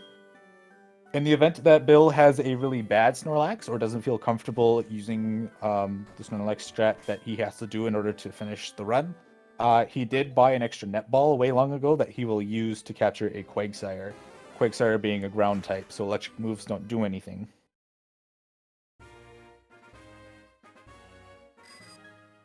I've never seen the Quagsire strat myself, so I'm interested to see if we have to go for it, what that looks like.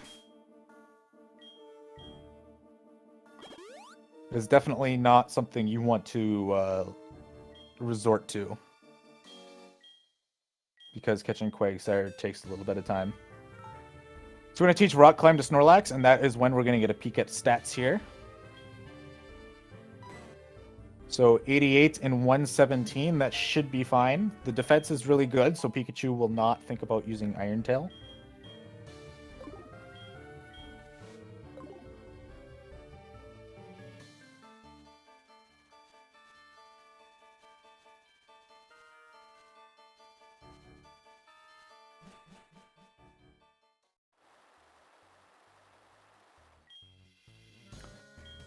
So now we have to climb all the way up Mount Silver.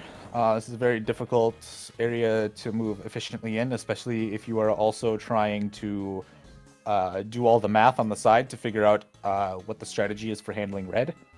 There are some tools made by Minnow, actually, who participated in this race, where you can punch in a bunch of stats on a little site, and it can tell you what the strats that you can do are.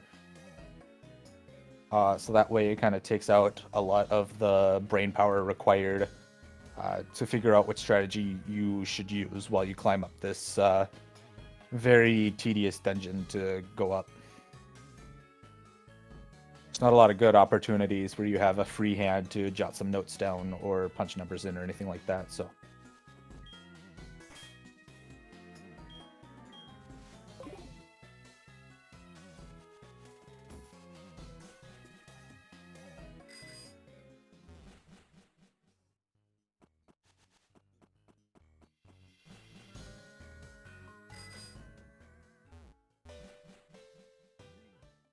Bill, almost all the way up Mount Silver. There are 2 max revives you can pick up here in Mount Silver if you feel the need to. They can be useful if you had to use one earlier in the fight, or in the route, because you died.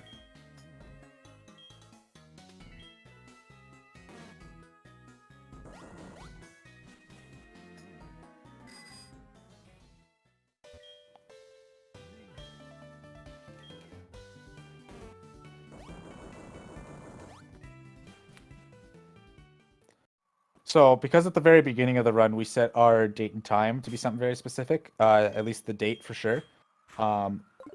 It is currently not hailing up on the top of Mount Silver, so that way it is very easy for us to do this fight, because Blizzard is no longer a guarantee because it's not hailing, and also because we don't take hail damage. So it looks like Bill's strategy involves leading Gyarados, or not Gyarados, sorry, involves leading Snorlax here. So let's see what he ends up doing here.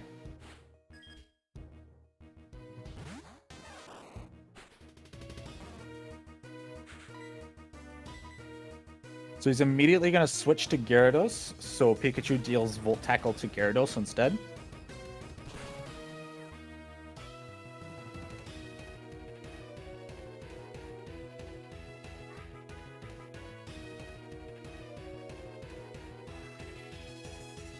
So that's going to do a ton of recoil damage to Pikachu.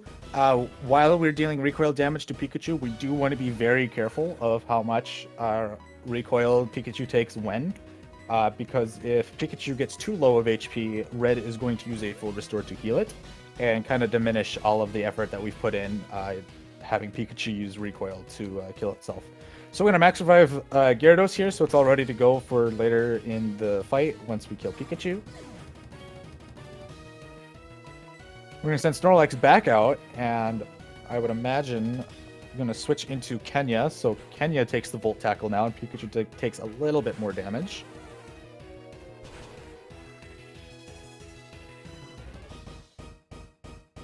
So Pikachu is going to take more damage from recoil there, not enough to kill it, and not enough to put it in heal. Now we're going to send out Gyarados again, so Pikachu's at -2 attack now. And then he's going to send out a Sentret, and Pikachu's going to get hit with Thunderbolt. Now he's going to send out Snorlax and likely go for a Giga Impact. So Pikachu opted to use Thunderbolt here, which is not going to kill, thankfully.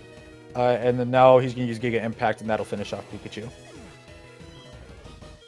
There are some strategies where you can use Giga Impact to save turns on Red. It is not the safest path, though, because Giga Impact has only a 90% accuracy. And if it misses, you're going to be in a very unfortunate situation.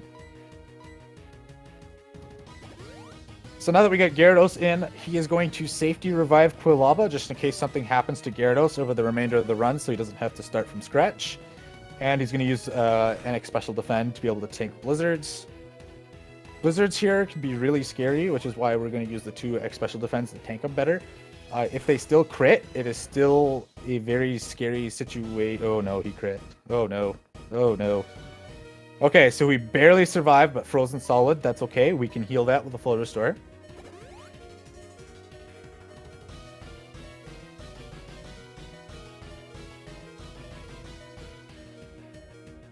That was very lucky. Unfortunately, he's nowhere near set up to take advantage of 5 HP, which would be Flail 200.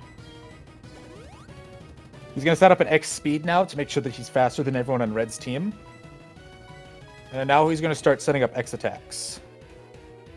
So usually you need to set up 5 if you're going for like the standard strat. You could set up less if you somehow conveniently wind up in Flail territory for Flail 150 or 200. But then you might start fiddling with some ranges, and it's not super consistent to try to go for them with things like Crit Blizzard and a lot of math having to be done in order to figure out if you're going to survive certain hits or not, and with how much. So Blastoise is now out of Blizzard, so he's going to be using a mix of like Hydro Cannon and Flash Cannon, I believe, or Focus Blast. Focus Blast and Hydro Cannon, I think. Blastoise is going to take a Waterfall now after Gyarados is all set up. He's probably went to +5. Oh, there's a Flash Cannon, so I was right. And then now he's going to finish it off with Strength. Using Waterfall, make sure that Blastoise doesn't go to heal range. We do not want Red to use a full restore because it wastes time. So being really conscious about what moves we use first. There's a lot of Pokemon here that require 2 shots to kill. Most notably would be Blastoise, Lapras, and Venusaur. This Snorlax, though, is going to go down in 1 hit, no issue.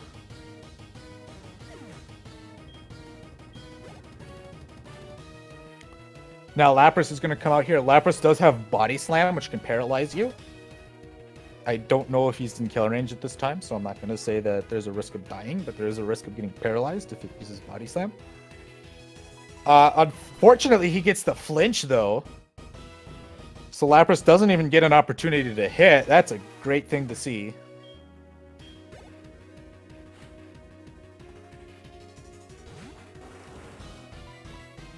Charizard coming out now. That's going to be finished with a Waterfall really easy at +5 and super effective.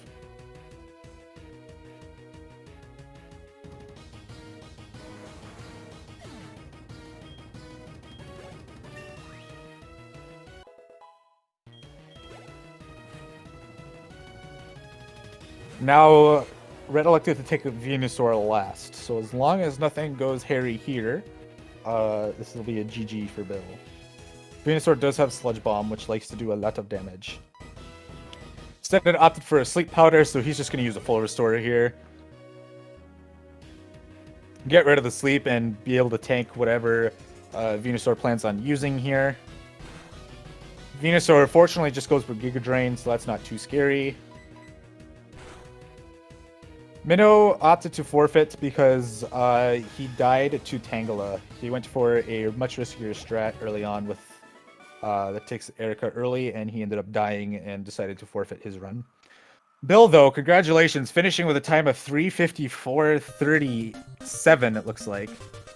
Congratulations to Bill for winning, not only by default, but with a sub 4-hour time. Congratulations to Bill.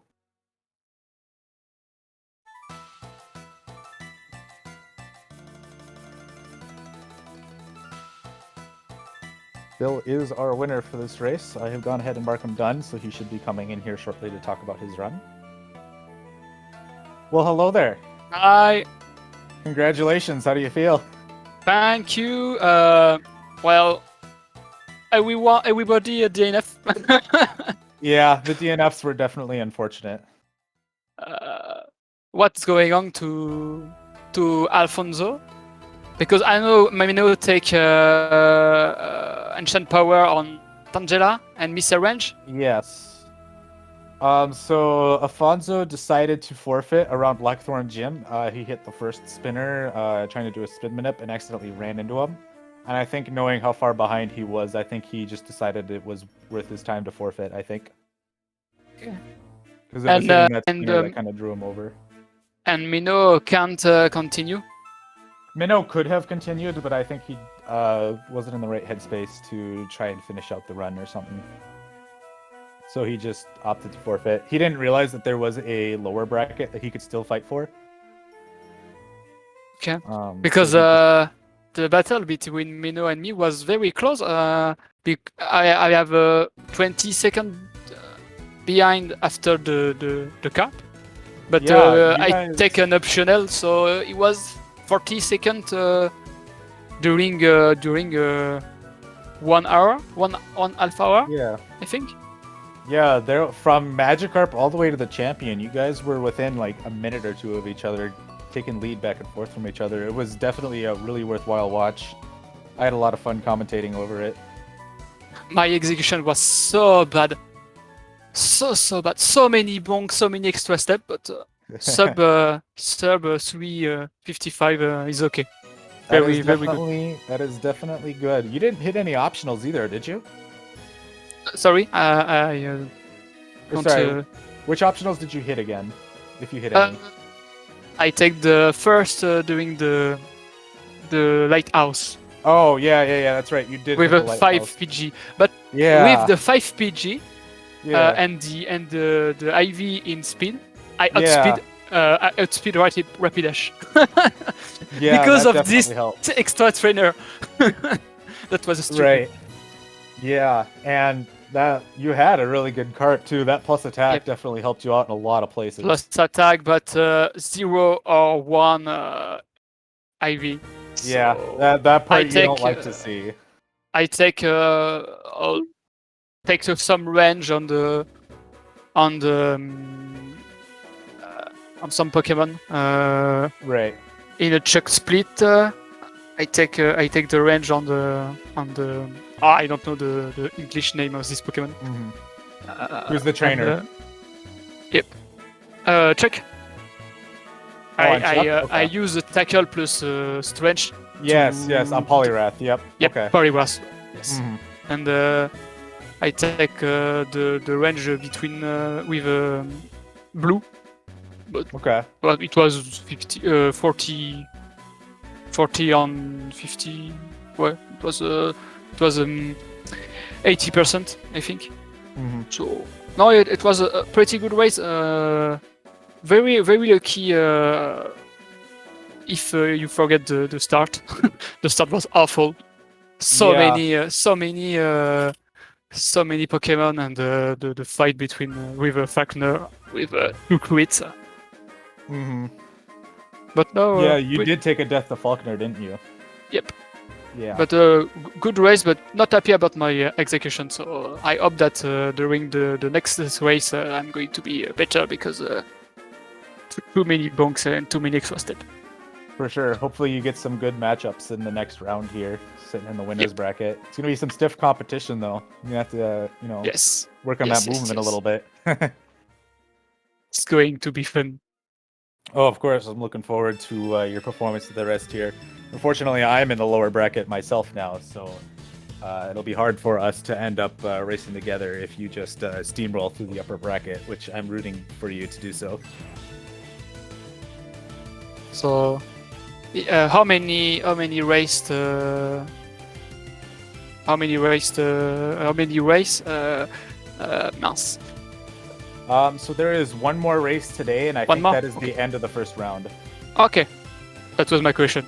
Yep. Thank you. No worries. I kind of figured what you were trying to ask about, so And that one is happening in a little over an hour here, I believe. And that is going to be happening on SpeedGaming 6, I believe. I'm trying to find it. I thought I had a tab for it.